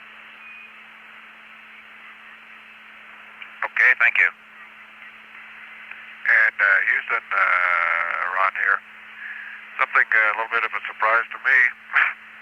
When I turned on bank A, the chamber pressure came up to 87%, and stayed there essentially. 5 seconds later, I put on bank B. The chamber pressure rose to 90, about 91, somewhere in that area. And then throughout the burn, chamber pressure increased, which you'll see on the strip chart. But I was sure surprised at only 87% when we started it. It looked like the velocity gain versus time was correct throughout the burn, though. The max on the chamber pressure ever got to was about 97%. And that was toward the end of the burn. Roger, Ron.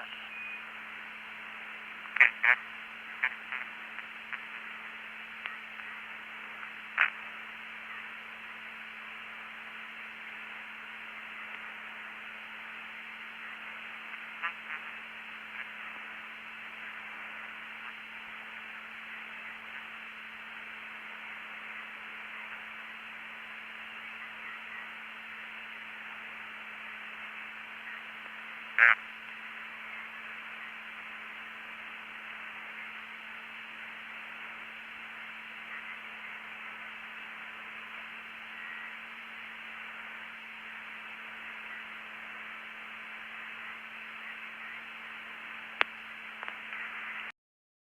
Little disappointed here, Gordo. I brought an airborne and a ground geologist along with me, and it took them till AOS to make sure they knew where we were.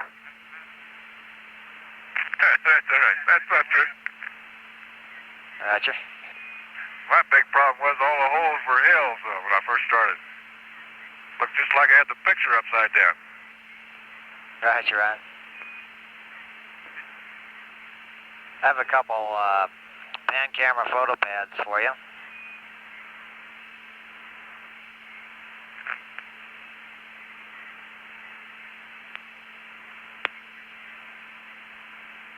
Go ahead, Gordo. Okay, the first one goes in the flight plan at 90:45. And the start time is 0905032. Stop time is 09011057. Go ahead.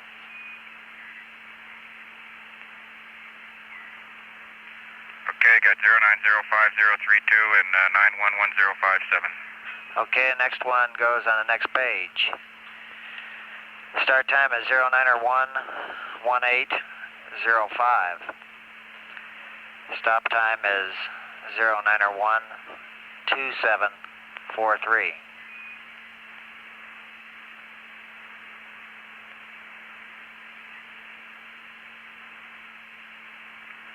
Nine 911805912743.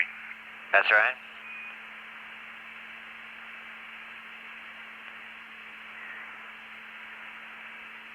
Okay, Gordy, I turned the pan camera off there about 30 seconds ago, and the post-SBS burn checks are complete. Logic.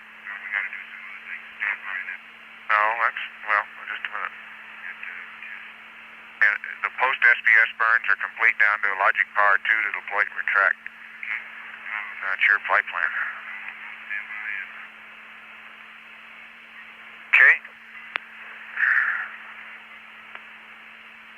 Mode is standby. Mark it. Power is on the pan camera.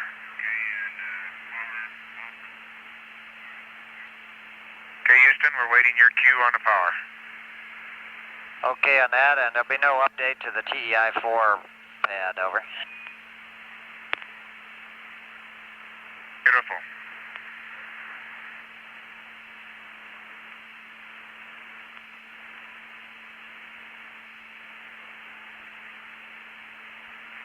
Here's Snippy, gang. Coming over let's see, Chrysium. Coming over Chrysium. It's coming underneath us now. You got your camera set up for it?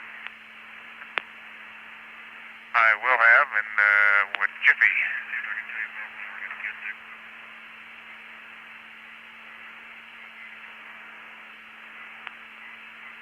Okay, I'm going to hang off then a little bit.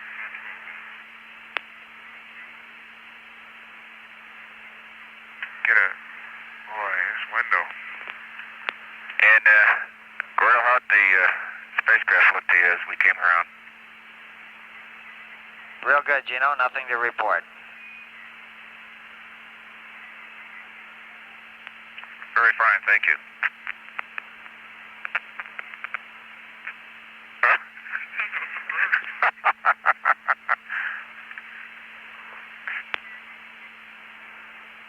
One little minor problem, Gordy, is that we're breathing so hard that the windows are fogging up on the inside for a change.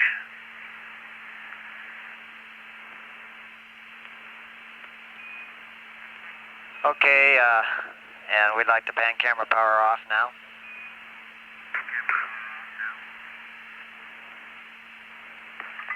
The pan Power's camera off. looked good. Beautiful. Oh, boy, there's Picard. or Pierce, one of the two.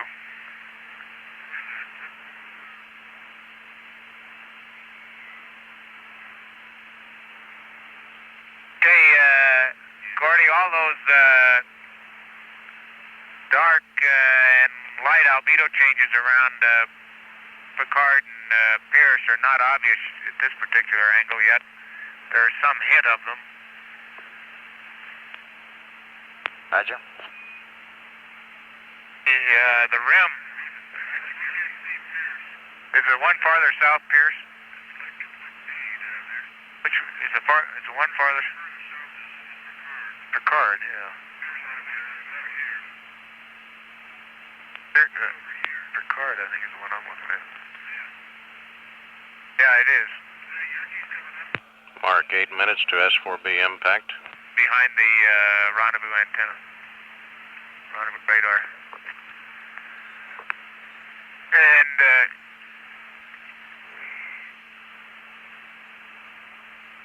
yeah, way out there, you ought to start seeing it.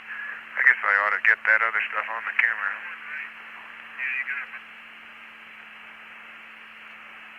Okay, we're just about over the top of Picard, and the rim materials, which go out about a third of a crater diameter, as near as I can tell, are distinctly darker, but not by much. They're more gray, really, than the gray tan or tannish gray of the rest of the Mare. Roger. And we assume you're all set up for about to get that way for the landing site photos. Yes, sir. There is no obvious ray pattern or secondary pattern outside of that blanket around Picard.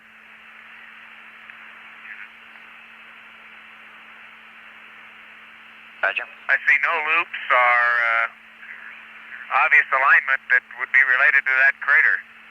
There are blocks, look like great big blocky areas on the rim. Roger.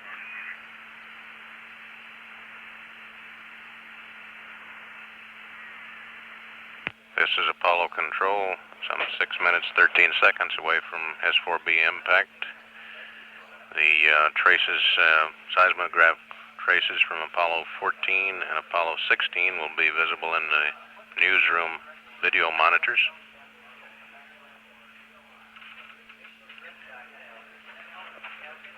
There will be a briefing in the small briefing room on the seismology of the impact. Some 5 minutes, 43 seconds now away from S-4B predicted impact. They want the 80mm lens on these Terminator stuff.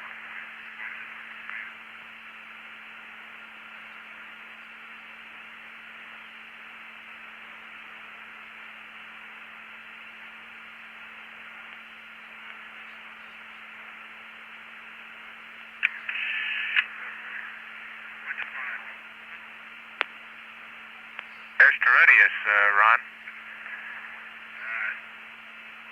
Yeah, I guess that's right. Okay.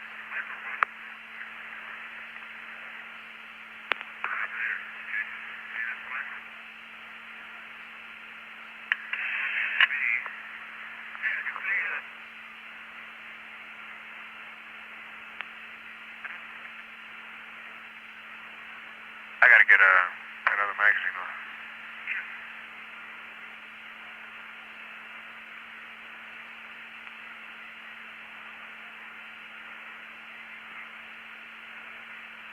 America, can you verify the position of the PU valve at this time for us? Roger, it's in normal. Okay.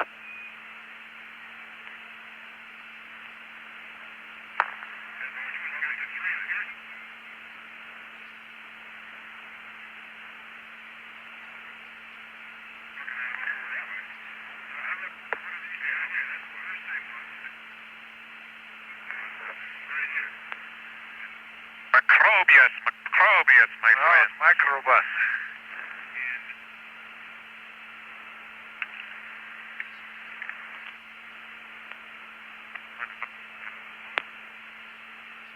I'm loaded up for your terminator, Ron. What's, is it out of 105 or what? Is it, okay, 80 millimeter or 80?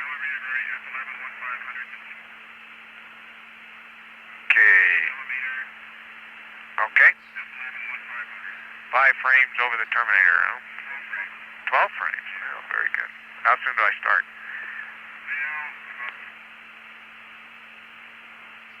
Okay. Somebody. Okay, about 5 minutes. All right. Gordy, you'd be interested. There's a crater that's just on the west rim of Crisium.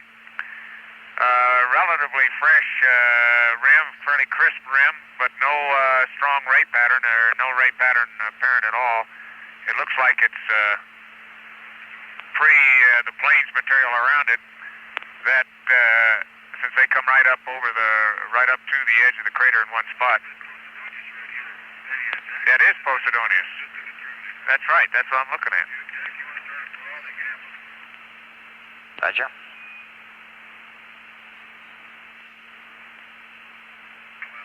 Not Posidonius, Proclus. That's what I'm describing. You know, you're looking where? He recognized 41. Infamous Proclus.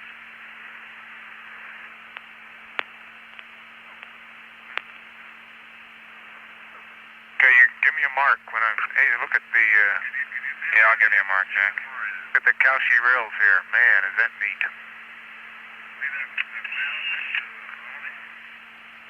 Let me see. You're going to have to, one right there with the shadowed peak in there, right?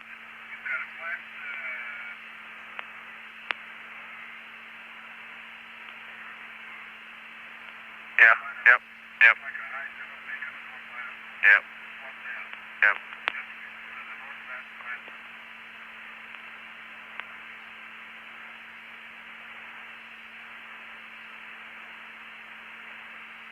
And that's out of this window, huh? I'm not... 1 minute mark to S4B impact. There's the Mare domes with the central craters. They're certainly obvious. In northern part of... Let's see it. Delineations that trend to the northwest cover this entire section. They go through mostly through the highlands. Well,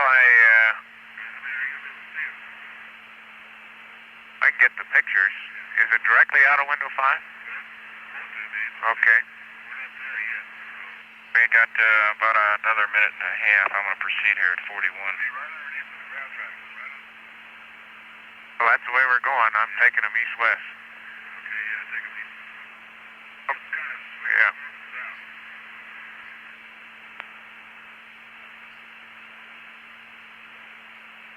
Okay. Hey, Jack, we're at coming up on 40.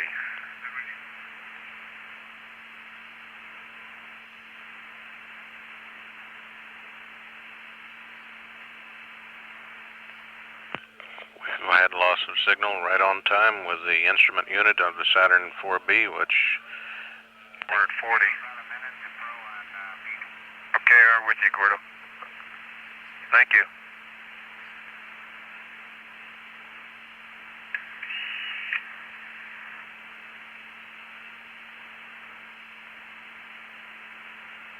Seismic signals beginning to come in.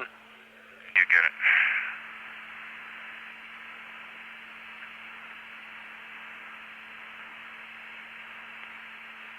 Okay.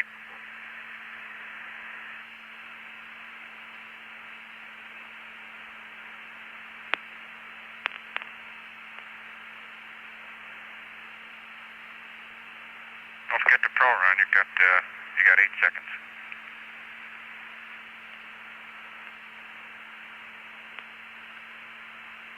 dark at 41.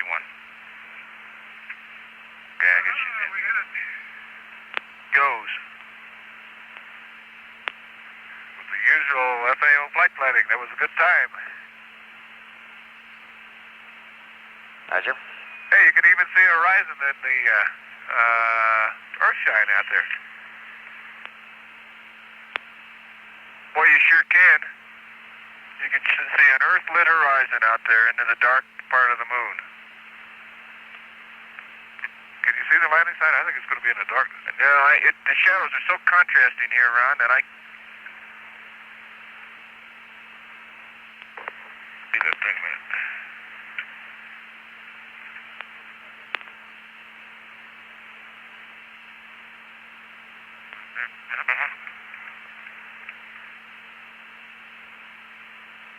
Donius. There's Anomalies, the landing site. I can't. No, it's in darkness. It's right a little north of track. No, I think it's right below us, Jack. I think it's right smack below us. In darkness. Yeah, it is. I can't. I think I'm looking at littoral right there, right below us, but I can't quite tell.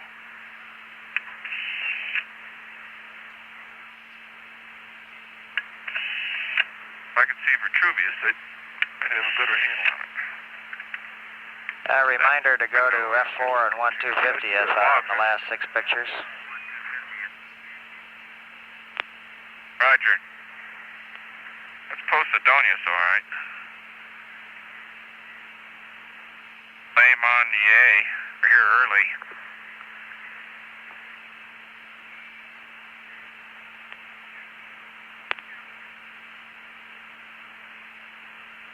Boy, I tell you, there's no question that right at the terminator you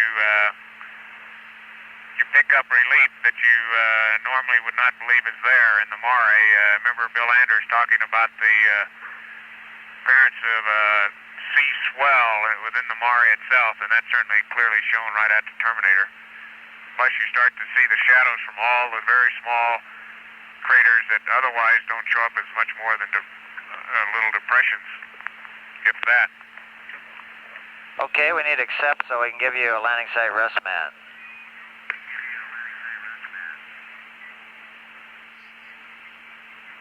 Okay, you have it.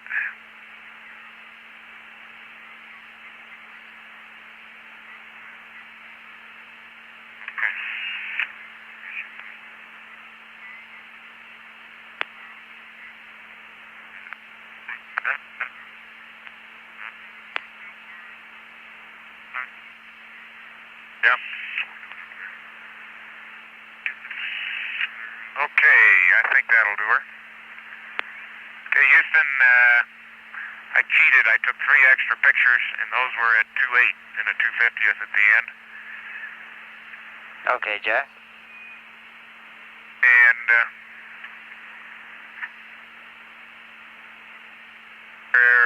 actually, your times might have been a little off because just about ready to lose the terminator because of the maneuver. Are we maneuvering, or have we? Yeah. But I think we got a good set going up to the terminator. Roger. Plus a few shots on the CEX mag Quebec mag kilo. As we came around the moon, and that number's now on 20. Kilo is 20, and Quebec is 42. Okay, we need the IR on now. Okay, back to work. It's your computer, the uplink's in there, and you can go back to block. Mark it.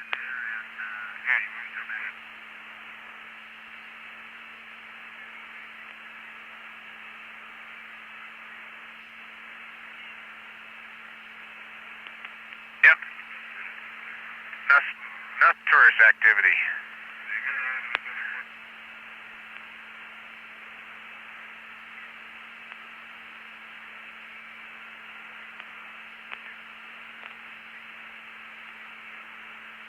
warm in here, isn't it?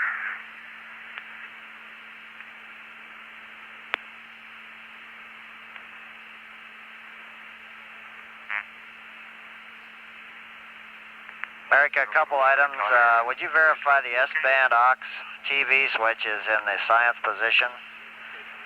And one other thing, we think you were in low bit rate during the burn.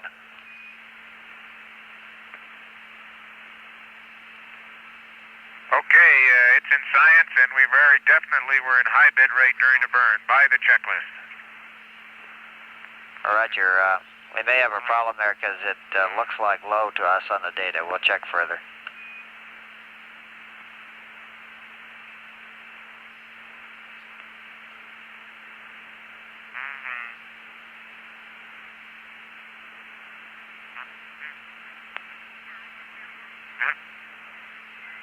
Gordy, there was Ron brought up the question of possibility of not having gone to command reset, but just before we left you, you'll probably be able to see that I went command reset and turned on the tape, because I remember seeing the tape motion. Okay, Jack, we're discussing it, what happened there.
America, you can go back to block.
How do you read 17?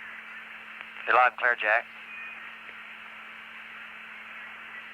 Okay, before we really got concentrating on the burn, and I had an opportunity we all had an opportunity to look at Correlaph at a very low grazing sun. One of the striking things was to me, the extreme absence of relief, the very smooth surface that existed in Correlaph, independent, of course, of the craters that are penetrating that surface. And it looked like there was a ring in the floor outside, next to the wall, about maybe a sixth of a crater radius, that was somewhat brighter at the low grazing sun, suggesting it may have had a different slope. And I believe I'm correct in saying that the inner floor may be slightly raised. We'll try to make other observations this next time around on that one. But it's a very smooth floor. The light plains material in that crater is very smooth. Okay, understand. One quick word from FAO's Of course, that's film independent. watchers here. Has to do with optional photographs. They'd rather you take the optional photographs on either OO or PP and reserve KK for the scheduled photographs. And as it stands now, we've got to reserve 80 frames on either OO or PP for scheduled photography. Over. Okay, you have to keep track of that. I was hoping we had optional capability on our first rev, and we'll work it out. We do. They just want to put them on OO. That's right. Just stick them on OO.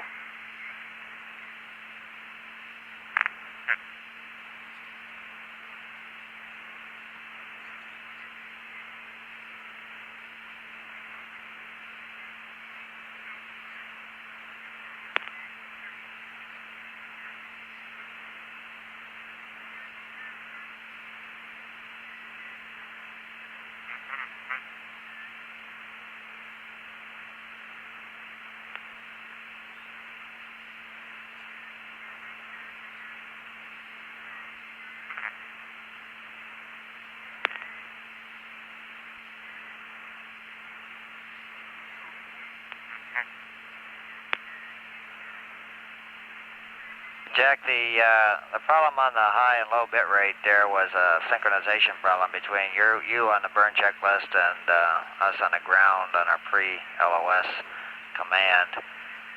No hardware problems, and I don't think it'll be a problem in the future. Okay, but you did lose the high bit rate, is that correct? That's affirmative. We just had low bit rate during the burn.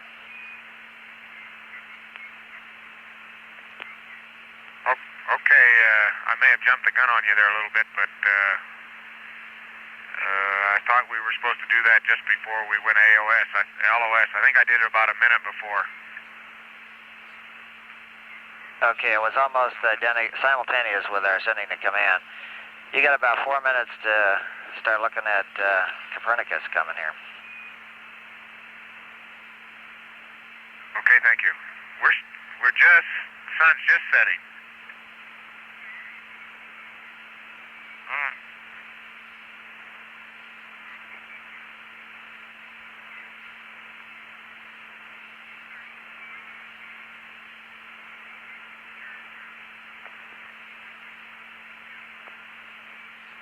Okay, I have a visual on Copernicus.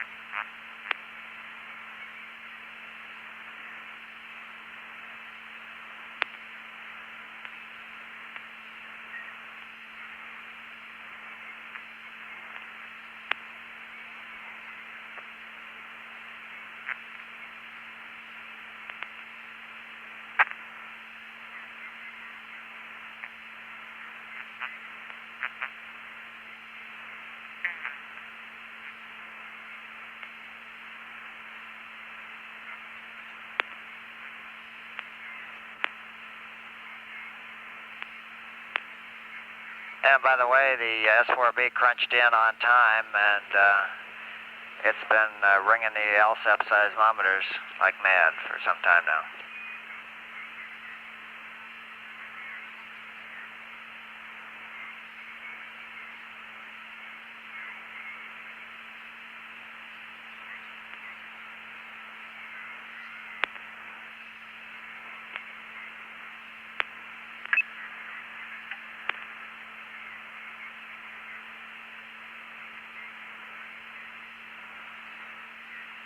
Fox, and that's Fox. How do you read the LMB, Gordy? Loud clear, Jay. Okay, good. All right, I've got a visual on Eratosthenes and Copernicus.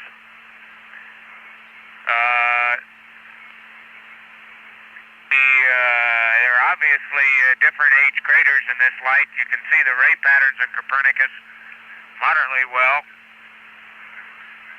You can even tell that they do cross Eratosthenes.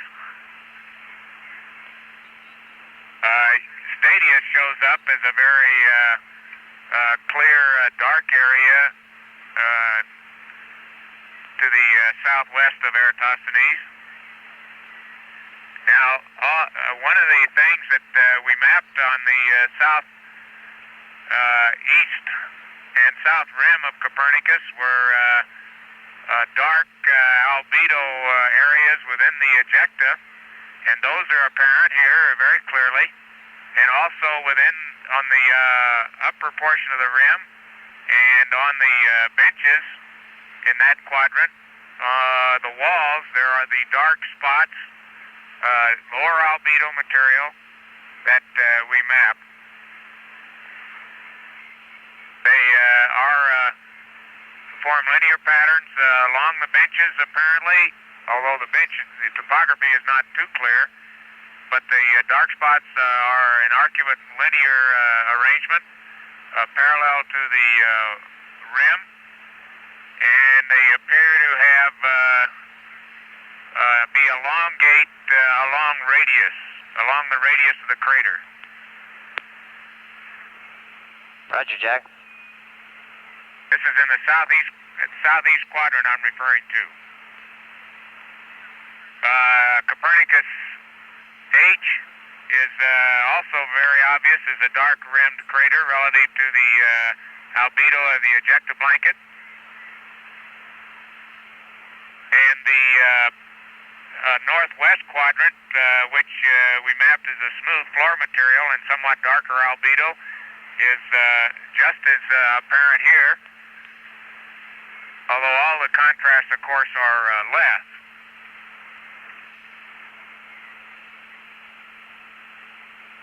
The main thing that you can pick out in Earthshine are albedo distinctions.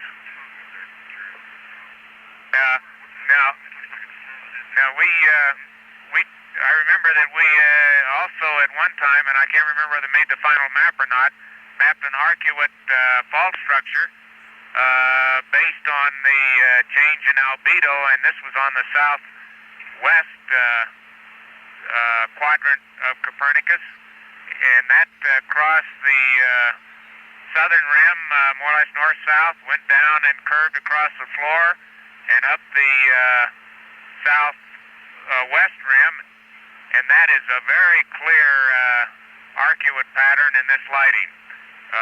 Darker albedo than the rest of the crater, and along the arc there appear to be a couple or three even darker spots, much as we thought we saw in some of the early photography.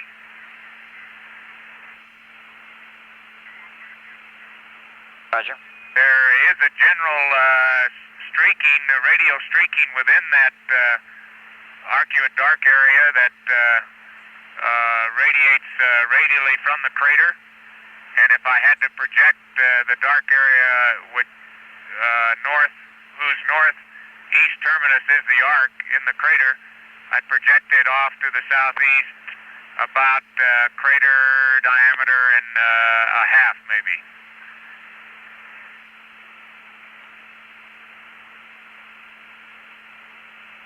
And now we're getting essentially directly overhead, and again the the dark spots within the crater wall are still apparent, and the streaming or the radial elongation of these spots is clear. Now on the lower wall, that's below the first bench, I can see 4 of these dark areas, and on the next wall above that, above the first bench, there are two obvious ones and a couple that are somewhat more subtle.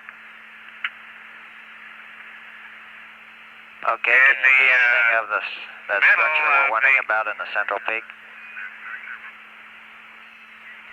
No, Gordy, I can't. There's very little indication of relief in Earthshine, and particularly at this high Earth angle, pardon the expression. Roger. The central peaks do stand out, though, as a much lighter albedo area within the crater.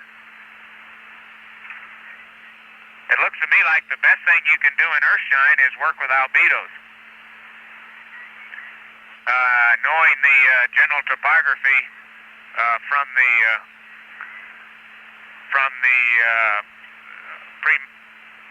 earlier photography. We're coming up on Kepler now. Copernicus is out of my view in window 5. Maybe Ron sees it. Do you, Ron? No, it's out of my view now, too. Okay,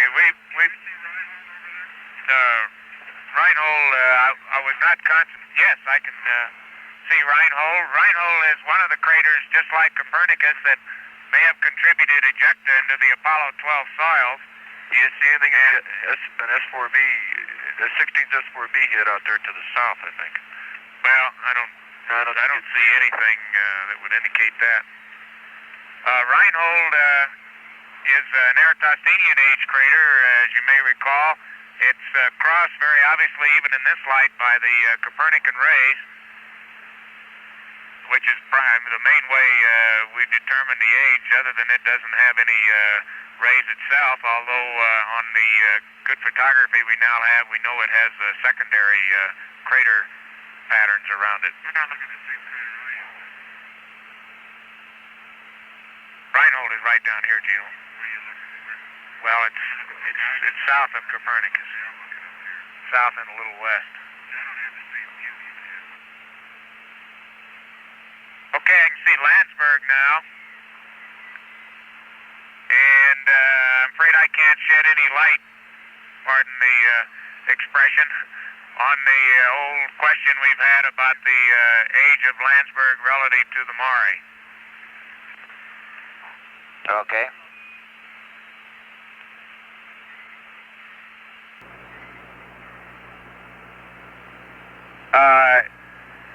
Kepler ray pattern is very striking in this light. An anastomosing series of bands, which only average being radial. In most cases, they're a little off radial, but by joining together, they give you a general radial pattern.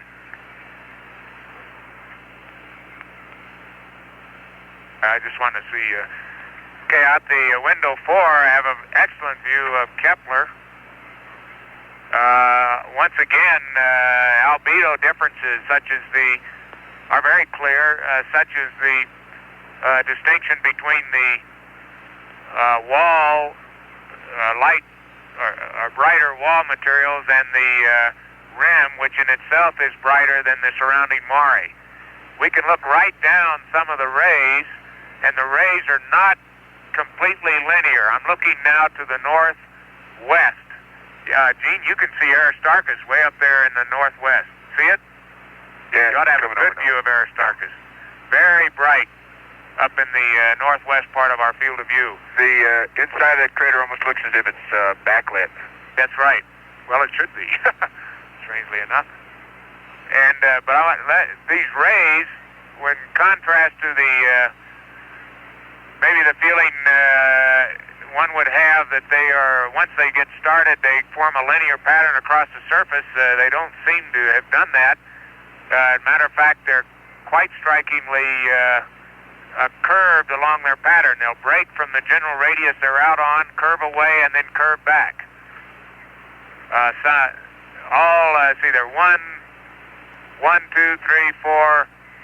4 rays that go from out to the northwest of Kepler, all of which show that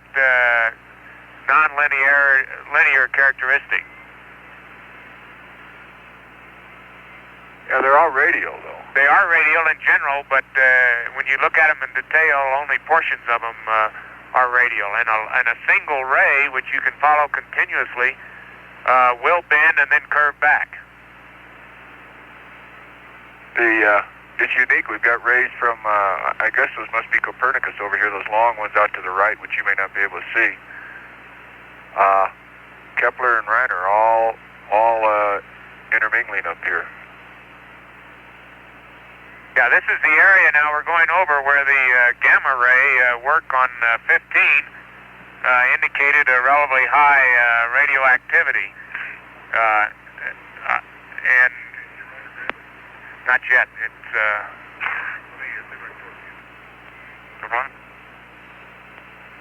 Houston, America here. You see the torque angles? I was going to look for the Hortensius domes near Copernicus, but got sidetracked with Kepler and missed them. Okay, they were not those, obvious, though, you're looking in the general. Okay, I'll torque to the 845. Roger.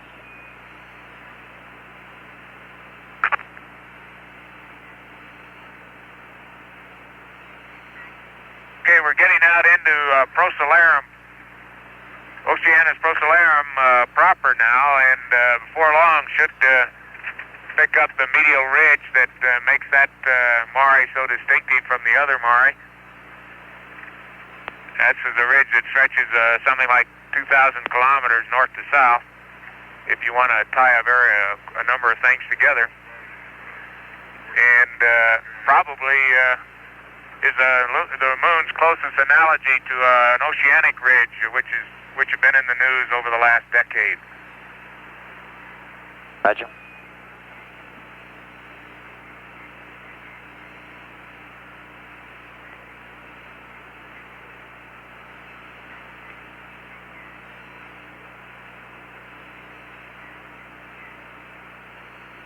Once again, the topography of the Procellarum mare is not clear in this light. It's just not quite enough light to give you strong, distinct shadows, at least not yet at this Earth angle. Okay, and as you get the camera set up for the orbital science pictures of Galois, we'd want to change and use magazine 00 instead of KK. That's listed in the flight plan at 9020. Okay, we'll do that.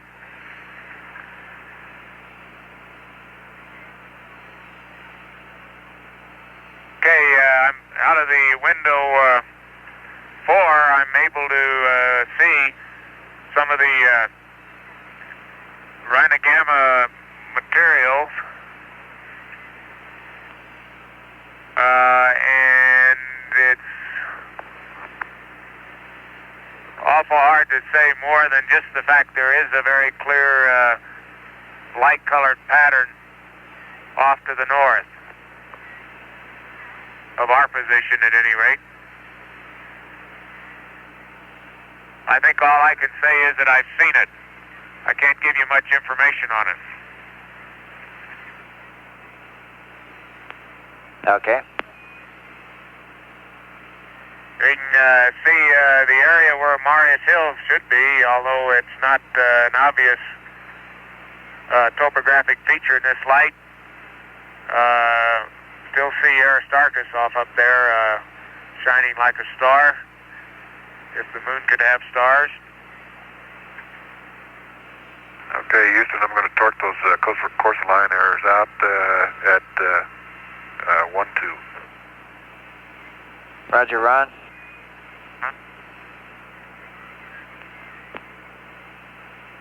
And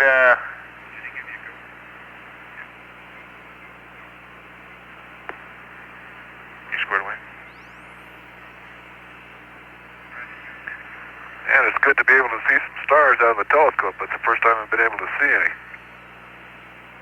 Gordy, we have a very clear zero phase point for the Earth light.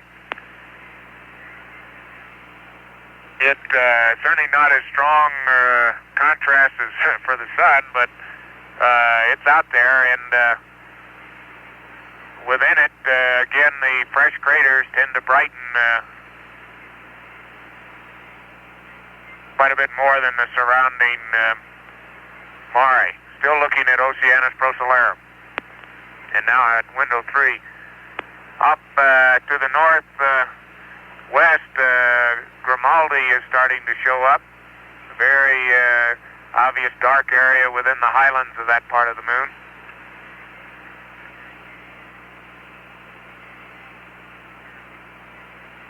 And one of the darkest mare regions that we have seen on the moon. It's comparable, at least in the photographs, to that of Tsiolkovsky.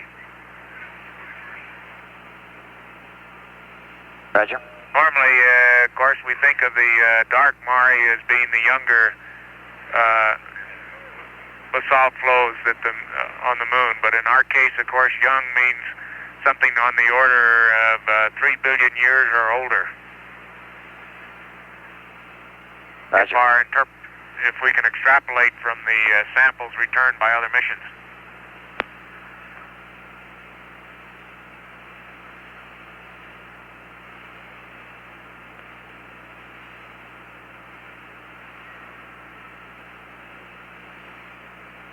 Amazing how far over. Now the highlands to the west of Procellarum are still are bright, and the contrast between fresh craters and the normal highland are very obvious still in Earth light, particularly along the zero phase point with respect to the Earth. Rhino Gamma now is coming a little bit closer to our orbital track, and the horseshoe in the larger and more western end of it, the dark horseshoe, is quite clear in this light. That's the west or northwest pointing horseshoe,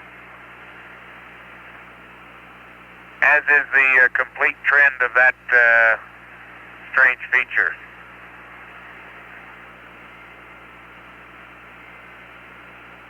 I think Ron is going to have an excellent chance to study these light-colored swirls within the mare and other parts of the moon. We had some good views of them in Mare Marginis to the east of Crisium, Mare Crisium, and he should, if there's anything to be seen, he should be able to see it for, during the next few days. Okay, up.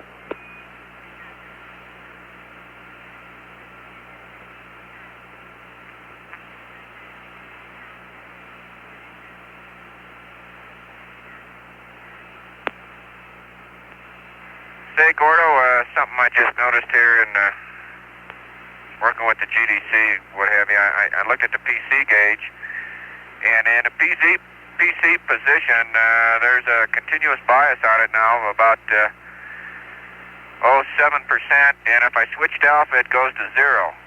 We never saw that bias before this last burn. Roger, Gene. I didn't.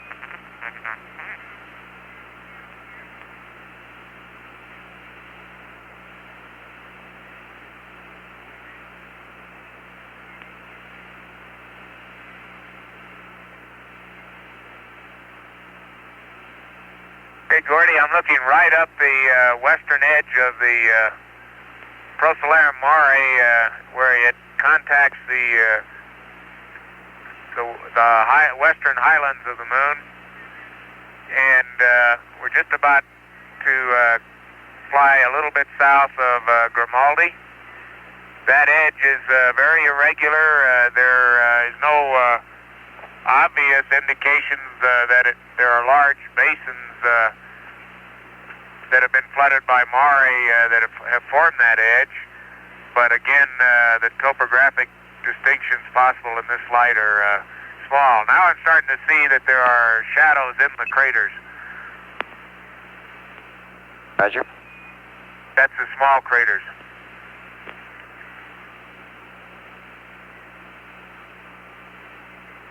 They're in the Mare Procellarum, closest to Grimaldi. There are two arcuate rills. Look like they're probably V-shaped in their cross-section. I'm sure we've seen those on the photographs much better than I can see them here. Those, the rill patterns, though, do seem to project over into the highlands. Okay. To the north of that bay of Mare. Just interrupt. Hey, I just saw a flash on the lunar surface. Oh yeah. It was just right out there north of Grimaldi. Just north of Grimaldi. You might see if you got anything on your seismometers.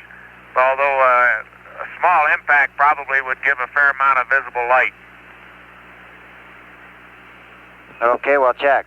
It was a bright little flash right out there near that crater.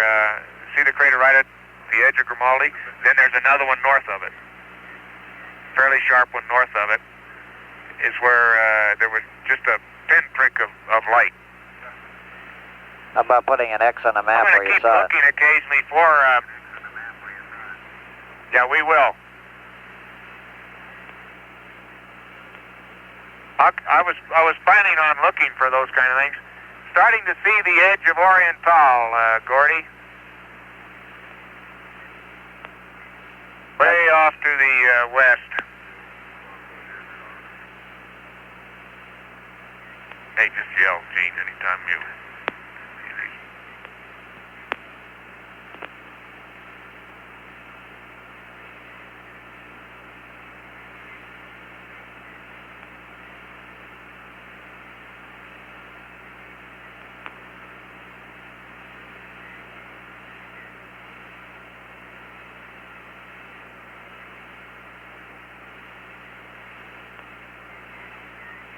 Gordy, to the north of Grimaldi, there's a large basin that is about the same size, but only incompletely filled with Mare in its northeastern quadrant.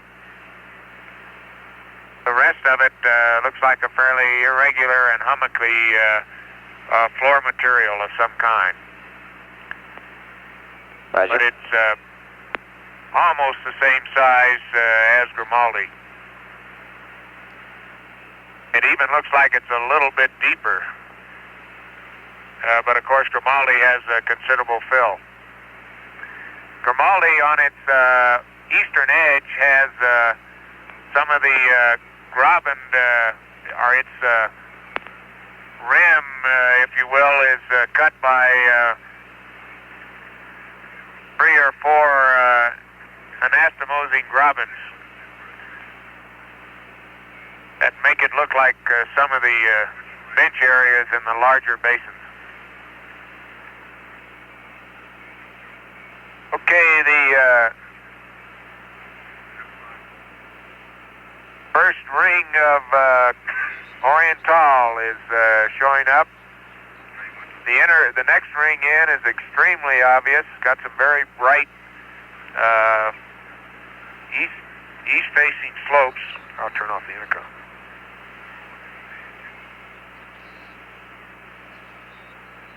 It has some very bright east-facing slopes, and you can see the bands of Mare that are filling both the first bench area and the inner bench.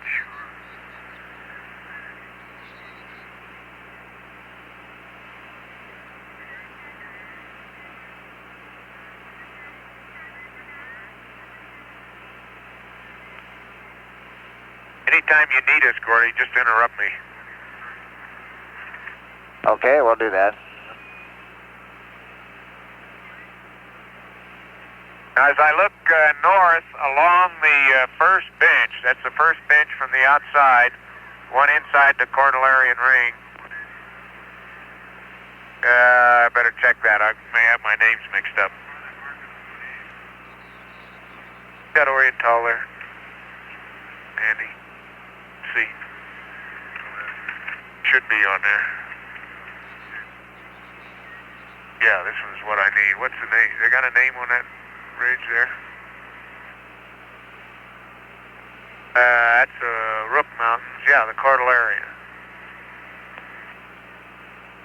Yeah, that's right. Looking just west of the Cordillera on the first bench, as I look north, and this light, which is casting some shadows now, Gordy, over in here, it looks extremely smooth. Now, this is not Mare. It's lighter albedo, lighter reflectivity than the Mare, and although there are patches of Mare in the low areas in it. But looking along that plane, in fact, a long linear plane, it looks quite smooth with only some very broad undulations that appear to be roughly radial to Oriental itself. The closer we get to it, the more I see minor relief showing up. I can start to see the shadows, I guess. And that relief seems to bring out a hummocky texture in addition to the craters that you would expect to see there. Roger. I won't try to give you a trend on the hummocks because I think the shadows are biasing my view. They do appear to be north-south trending, but I think that's because of the shadow patterns. This is a spectacular sight, you guys. You ought to take a look at Oriental. One of the largest fresh basins on the moon. It still is probably 4 billion years old, or 3.8 at any rate, if our dating criteria are any good. It has the outer Cordilleran ring and the inner ring called the Rook Mountains. Very, very nicely shown. There are massif, on that inner ring, the Rook Mountain ring, there are massif complexes, much like what we'll be studying at Taurus Littrow. There are low areas, non-Mare areas, that are comparable to the Taurus Valley that we'll be landing in. And in all, I think we'll find that our ring in the Taurus Littrow area around Serenitatis is comparable in many regards to this Rook Mountain ring around Oriental. Did you interrupt, Gordy? No, I didn't say anything. Okay, I thought I heard your key. Okay, in the inner portion of Oriental, as we approach the terminator, the lighting is still excellent. Matter of fact, it appears brighter than what we were looking at over Copernicus. Now, part of that may be we're seeing much sharper relief since the earth-facing slopes are nicely lit, and the back-facing slopes, of course, are in shadow. The first portion of the bench inside the Rook Mountains is partially filled by Mare. Now, the higher land in there is very smooth. In a gross sense, is a very smooth, hummocky terrain cut by roughly circumferential grabens.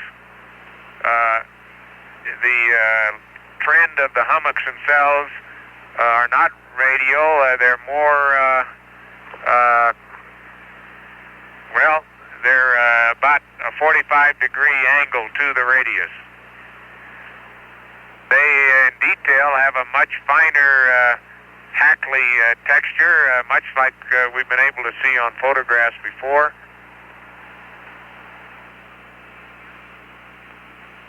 general, you get the impression that in several areas here that Hackley textured surface is draped over material that resembles the massifs of the Rook Mountains themselves.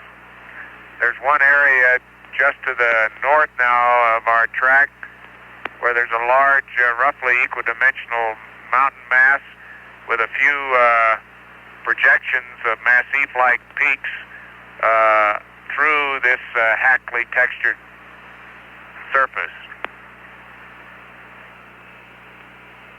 Roger. There are also some radiograbens. I just now picked one up, which we've also seen on the Oriental photographs taken by Lunar Orbiter. It's amazing how fresh appearing this basin looks, considering its great age. But it probably has not had any more violent a history than Imbrium. Now we're getting up, just about to go over a Delta Rim crater that's out in the basin. I don't remember the name of it offhand, but it's be familiar to some of the geologists who have mapped this basin. It does not appear to have a strong impact ejecta blanket around it. It's filled with mare and is quite sharply in contrast to a crater of comparable size to the northwest. See that, Ron? I don't know whether you can get it. I got a good view out of 5 now of that one. And once again, it looks as if this Hackley textured material that forms the higher hills in the inner bench has a draped appearance over the over pre-existing terrain, and in fact, along the ridges of the hummocks, we now can pick up little rills that roughly parallel the hummocks, although not consistently. They do cross down into the valleys, but it has appearance that there may have been a tensional relief along the crests of each of the hummocks, or many of the hummocks. Roger. Delta Rim crater, just as has been, I think, discussed in the literature, has just that, delta rim with no obvious ejecta blanket around it compared to other larger craters within the basin. We're directly over that crater right now. It's filled with mare, very smooth mare. Matter of fact, within that fill, I can see no craters.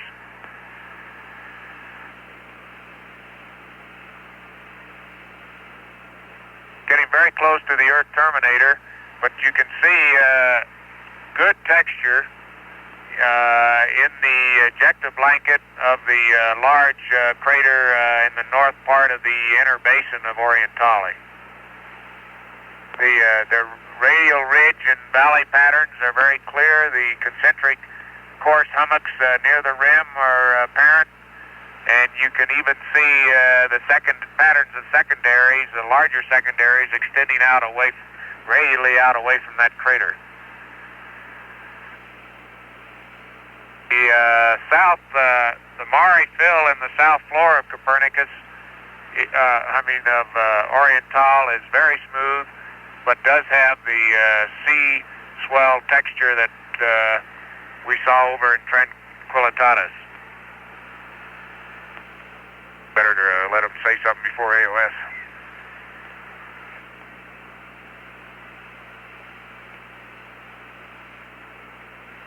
No, we got nothing to say. I guess we're getting close to AOS. We're getting close to AOS. Do you have some words for us? Okay, we show about 9 minutes to LOS. We'd like to clarify one thing, and that was on this tape recorder commands and high and low bit rate. And we just want to make it clear that pre-burn, the 6-minute call out is high bit rate, record forward command reset. Did you tell us a few minutes ago that you did indeed do all those at about 6 minutes?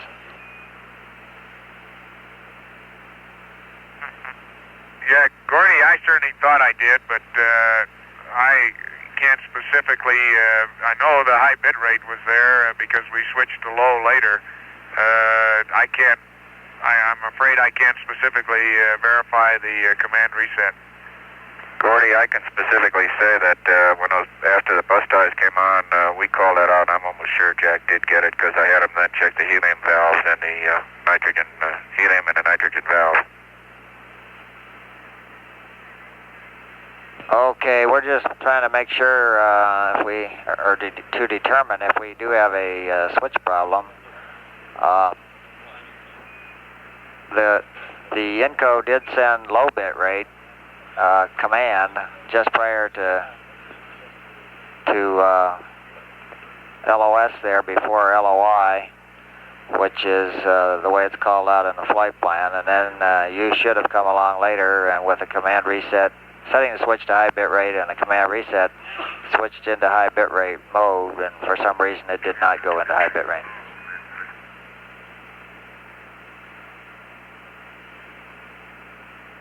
Well, you want to test it out here before we go around?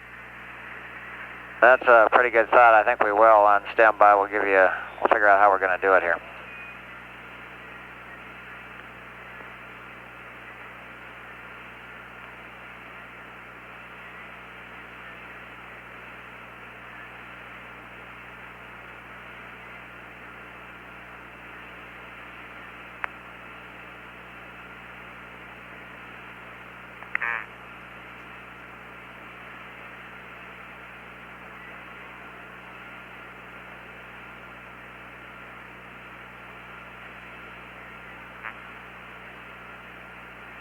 Okay, Jack, we just now commanded low bit rate, and you're in low bit rate.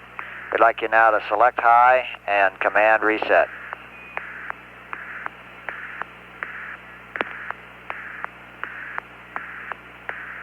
Okay, Gordy, you also have an oscillation in uplink signal strength and a clicking in the audio. Do you read? We just went steady and at about 60%, 70% signal strength. Roger, we hear that. Okay, you want me to go ahead and command high and command reset? That's affirmative. The high gain just went to wide beam, but we're still reading you loud and clear. Go ahead and high bit rate and command reset. Okay, high bit rate, command reset.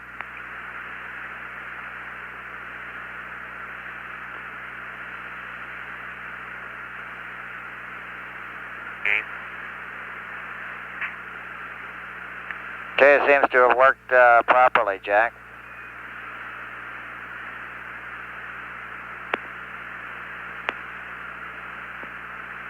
Okay, Gordy, I may not have got the command reset at 6 minutes. I just can't tell you right now.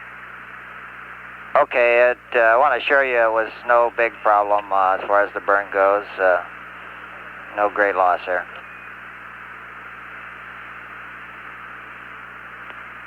I hope not.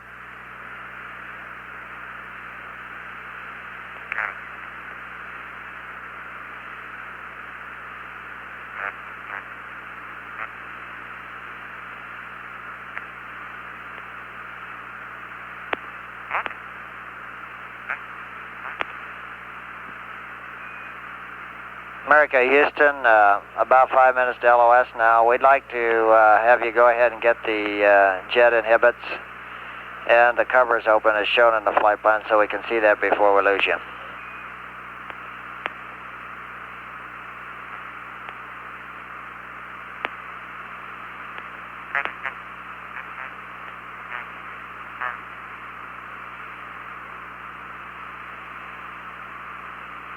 Okay, Gordy, IR cover is coming open.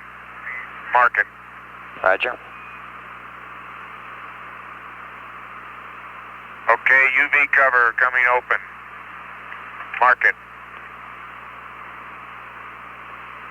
Roger.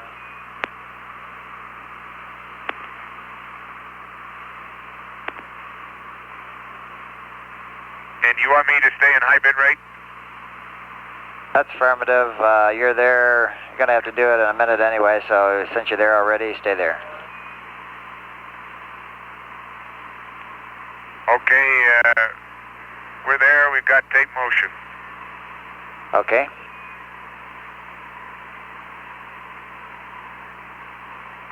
Gordy, the AC, BDAC rule has been changed, and you should have the proper jet configuration now. Okay, we see it. It looks good, Gino. Okay.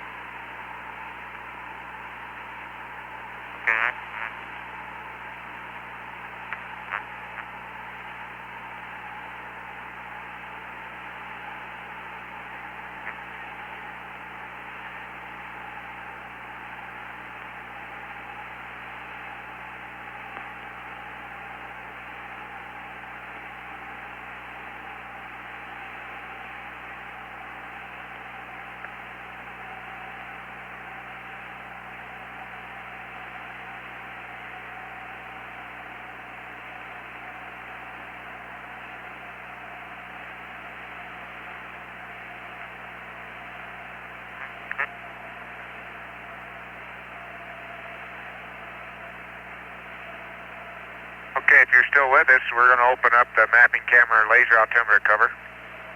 Okay, Jack.